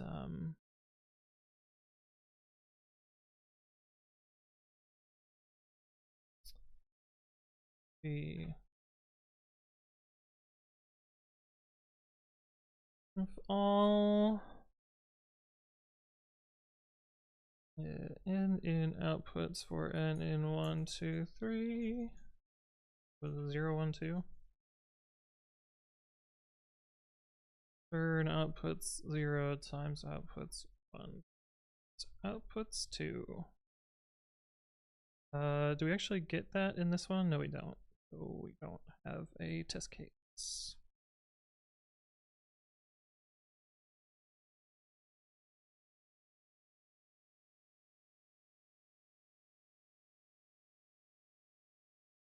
A little better than list. Well, slicing wouldn't work because it's not a container. So your slice wouldn't work.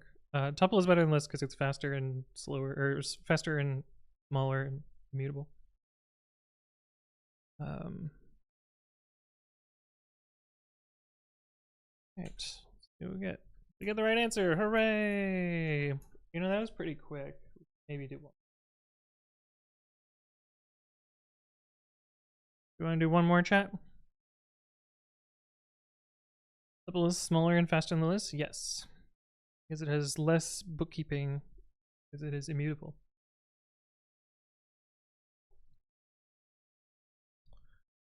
Shall we do one more? We'll do one more.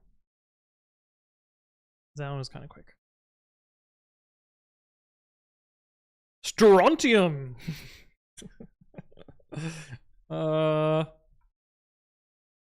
This is a very short input, which mean one of two things: either it's extremely easy or very, very difficult.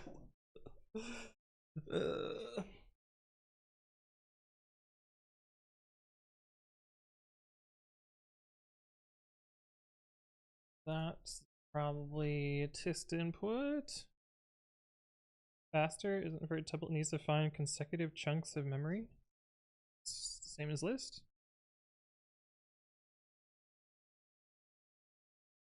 Also, a list and a tuple are both containers of PyObject pointers.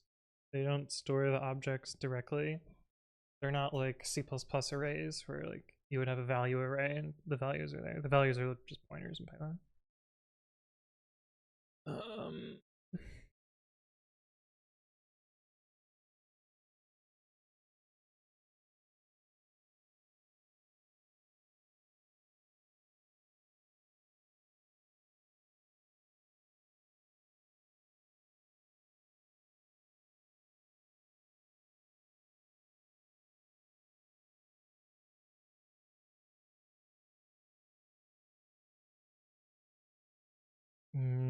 Okay. Minimum of steps.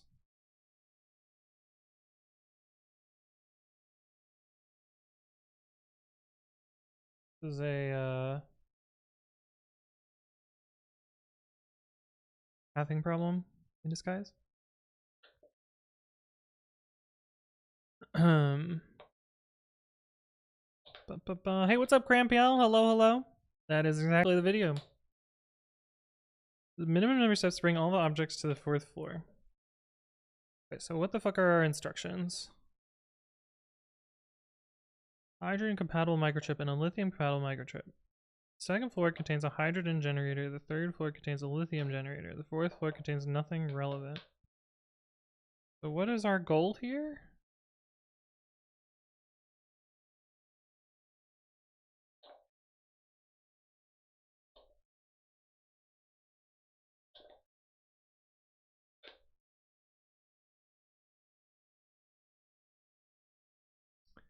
6 Salvatore 9, thank you for the follow. Welcome, welcome. Hopefully you're doing well. RTG is a highly radioactive rock that generates electricity through heat. Okay. Very radioactive. Ships are prototypes and don't have normal radiation shielding, but they do have the ability to generate a shield when powered. They can only be powered by their corresponding RTG. An RTG is dangerous to other microchips. Okay.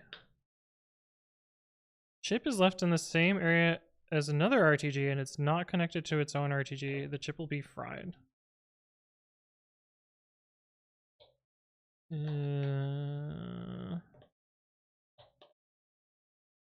Okay. So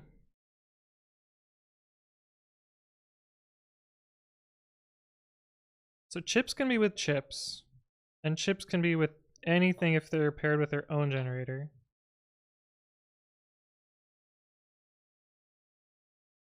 And the goal is to bring everything to the 4th floor.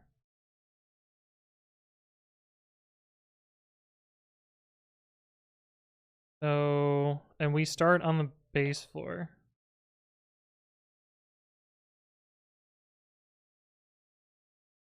Okay.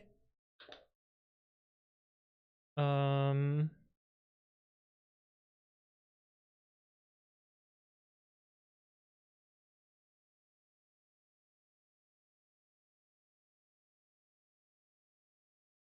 feel like we can do this with breadth first or with Dijkstra's. There's not that many states. And a lot of them are legal. And our position is important.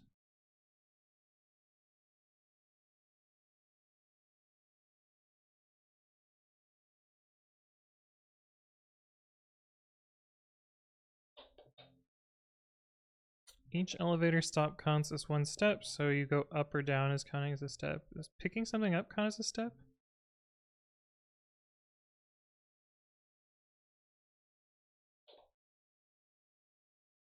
The hydrogen chip to the 2nd floor, which is safe because it can get power from the hydrogen generator. So that's step 1. Bring both items to the 3rd floor.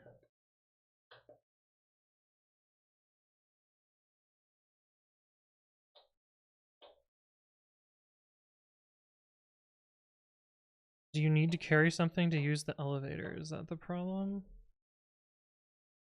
You need to carry something to use the elevator.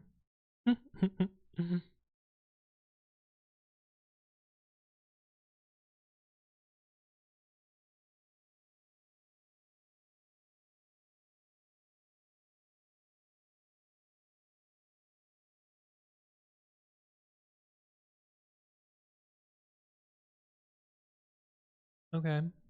Doesn't seem too bad.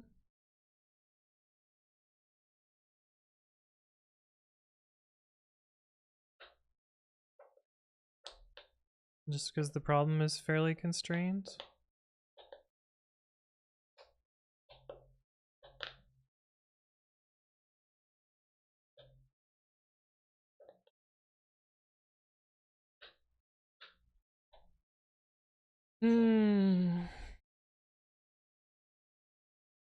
Yeah, okay.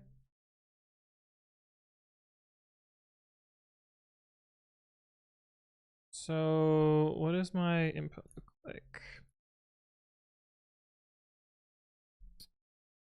Strontium, plutonium, thulium, ruthenium. Okay, so we just get 4 random elements and 4 generators.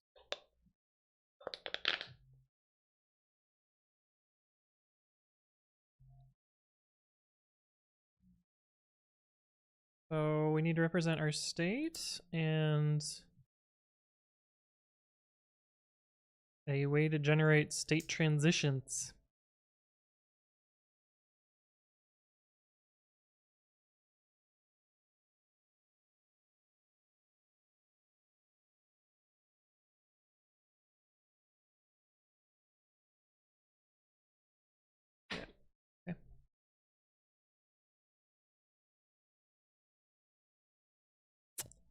So our state can be a name tuple. And it's really a sequence of frozen sets that are the floors.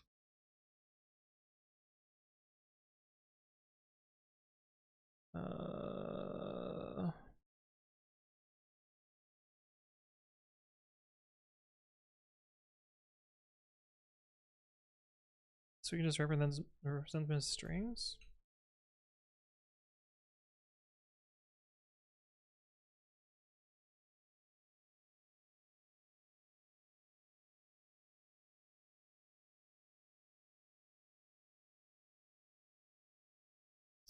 And we need to have our position, which is an integer. JP Zera, hello, hello, welcome, welcome. Yeah, this problem is also harder than every problem in 2015.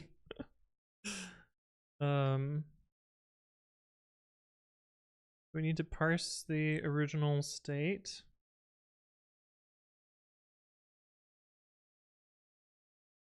And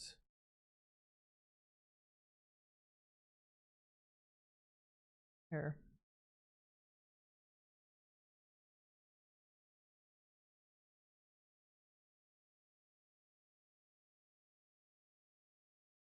We'll eventually convert this into our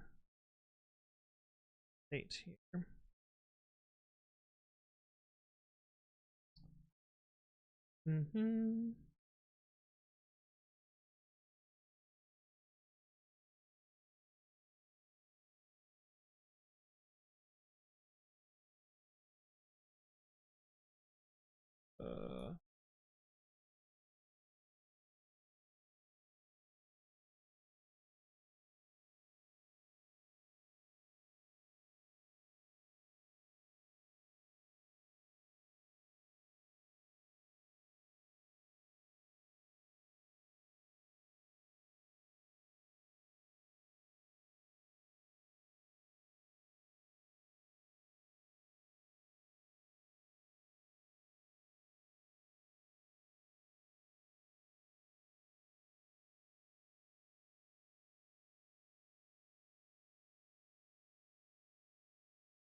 One, two, three, four, five, and then split these.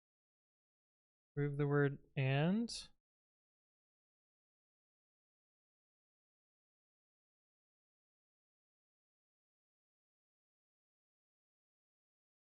Place space and space with a space. This just becomes a space. We can get rid of periods.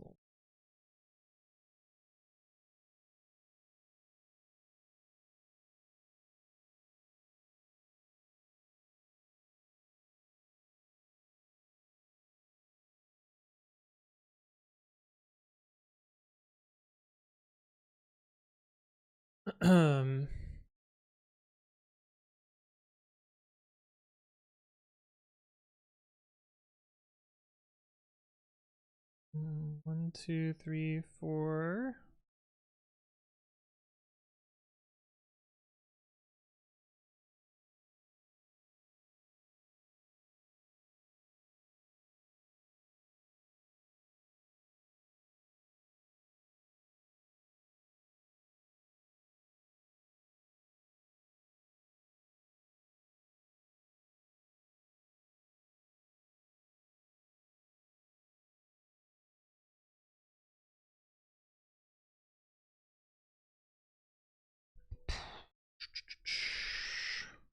Indentation will get you later. Floor sign, yeah, breakpoints.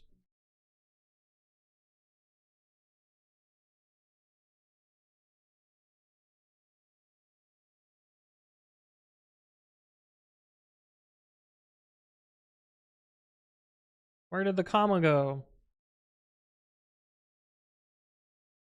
What the fuck? Oh, did they? Oh, brutal. This one has an Oxford comma. Why does this one not have one?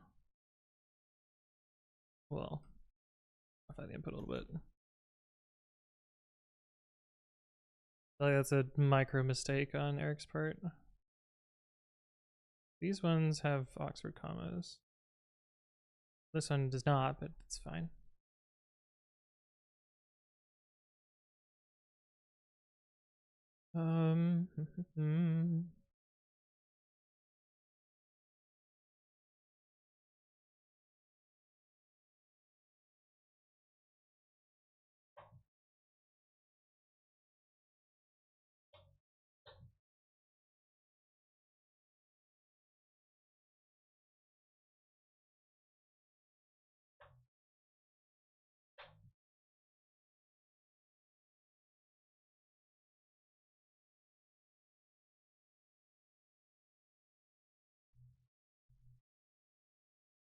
I forget, does putting something into a room take a step?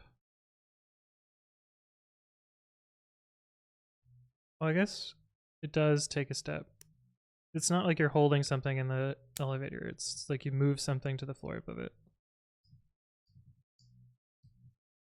Each elevator stop counts as one step, even if nothing is added or removed from it. Oh, you can...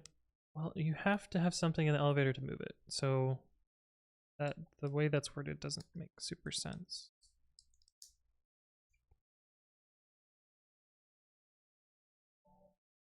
But you can also move multiple things. It's fun. I'm Klops. Thank you for the follow. Welcome, welcome. Hopefully you're doing well.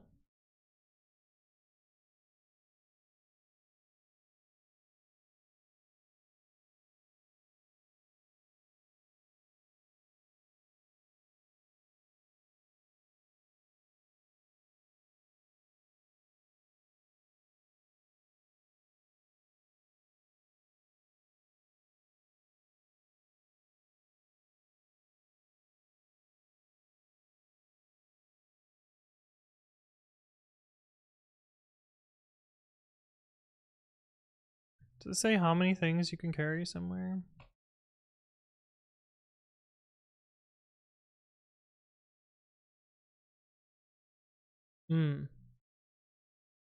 At most 2 things. Okay. Seems fine.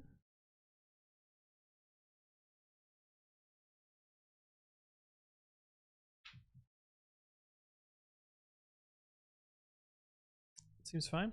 Okay. So now how do I represent the actual data? Probably just take the middle word of these.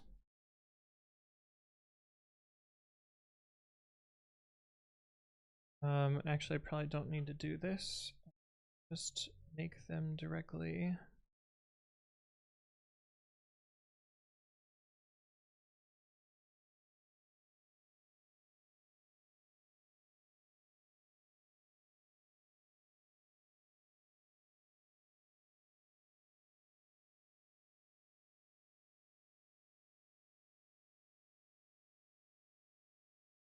Or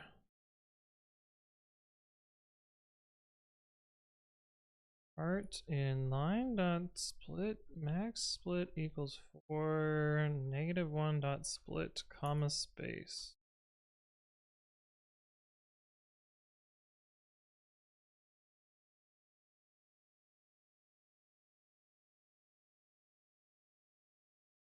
Line is not defined. Oh yeah, we need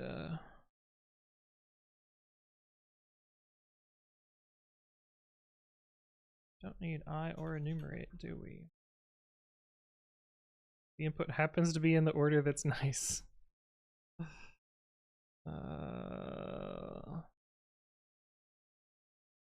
Okay. Oh shit. We got the word relevant there.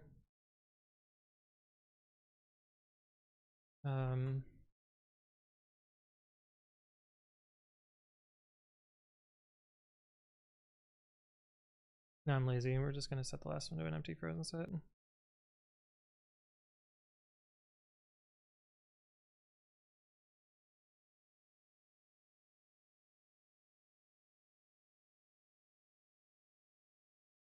Okay, cool.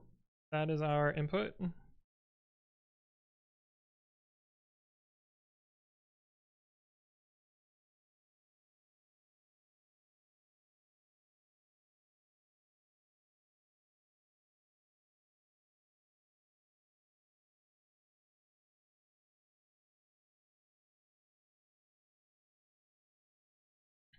Okay, so we got our state. We know our finished condition. Now we just need to do all of our possible transitions. So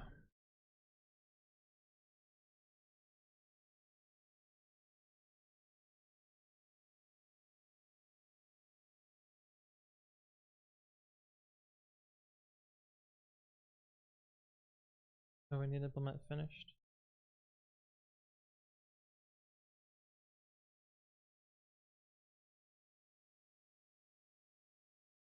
Turn floors 0.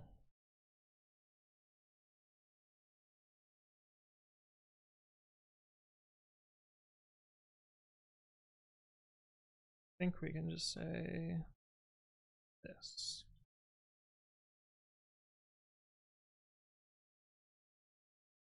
So that's our finished state. So now I need to figure out our transition.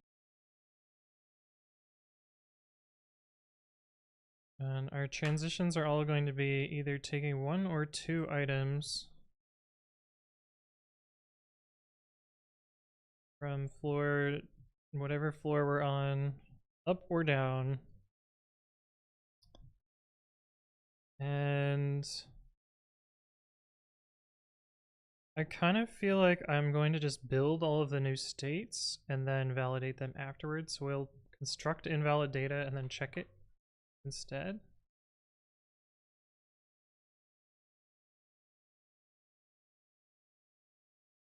Like the easiest way to think about this. So configuration is valid if what? If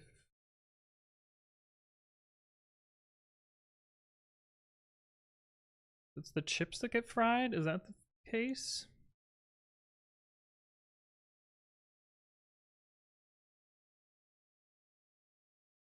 So an unpaired chip with any other generator is a problem.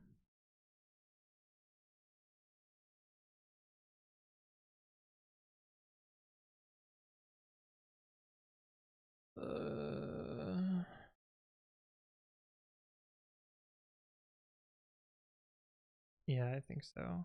That's what it is. So an unpaired chip on a floor with a generator is a problem.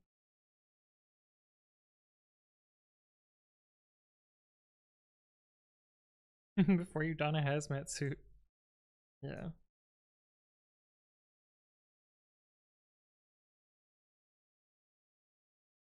Okay, so for floor in floors.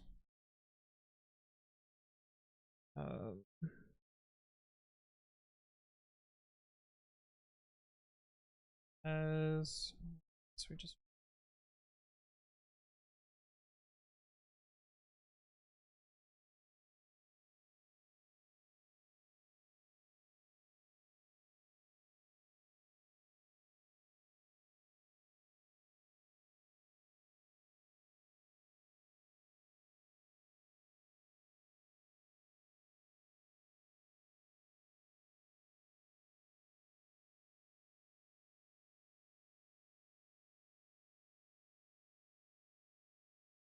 Extreme, if I start it with Indian and I'm not cooking yet, am I eating too much?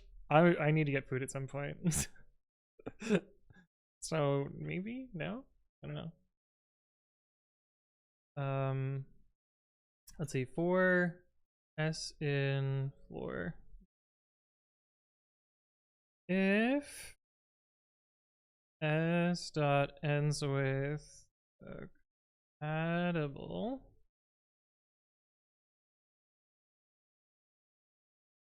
and S dot split this 0 in gens, then we continue. So it's a chip, but we have it paired, so it's fine. Elif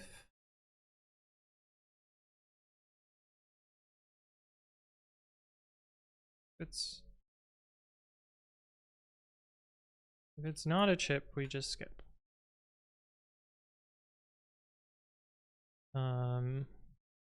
if s dot split this 0 in gens also can just skip. Okay. Otherwise, if it's unpaired and there are generators, then we're fucked. L of gens return false. All those things are true, are fine, we return true. Oh, oh shit. Put this up. Forgot about our modification up here.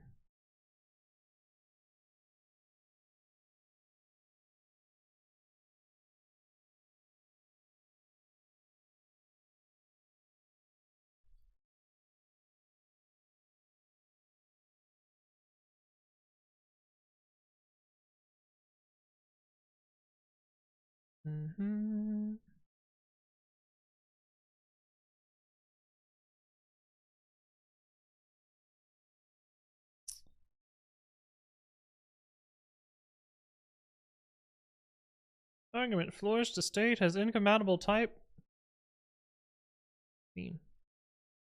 Frozen set stir. Oh, I see.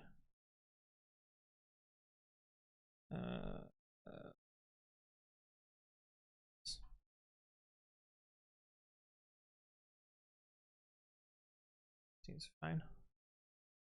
Oh, this is actually backwards. Should be colon -1. This is the 0th floors. Want to put everything on the bottom.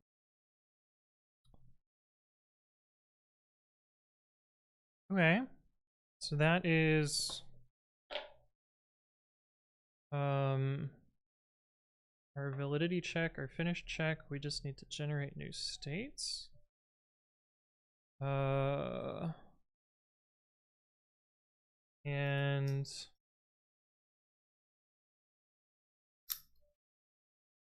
we need to figure out how to take however many items up or down.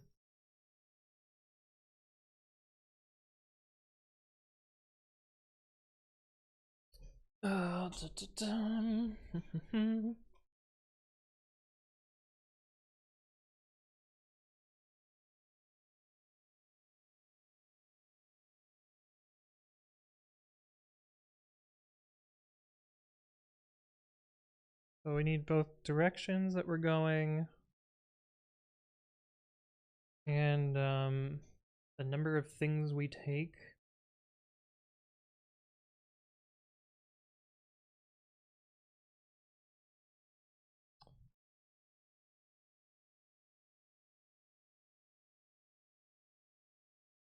As 2016 harder than 15? Yeah, 100%. This problem, like, the last problem was harder than every problem in 2015 by far. 2015, I guess, was really easy before Eric had calibrated stuff a little bit better.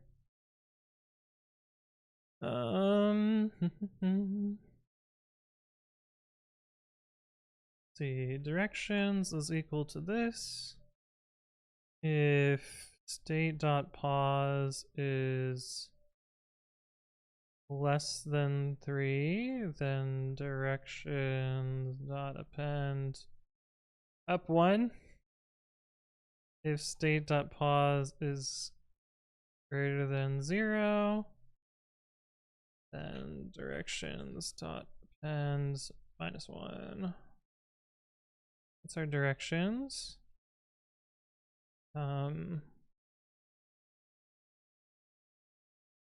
N items is equal to 1 if len state.floors state.pos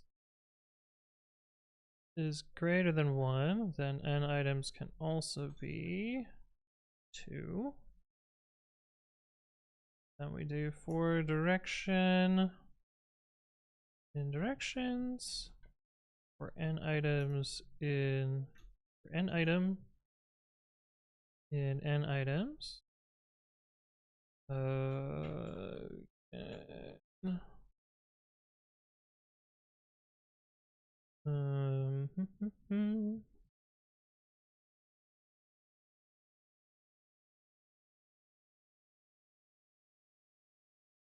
I want combinations? Yeah.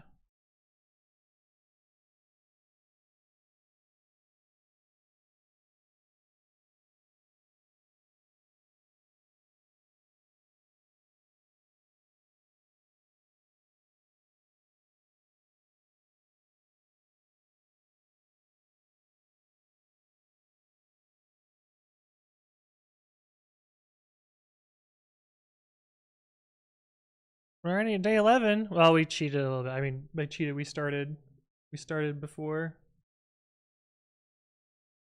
We had done some of the days. I don't remember when. Probably for YouTube videos, actually. An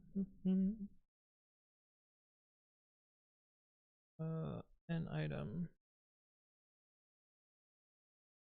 So for each combination of removals,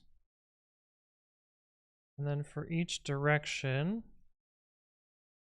we need to make a new state.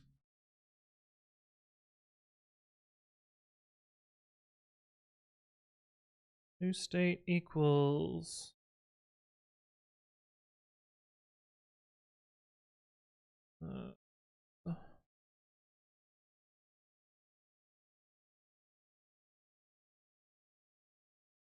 that part is easy. We gotta change the floors though. Attic says I'm missing a colon. Yeah, I would have got there eventually. I got linters for it. You don't need to tell me about typos, I'll get there. We need to remove the items from the current floor.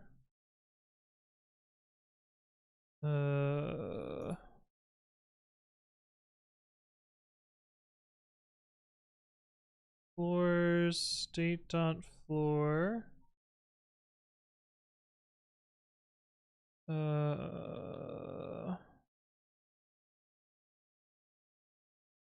Equals. So there's no difference update for frozen set.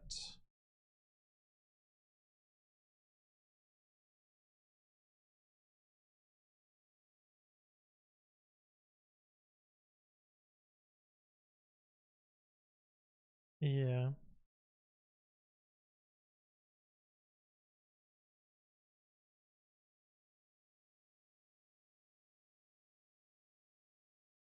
I wonder if I can minus equals. Like I can't, but I'm gonna try it anyway, and then it's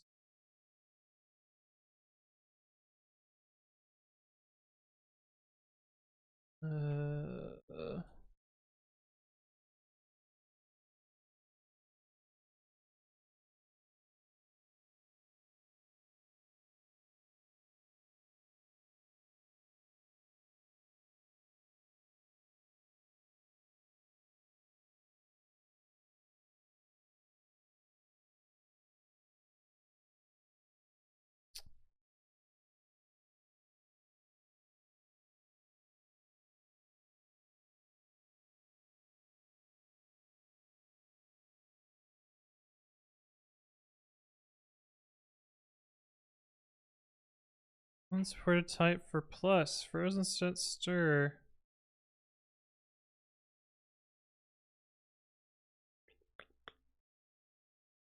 Oh, that should be or equals.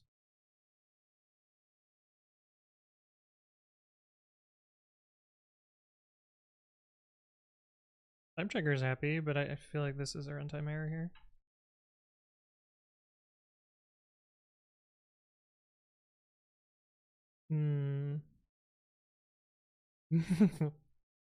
It does get an answer, but holy fuck, it took a while. Maybe that's fine. The test passes. I feel like there's got to be a better pruning, but see if we get an answer in a reasonable amount of time.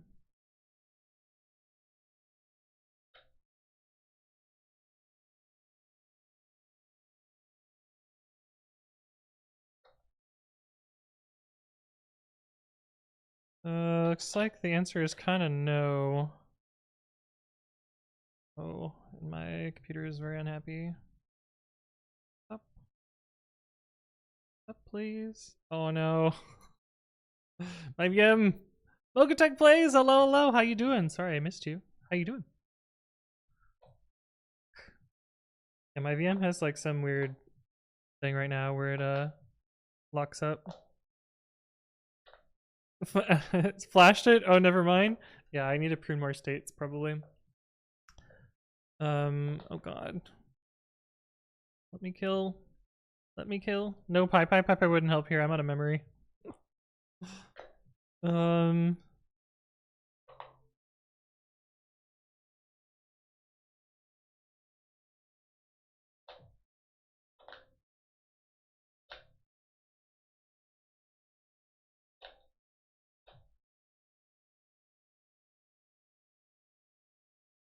Let's see, what rules can I use here? Okay, we did manage to kill it. Good. I have a suspicion that we never want to bring generators down, but I don't know about that.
I tried downloading more. I have a lot of RAM on this VM. I don't think that's gonna be it. Hey, Jairus, hello, how you doing? We are finishing up 2016. In theory. Oh, this is still part 1. Oh, fuck me. This is gonna be rough. Yeah, I'm gonna just take a wild guess that we can never move generators up or down. I'm just gonna cut that particular state transition out of this. See, I feel like we're generating lots. We're just sort of trying things randomly here, and so we're just generating every possible state ever, which is fairly wasteful.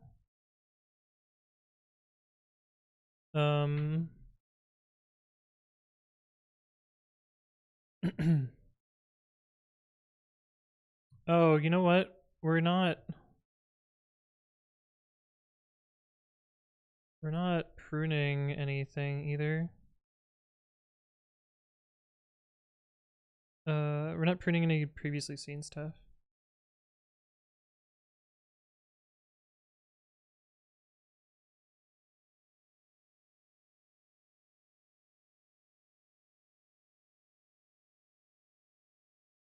That might be enough.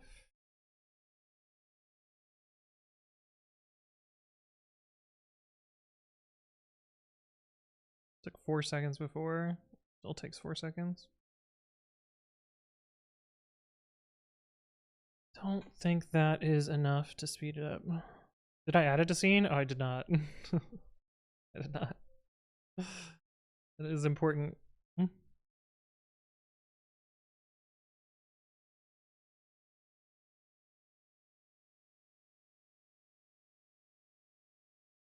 Yeah.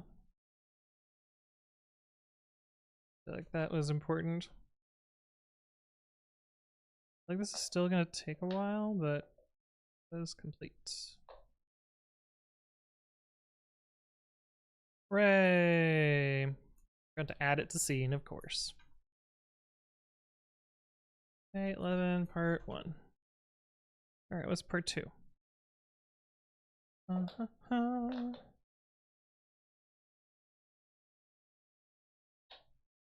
Extra parts on the first floor. Oh no.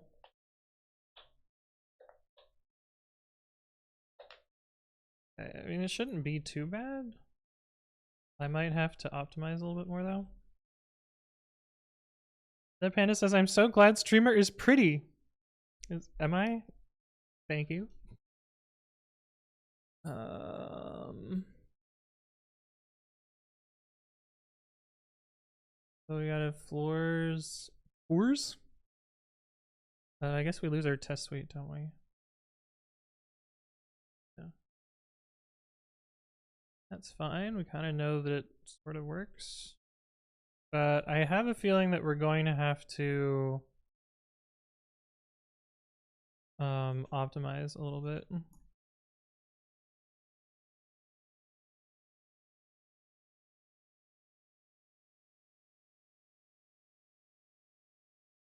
Other one.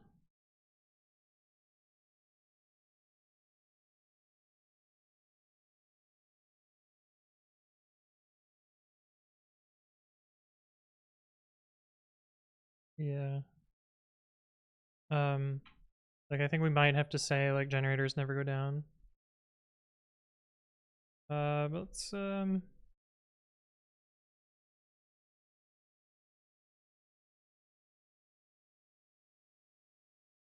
see how much we trash my memory here.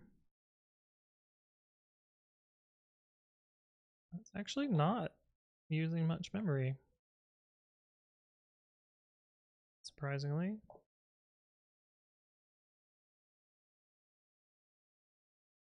At least streamer doesn't have to rely on their wits. What the fuck? I got some wits.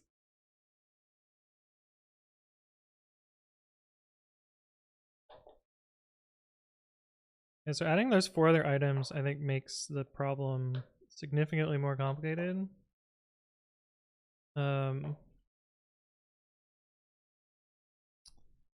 But unless we run out of memory, it should be fine. We got another pseudo picture. We got another pseudo picture. Yeah. I'm thinking we add a rule that we don't move generators down. And we can kind of validate that with part 1. But I'm gonna kill this because it's a minute in. Or I'm gonna try and kill it. See if it lets me.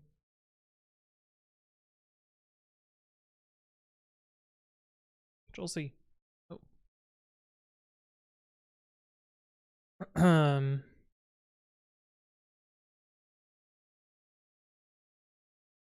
Did I commit part 1? I did.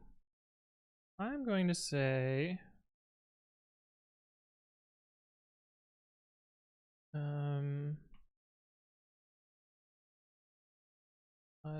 s.end with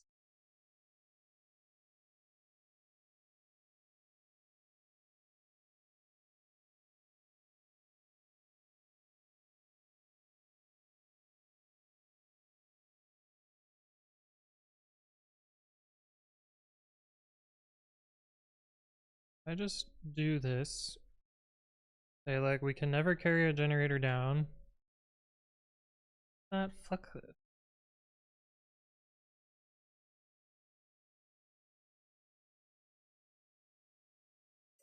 Yes, the answer is yes. Shit. Well, that's not great.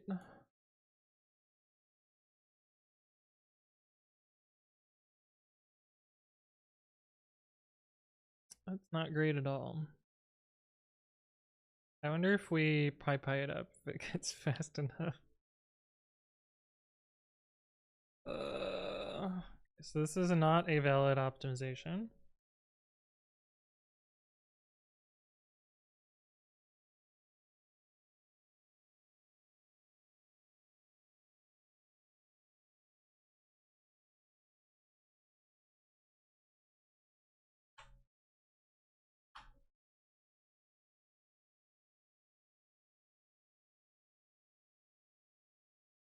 Hmm.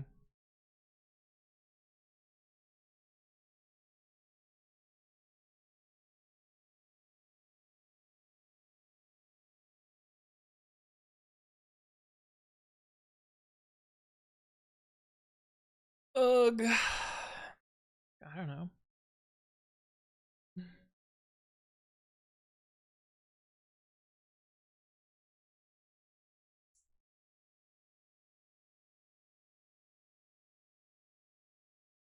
I'm curious whether PyPy finishes this fast enough. Let's see.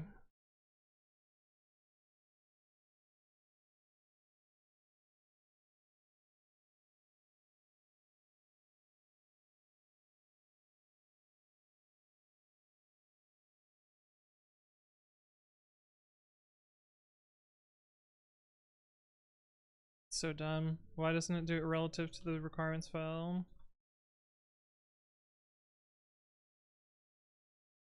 Yeah, now it works fine.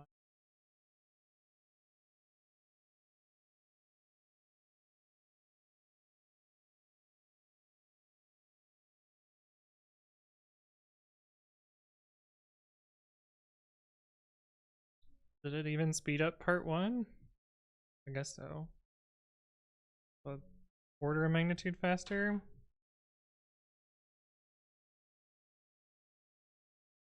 See what it does to part 2.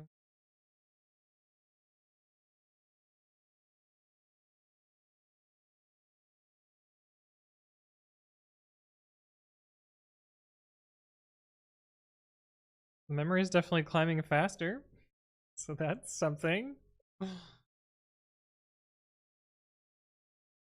See what it does though.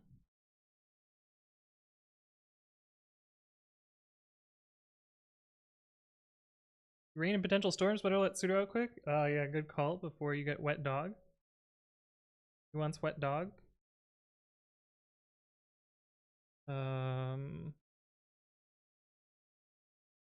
Okay, memory is creeping up a bit.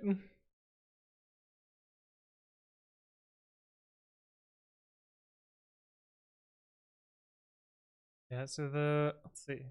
We add 4 more items. That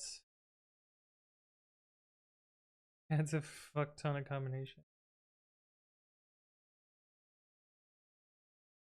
I think it more than 100 X's.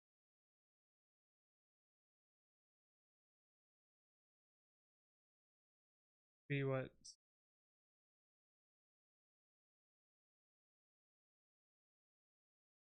X?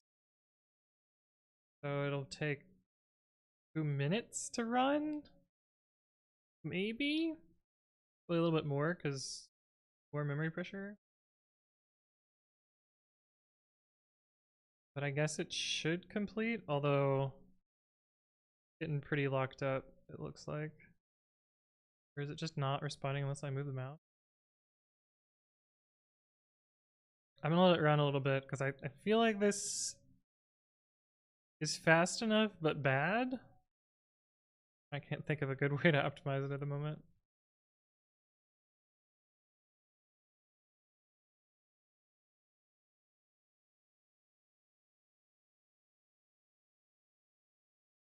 I guess like what state transitions would be dumb? Like what would you never do in this situation? Like I feel like if you have a paired thing on the top floor, you would never unpair it. When you would never move a paired thing down, both parts down. That doesn't make any sense. It doesn't gain you anything. Oh fuck, we got an answer. Should we try and optimize a little bit just because I feel a little bit bad? I feel like we should try and optimize it a little bit. And I think it doesn't take much to optimize it. It should just be like removing particular cases. Like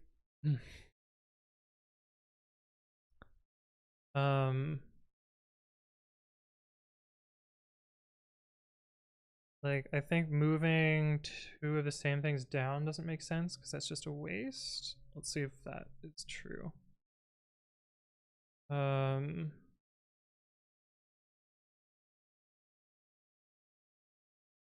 If min take equals Oh no. F min take.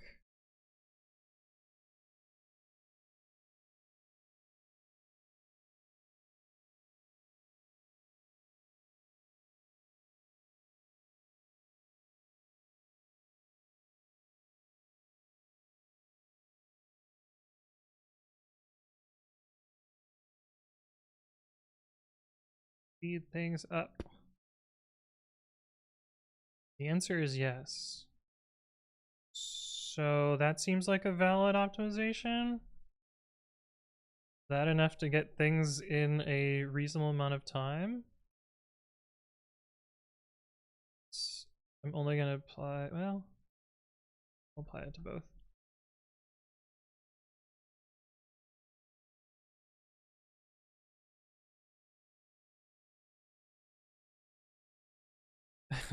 This condition here is very cheeky in that I'm like using the size of the strings and the sorting of the strings to min-max them. Is that part here?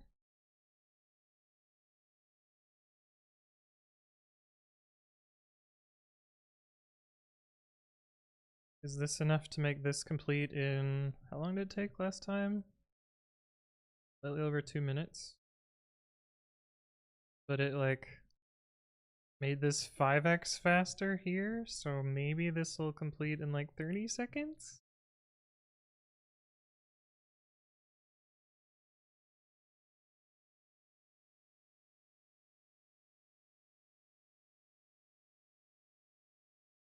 Welcome to the stream, Nixia? Or Enja? I don't know how to say your name. But welcome, welcome.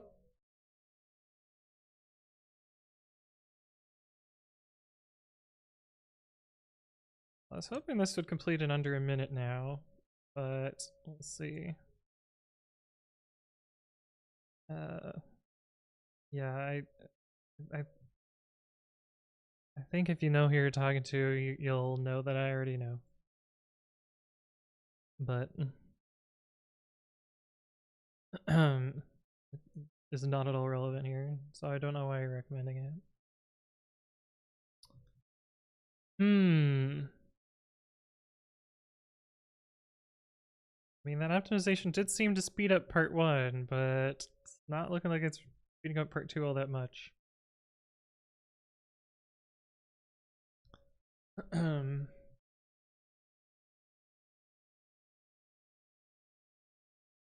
Like, even if it sped it up by a factor of 2, it should be done by now, but it's not. Oh, what the hell? I mean, we got an answer, so that's good enough, I guess, but I kind of want to make it a little bit faster.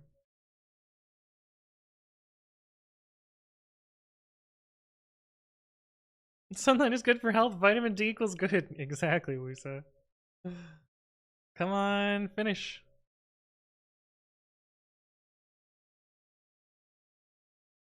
That top just seems stuck. What's going on? Or is it done and freeing this memory and freaking out about it? I don't even know.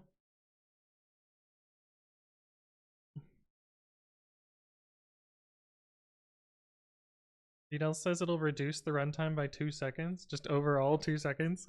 So it's not gonna make a difference.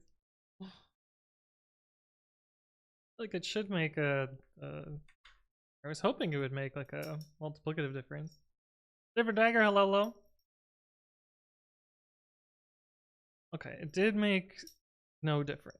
It was slower. It was slower than before. What the fuck?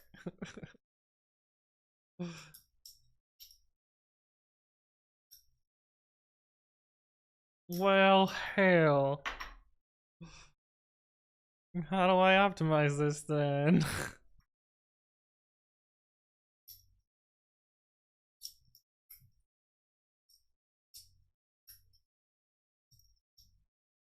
I feel like that should have made it better. Like we're eliminating an entire class of things that would have just been wasteful before.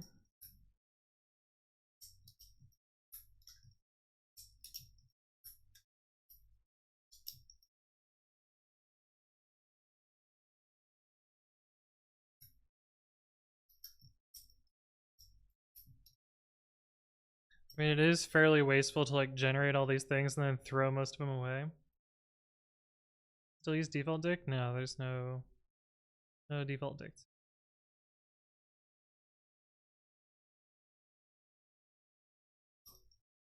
Like, I basically need some way to cull this triple for loop.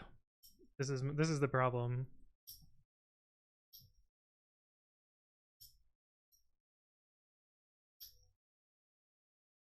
I need to come up with some set of rules that reduce the amount of state transitions.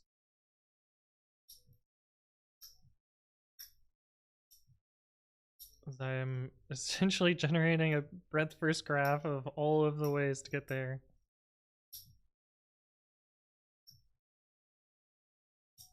And flailing wildly about it. You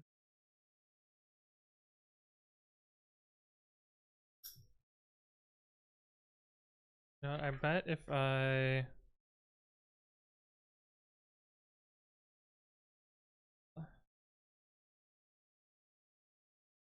like this might make things faster.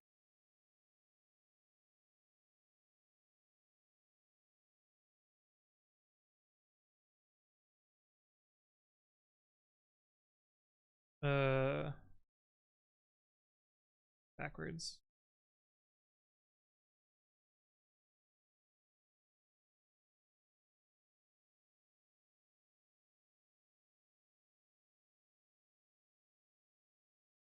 Interval is empty. I had the order right the first time.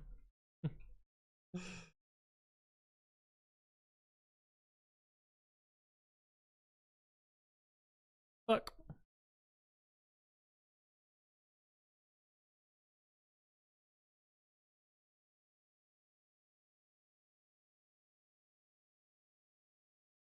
What? How did I get to there before my breakpoint? Oh, because I'm doing part 2.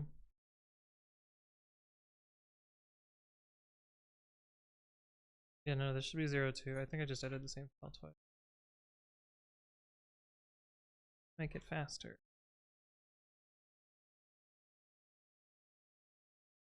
Wait, why is it back to being slow again? What the fuck?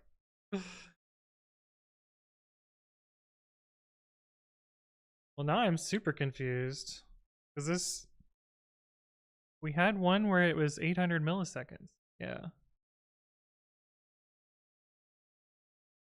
What? Split the 3 for-loops into 3 functions containing yield from? Nah, it shouldn't make a difference. That should actually make it slower.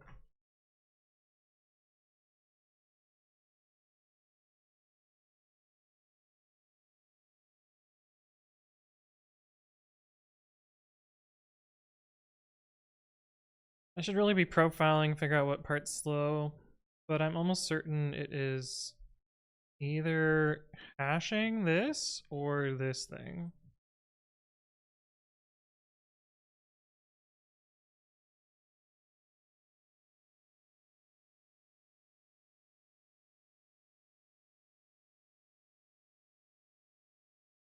Time for a flame graph? I don't know, it might just be time to be like, fuck it, good enough. Got an answer with PyPy. How often are you calling valid? Very, very often. I guess maybe if I reorder these, it might be faster.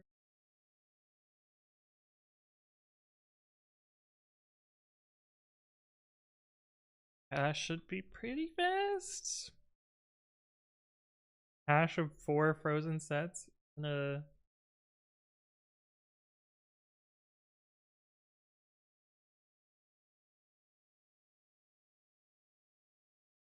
Seems maybe slightly faster. I don't know, I can't fucking trust the timing on my computer at all. I have no idea.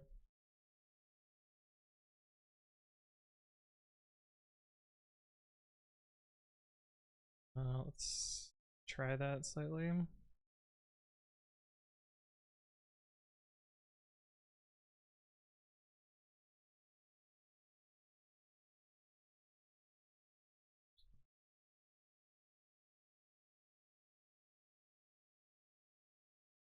Oh, fuck.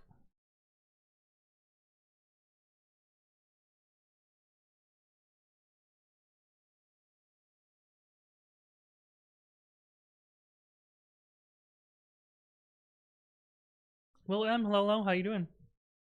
Like counting functions via C profile, try and judge if it's too many calls or the function's too slow. Yeah, I could just run profiling on it.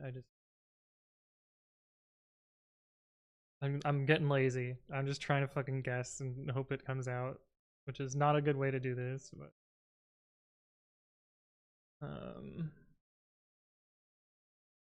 I did a benchmark. It was on a generator. It's faster to use map than the generator version. That seems very unlikely. Map is usually slower because it has to do a bunch of function calls, whereas the generator just goes. List comprehensions are the fastest way to for loop in Python. Although that might not be true anymore now that they did some of the inlining stuff.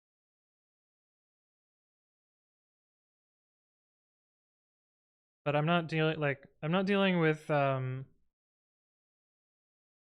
not dealing with something where a micro optimization is going to make a big deal. Probably I need to avoid some large swath of work that's wasteful. Like I'm doing nothing intelligent about moving things up or down. I'm not even preferring smart moves, so to speak. Like forbidding moving a pair down is like the only smart, quote unquote, smart thing I've done so far, and I don't made no difference. So, or it probably made such little difference that the result is about the same. And like it looks like this is not going to make any difference.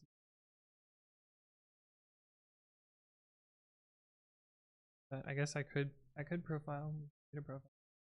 I think the profile is going to tell me anything I don't already know though. Pretty sure it's probably going to spend like 20% in hash and like 80% in valid.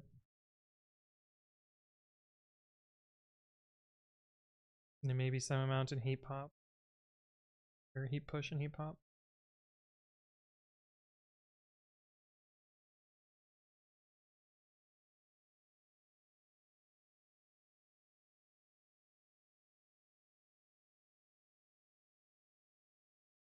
Even frozen set compare, but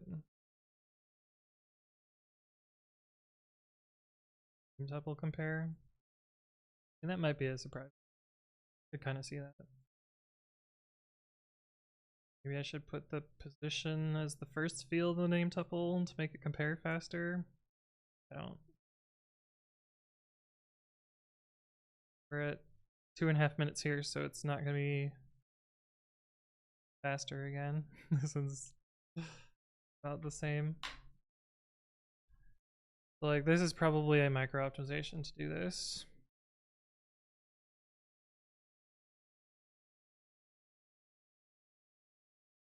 This will get compared first versus this.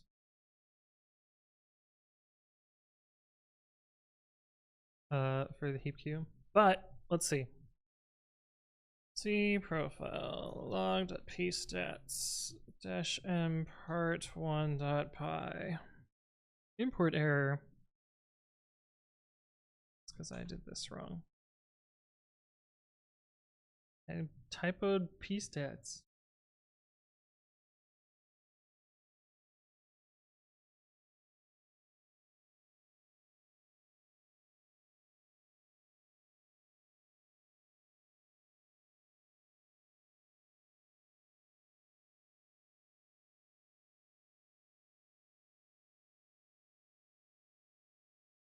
Wow, look at our flame graph. Well, it's not a flame graph, but look at our performance chart.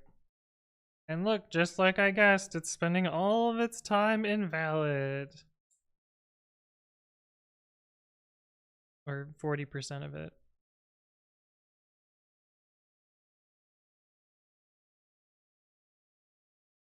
So I guess if we speed up valid, we can make it faster, but even that's only going to make like a 40% difference.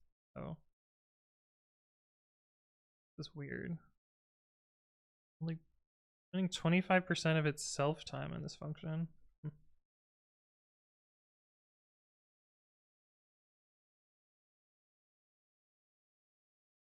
yeah. There's a bunch unaccounted for. Where the fuck did enum? Oh, that's from my module. Import side effect. Yes, this isn't that helpful.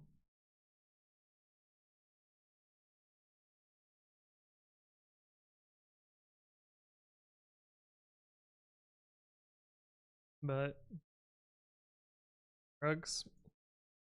I don't know. Maybe I don't care enough to optimize this. Like, we got an answer and well enough.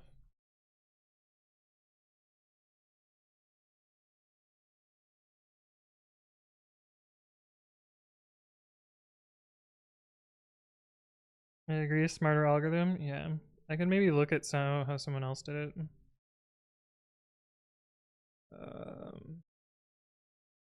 Actual Let's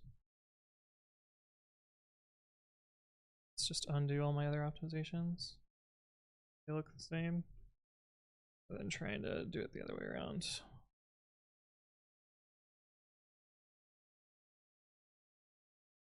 One of them, this is one of them, this is the other.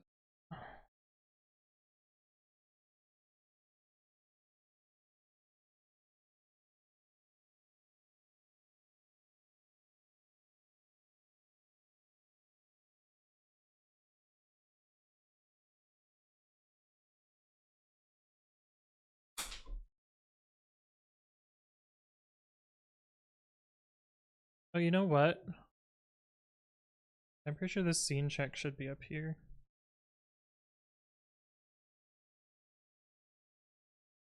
Hold on.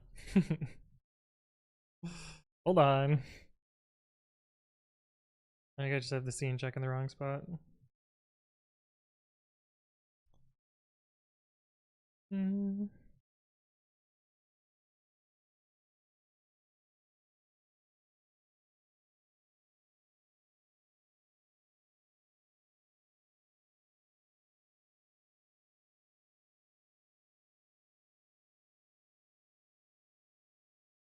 Nope. That made very negative difference. Made it worse. Fuck.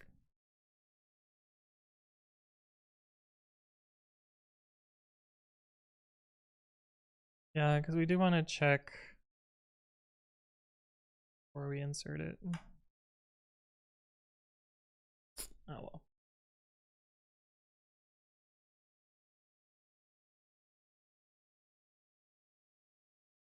Caitlin, part 2. Not very efficient. Had to run with PyPy. Still took 2 minutes. Probably need to optimize. Probably never will though, Lamau.